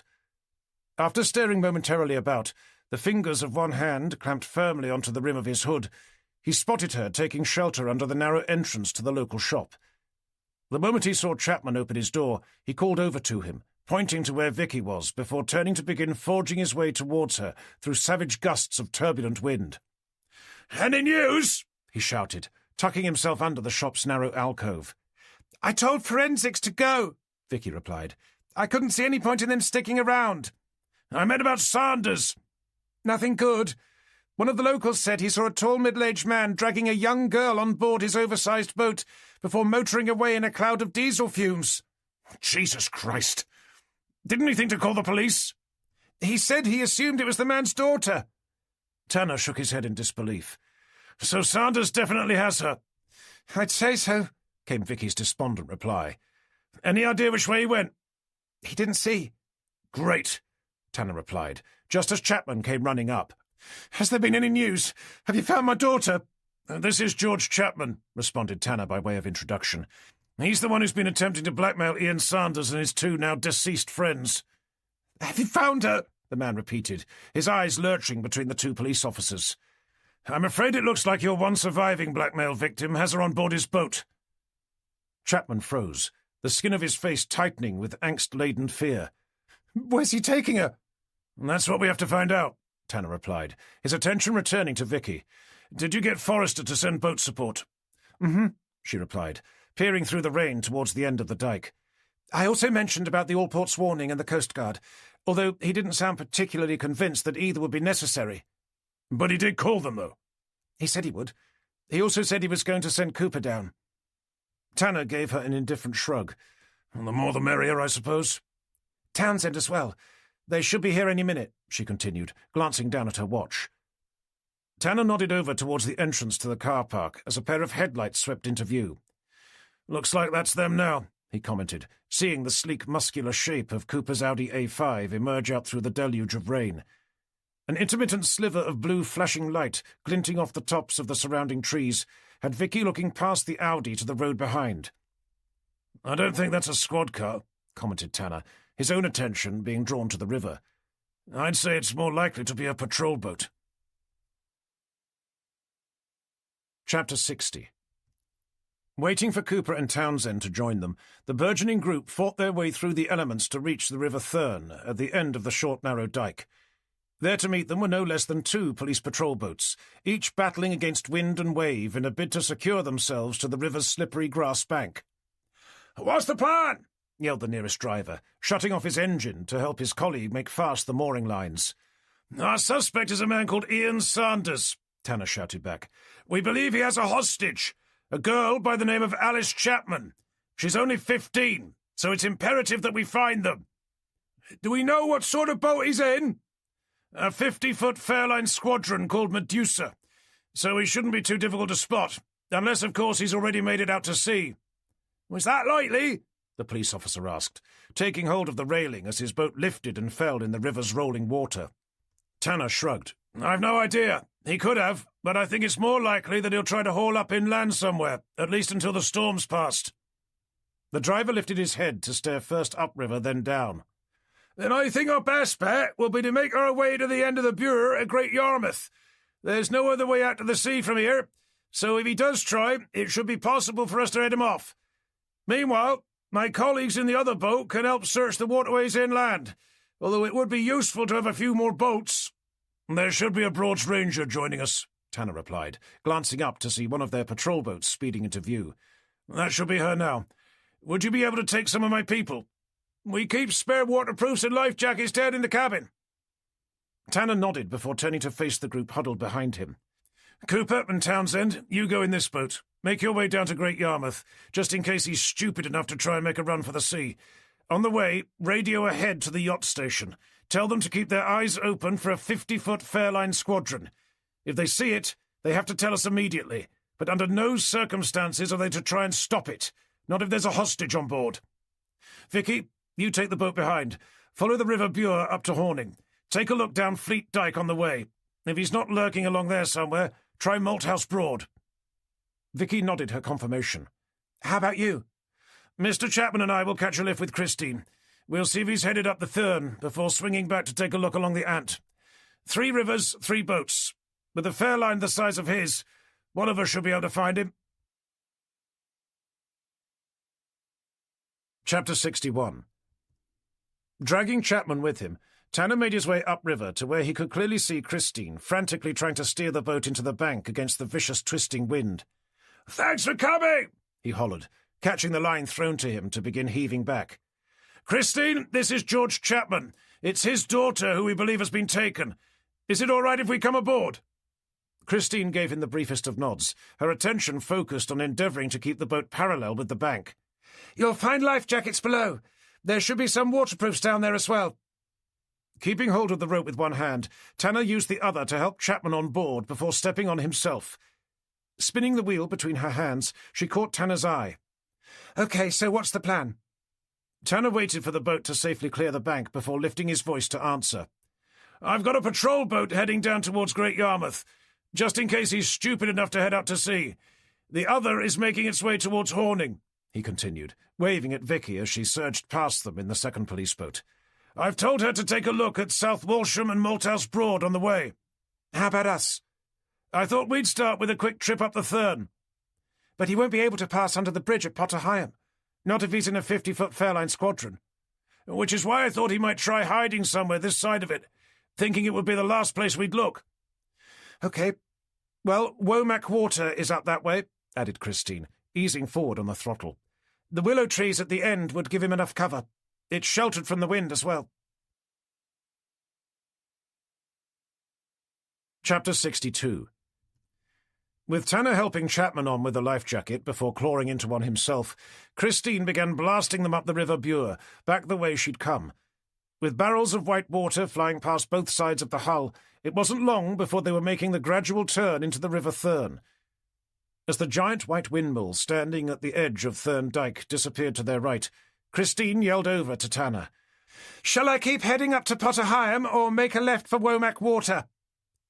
Tanner glanced over from where he was crouched on the side of the boat, his abandoned fluorescent hood left flapping in the wind. "Let's try Womack first," he bellowed. "What you said makes sense. If he did come up this way, that's where he'd be." Nodding in agreement, Christine steered the boat around a gradual bend before slowing to make a hard left, forcing Tanner to grab hold of one of the handrails to stop him being hurled down onto the cockpit's floor. With the channel instantly narrowing with lines of boats cluttering up one side, Tanner stood up to begin staring about. "Anything?" asked Christine, as they motored slowly past the dyke at the bottom of which stood the infamous Falcon's Yard. Tanner cast his eyes down to the boat shed he could see at the end. As memories of him falling in to become entangled by the lifeless limbs of long-dead bodies began creeping their way to the forefront of his mind, he shook his head clear, forcing himself to stare ahead. "Nothing yet," he eventually replied, as trees began appearing on either side, the tops of their branches being lashed by the vicious, unrelenting wind. A moment later, something caught his eye. It was a sliver of white about 20 meters long, hovering between the water and the cascading branches of a giant weeping willow. "I think I can see something," he eventually replied, holding up his hand as a signal for Christine to slow the boat to a crawl. As they glided effortlessly through the water, a vortex of gusting wind came twisting through the gaps in the trees above, forcing apart the willow's low-hanging branches to reveal the outline of what he knew to be Sanders' Fairline squadron. "It's him," he stated, glaring ahead. "Can you see my daughter?" came Chapman's voice, Tanner's words bringing him stumbling out from the patrol boat's cabin. "Not yet," Tanner eventually replied, as the three of them did their best to both watch and listen for even the vaguest signs of life. But with the Fairline almost completely hidden by the veil of vertically hanging branches and the unrelenting noise of both wind and rain, it was impossible to tell if there either was or wasn't. "Can't we just climb on board to find out?" Chapman questioned, a stark pleading tone to the edge of his voice. Tanner shook his head. "I'm sorry. I don't have a search warrant." "We don't have to go inside. Just take a look through the windows." The moment he said it, a shadow flickered behind the canopy at the back, immediately followed by the shrill but muted sound of a young girl's scream. "Alice!" Chapman shrieked, his voice slicing through the air like an angle grinder held against toughened steel. A sudden lull in the wind left his voice echoing out through the haunting silence that followed. As the three of them stood there, eyes open, mouths closed, the sound of a muffled scuffling noise came from somewhere inside the boat, followed a second later by the shrill sound of a single word, one that resonated deep inside the darkest corners of Tanner's fractured soul. "Daddy!" Chapter 63. An eerie moment of unnatural silence fell over the sheltered waterway, before the wind and rain came crashing back down, this time with such intense ferocity even Tanner found himself casting a wary eye up at the billowing clouds above. With the return of the wind came an avalanche of words, tripping and stumbling out of Chapman's contorted mouth. She's in there! My daughter! She's in there, Alice! He screamed. Don't worry, darling! We're coming for you! As his words were wrenched away by the gusting wind, a rumbling noise could be heard echoing out from the surrounding trees.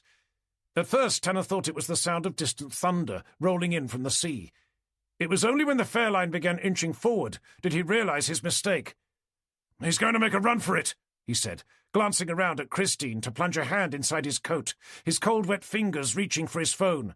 "Then stop him!" Chapman demanded, just as the Fairline's huge, bulbous white bow came flying out of the water like a harpooned whale, piercing the willow tree's branches to begin charging away.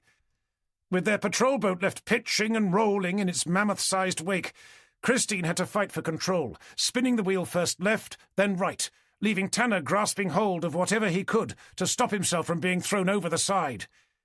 It took a full agonizing minute for her to flatten the boat, by which time all that was left of Sanders' opulent motor yacht were two foaming white lines, disappearing away into the troubled water ahead. "You can't let them get away!" came Chapman's whining voice, picking himself up from where he'd fallen. "Don't worry, we won't," Christine stated, placing her hand back on the throttle to lever it forward. As the patrol boat's hull lifted up to begin surging away, Tanner was finally able to dig out his phone. "Vicky, it's Tanner! We found him!" "Whereabouts?" "He was hiding at the end of Womack Water." "Not any more?"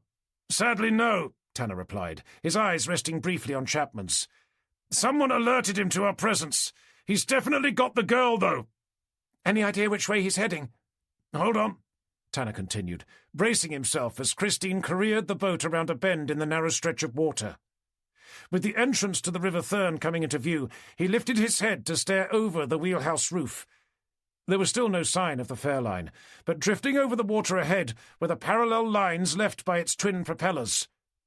"He's turned right," he said, the phone back against his mouth. "He must be headed for Great Yarmouth." There was a momentary delay before Vicky's voice came back over the line. "Okay, we're turning around now." "How far did you get?" "We just reached the end of Fleet Dyke." "Then we should see you at Thurn Mouth." "Shall I call Cooper to let him know?" "If you could, and make sure to tell him not to do anything stupid. That boat of Sanders makes ours look like nothing more than floating matchsticks." Chapter 64. Approaching the expansive entrance to the River Bure, Tanner lifted his head to peer over to his right. Over the tops of the reeds being thrashed by the wind, he could see fragmented shards of blue flashing light, ricocheting off the near-horizontal rain. "Careful as you come round," he called down to Christine. "The other patrol boat is going to be right on top of us." Nodding back a response, she expertly began easing the boat around the bend, straightening up a few seconds later to find the police patrol boat Vicky was on tagging along behind. With Tanner raising a hand over to its driver, the two boats continued careening their way down the meandering River Bure, the boat behind holding a steady course on the curving edge of their starboard side bow wave, as they banked first left then right in perfect unison. "Whoever's driving that boat behind certainly seems to know what they're doing," Christine called out, her jaw set firm as her emerald eyes focused on the river ahead. "As to you," complimented Tanner, with the utmost sincerity. He was fully aware of the skill needed to drive a boat at full speed down such a narrow stretch of river, with limited visibility and a savage buffeting gale. Seeing the corners of her mouth lift ever so slightly, he glanced back at the boat behind them to pull out his phone. "Did you manage to get hold of Cooper?" he asked, staring over at Vicky as he watched her answer his call. "They're heading back this way," she nodded. "Hopefully to head him off." "You did tell him not to do anything stupid?" "Well, yes, but as he made clear, he's not the one driving the boat. Anyway, are we sure he'll be going that way? I can see loads of places he could have turned off." "Not once we're past Ackle Dyke. It's a clear run all the way down. Besides, he's leaving a remarkably generous trail of breadcrumbs for us to follow." "I'm sorry. For a minute there, I thought you said breadcrumbs." "They may as well be. The wake from that monster yacht of his is huge. If you look ahead, you'll probably be able to see it." He watched as she lifted her head briefly, before ducking it back behind the windscreen. "I'll have to take your word for it," came her voice from the other end of the line. "We can hardly see a thing from back here." Seeing Christine catch his eye to deliberately gesture ahead, Tanner quickly ended the call. "What's up?" he asked, his phone returning to the depths of his coat. I don't think he's able to go as fast as us, Christine replied, refixing her eyes on the water ahead. Not around these tight, narrow bends. Look, she continued, lifting her hand off the throttle to gesture ahead. His wake is more pronounced. I could be wrong, but I'm fairly sure we're catching him up. Chapter 65. Ploughing through the water to round the next bend, Christine's prediction soon proved to be true. As the lattice blades of the Stacy Arms wind pump flickered their way past, appearing through the rain ahead was the sleek white silhouette of Sanders' majestic Fairline squadron, banking hard to starboard to begin careening around the next rapidly approaching bend. "Looks like you were right," Tanner observed, as they watched it disappear once again. "Did you see my daughter?" Chapman queried, stepping forward to stand directly behind them. Tanner shook his head. "Sorry, they were just too far away." He paused for a moment before glancing around at Christine. "I don't suppose there's any chance we could go a little faster." "I sincerely hope you're joking," she replied, her greying blonde hair whipping violently about her face as she sent him an unamused look of stern reproach. "Okay, but from what I can make out," Tanner began, offering her a coltish smirk before staring past Chapman to the police patrol boat behind. "My colleague seems to be gaining." A quick glance over her shoulder had Christine glaring back. "They're doing no such thing. If anything, I'd say they're struggling to keep up." Tanner shrugged back in response. "What can I say? From where I'm standing, it looks like they're catching up." Christine rolled her eyes to offer him a curt, unamused smile. Setting her jaw to stare ahead, she eased the throttle forward until its leading edge stopped up against its black plastic casing. "That's as fast as it will go," she eventually replied, the knuckles of her hands visibly whitening. "That'll do," Tanner replied, finding his own grip of the wheelhouse roof's edge had already tightened. As they tore around the next bend for the Fairline to come into view again, the gap had closed to the point where they could just about make out Sanders, ducked behind the smoked glass windshield surrounding its voluminous sweeping flybridge. Glimpsing him turn his head to stare momentarily back, Christine placed both hands on the steering wheel. "Okay, so he knows we're here. Not sure what he's going to do now." "Well, he's not slowing down," Tanner replied. "If anything, I'd say he's doing the opposite." Christine nodded. "I think you're right. But he better be careful. A boat that size going flat out down here isn't going to end well. One mistake and he'll flip it. That's assuming nobody's coming up the other way." "Shit! Cooper!" Tanner exclaimed, burying a hand down inside his coat, his cold, clammy fingers in urgent search of his phone. Dragging it out, he dialed his colleague's number to press it against his ear, just as Sanders' Fairline disappeared around the following bend, a giant wave soaring high off the leading edge of its portside bow. "He's not picking up," he eventually said, retaking hold of the wheelhouse roof as Christine began steering them into what was rapidly becoming an unexpectedly tight corner. "Jesus Christ!" she shrieked, slamming the wheel first one way, then the other, as the pointed nose of Cooper's police boat burst out through the Fairline's bow wave to blast past the starboard side of their hull, missing them by just a fraction of an inch. As Tanner was thrown first one way, then the other, he managed to turn his head to stare back at them as they swept their way past. "Are they all right?" Christine asked, still fighting to maintain control. "Just about," he replied, wincing as it missed Vicky's boat by a similar margin, to end up careering safely into a bed of reeds. "How about the boat behind?" Seeing Chapman trying to pick himself up from the cockpit's floor, he gave him a hand, whilst looking back again, this time to see Vicky staring directly ahead, her normally reddish face now the colour of bleached chalk. The driver, however, didn't seem to have even raised an eyebrow. "I'd say they're a little shaken up," he smirked. "At least Vicky would appear to be." As he watched the driver slow the boat to begin spinning it around, Tanner returned to staring ahead. "Looks like they're stopping to make sure the others are okay. Where did Sanders get to?" "He's gained," came Christine's begrudging reply. "Judging by how much, I doubt he even bothered to make an effort to steer clear of your colleagues." "Which was probably why Cooper's boat ended up in the Broad's equivalent of a hedge." Chapman stepped up to wipe the rain from his face. "What happens now? How do we stop him?"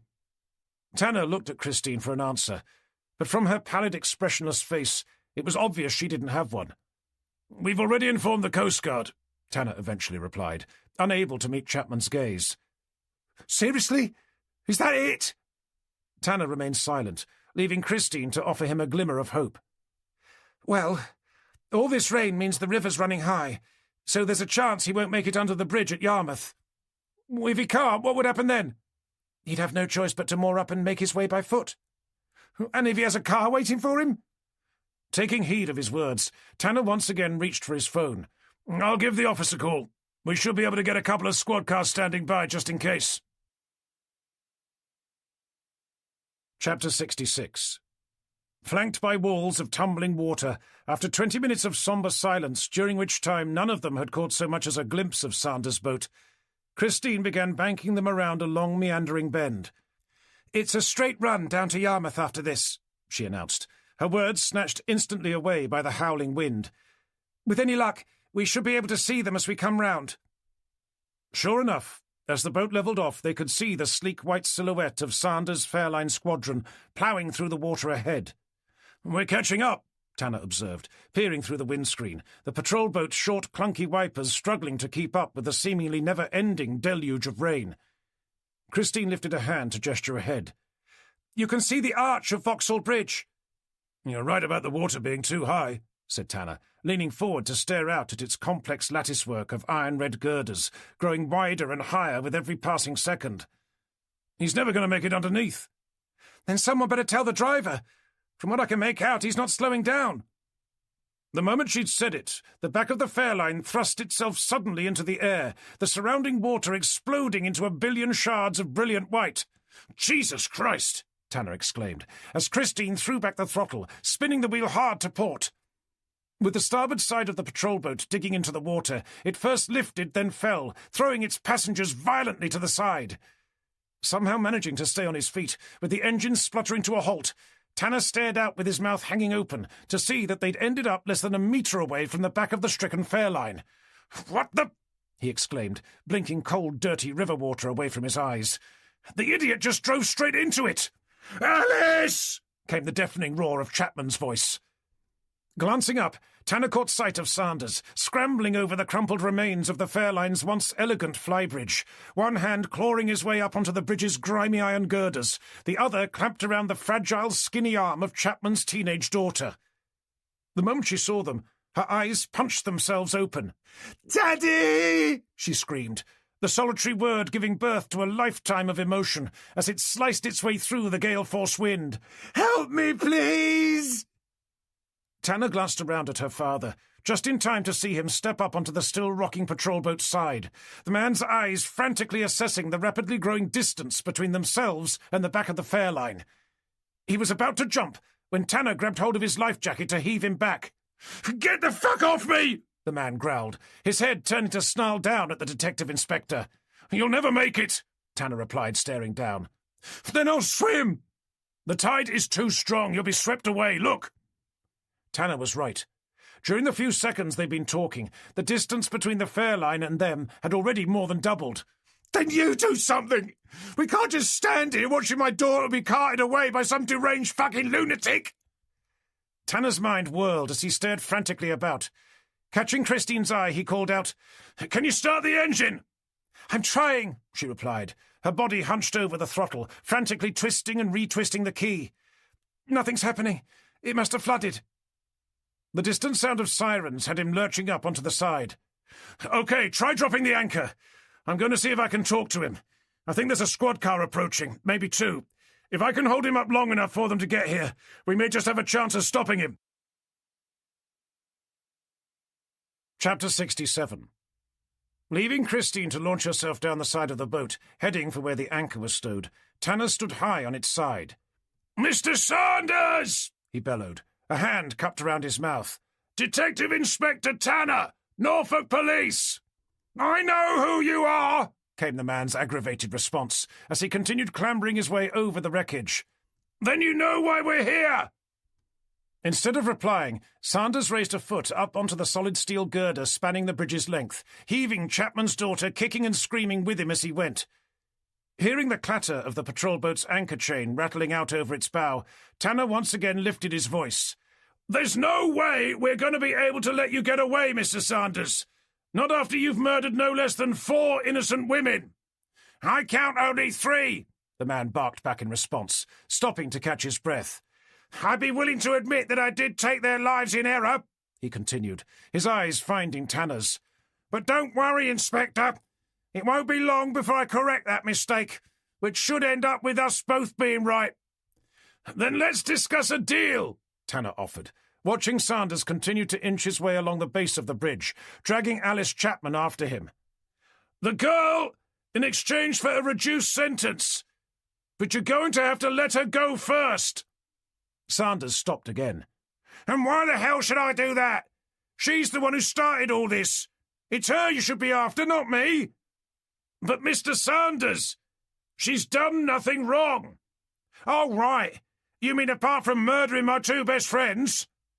You're mistaking her for someone she isn't, Tanner continued. She's not the same girl whose body you discarded over the side of your boat.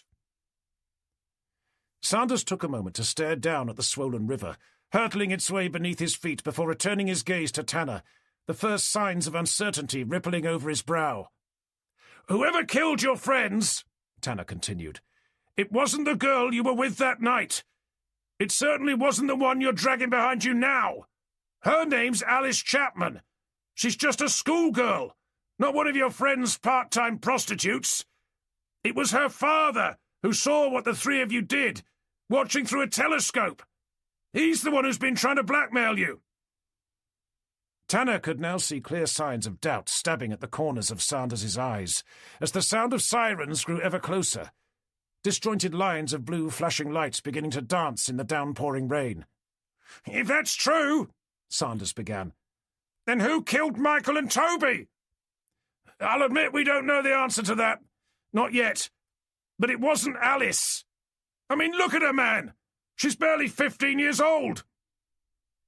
Tanner watched as Sanders took a moment to stare into the sobbing, petrified face of the girl held in his vice-like grip, before his eyes swung slowly back to meet Tanner's. But the girl on the boat, I saw her swimming away. It must have been her. The girl you threw over the side of your boat is dead, Mr. Sanders. Even if she was still alive when you did, she'd never have survived long enough to make it back to the shore. Sanders hesitated for a fraction of a second, restless indecision playing out over his eyes. Fine, he eventually spat. Have her! She was slowing me down anyway. With that, he let go of the girl's wrist, shoving her away as he did. Tanner looked on in horror as he watched Alice's feet immediately slip on the girder's greasy wet surface, her body plummeting over the edge. For one frantic moment he thought she wasn't going to stop, continuing down into the turbulent water below, when he saw one of her flailing hands latch itself around the beam she'd been standing on moments before, leaving her gangly legs dangling helplessly underneath the low-hanging bridge. "Alice!" her father screamed, launching himself onto the patrol boat's side. "Daddy! Help me! I can't hold on!" Chapman shot a desperate look at first Tanner, then Christine, scrambling her way back to the wheelhouse. "Can't you get this damn thing started?" "We're doing the best we can," Tanner stated, as the patrol boat snagged hard against its newly set anchor. Taking a moment to glance frantically about, Tanner threw a glance over at Sanders, sidestepping his way along the girder to where the bridge met the land. He then looked at the girl, rain dripping from her soaking wet body as she stared desperately up at her pale, delicate hand, as if willing for it to maintain its eroding grip. From there his eyes fell to the water, separating them from the stricken fairline. It may have been only a few meters away, but it may as well have been 1,000,000 miles. There was no way they'd be able to get to her, not from where they were, snagging against their anchor as the overflowing river swept relentlessly past.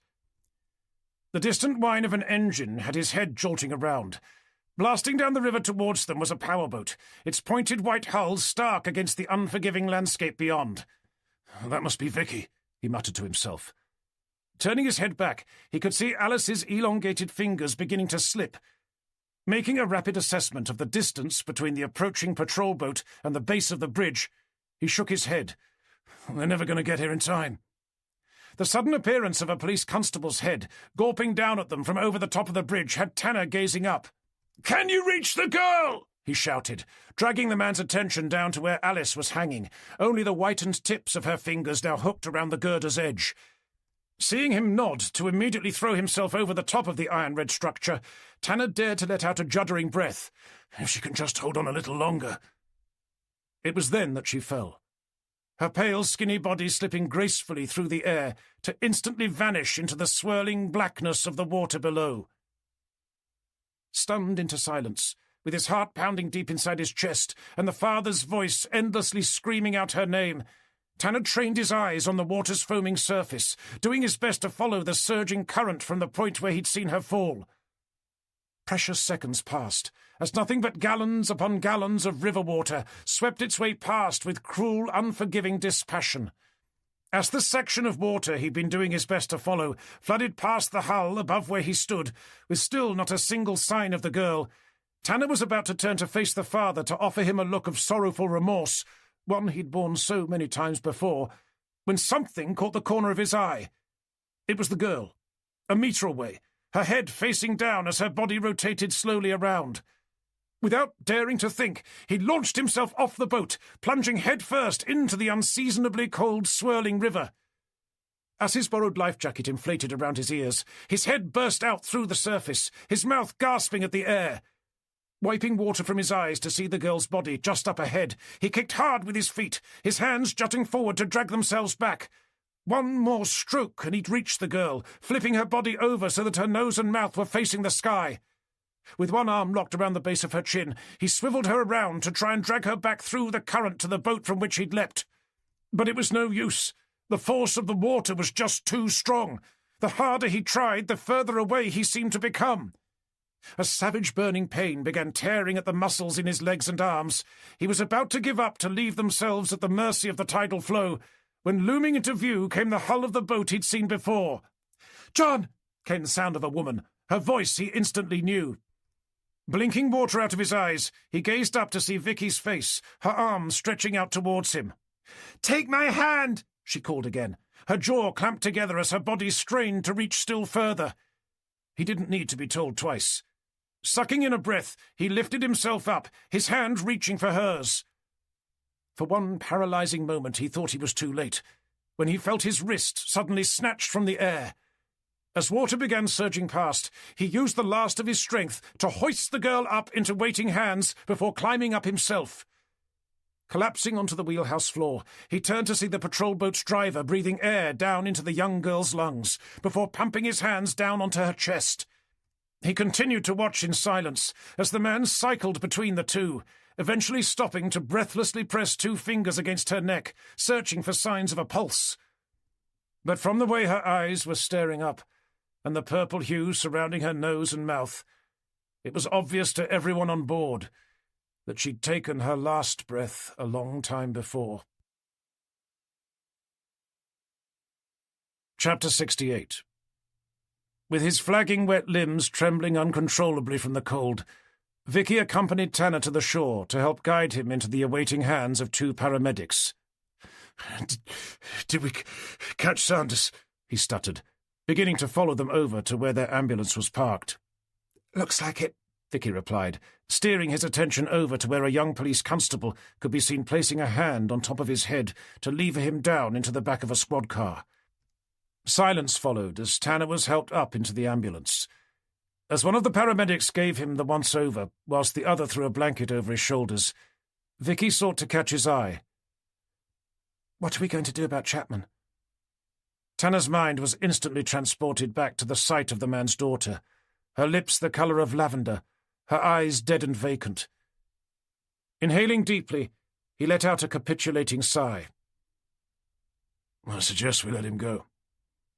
"But what about his blackmail letters?"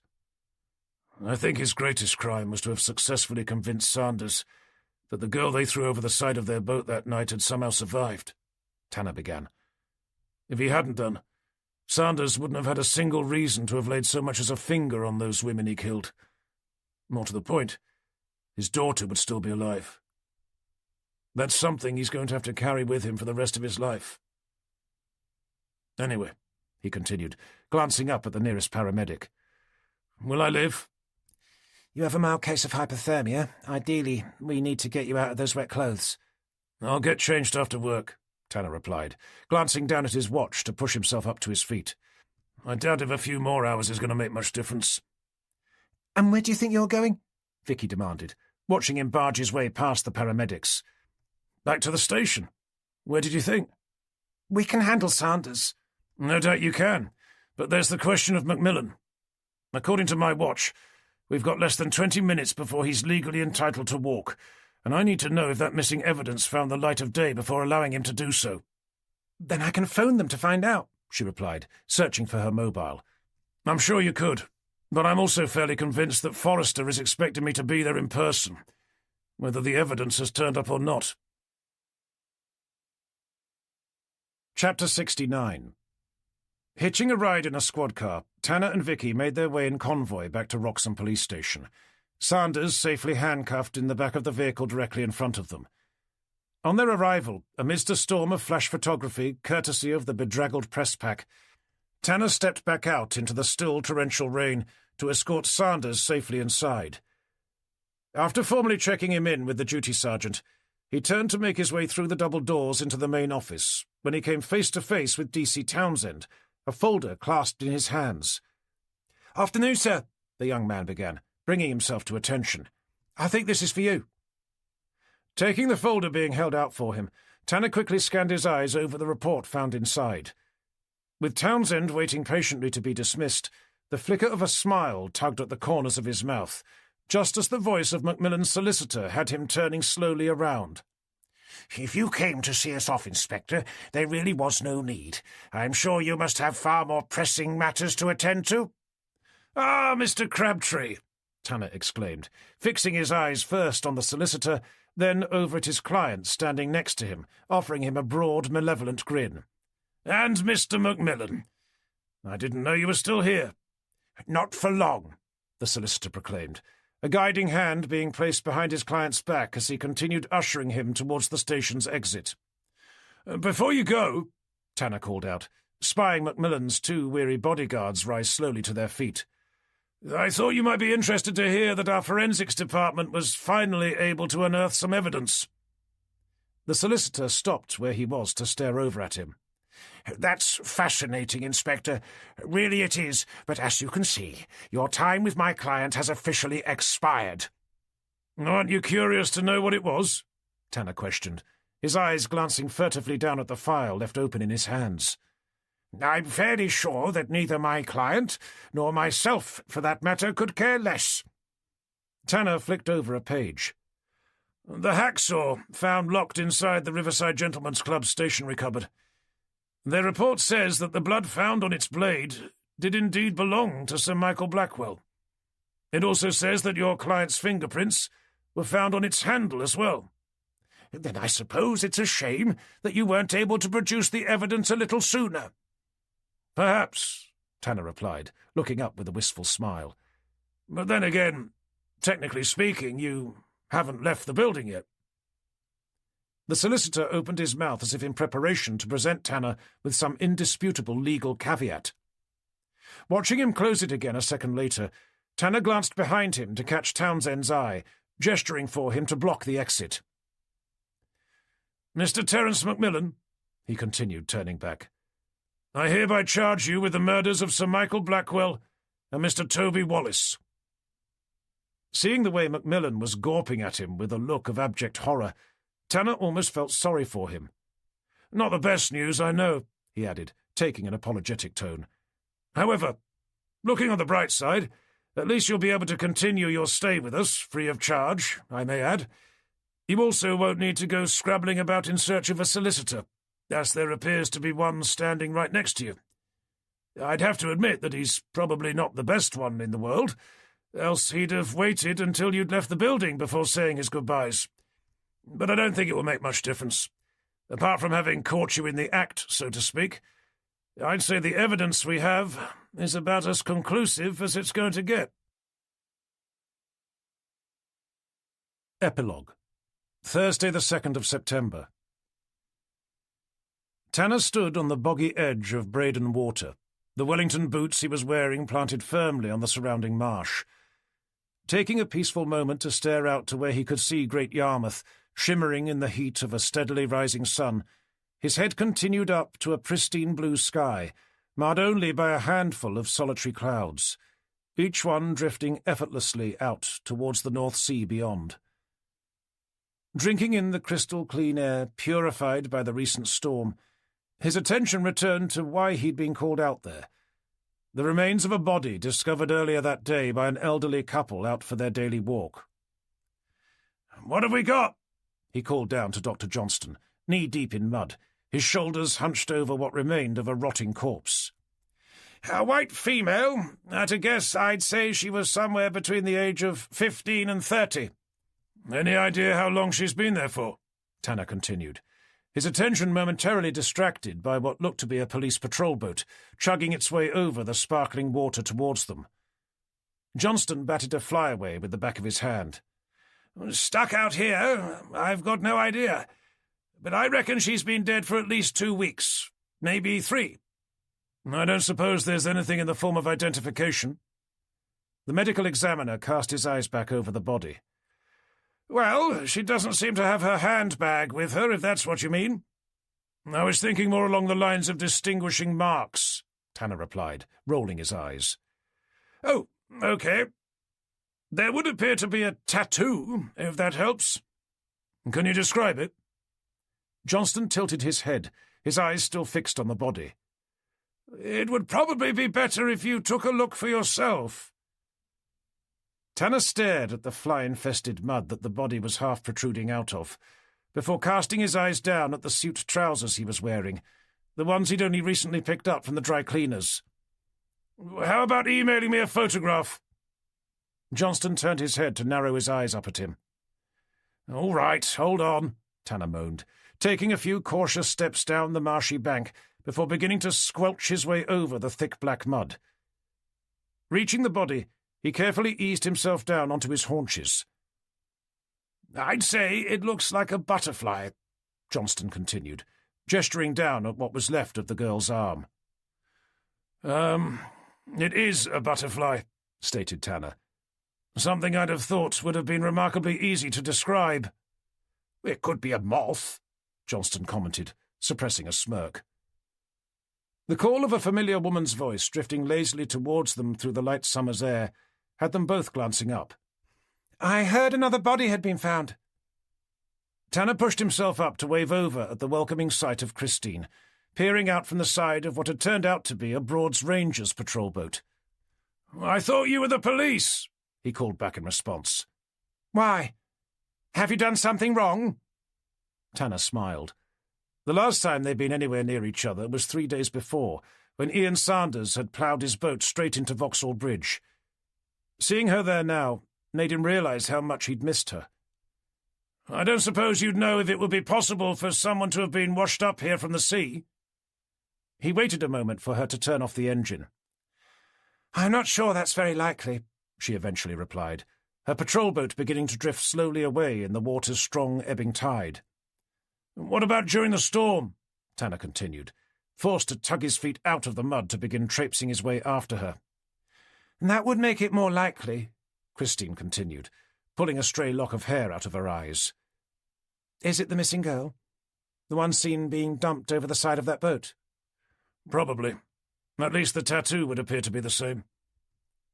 The conversation stalled as Tanner did his best to keep up with the increasing speed of the patrol boat. "Listen, Christine, how about that meal I've been promising you?" "Sorry? What was that?" she cried, cupping her hand around one of her ears. "That meal I've been promising you," he repeated, lifting his voice. "How about it?" "When were you thinking?" "What about tonight?" He could almost see her weighing up his proposal. "Are you sure you don't have anything else on?" "I promise.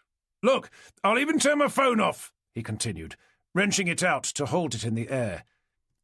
Forced to give up trying to keep up with the boat that was being carried ever further away, he stood with his boots sinking slowly into the waterlogged mud, waiting in anxious silence.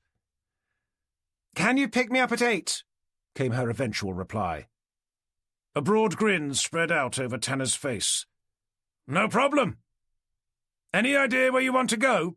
he added, almost as an afterthought. "As long as we actually make it there this time. I'm not all that sure I care." You've been listening to Stormforce by David Blake, narrated by Jonathan Keeble, published by Quest, an imprint of W.F. Howes Limited. This work is copyrighted 2021 David Blake. This recording is copyrighted 2021 W.F. Howells Limited.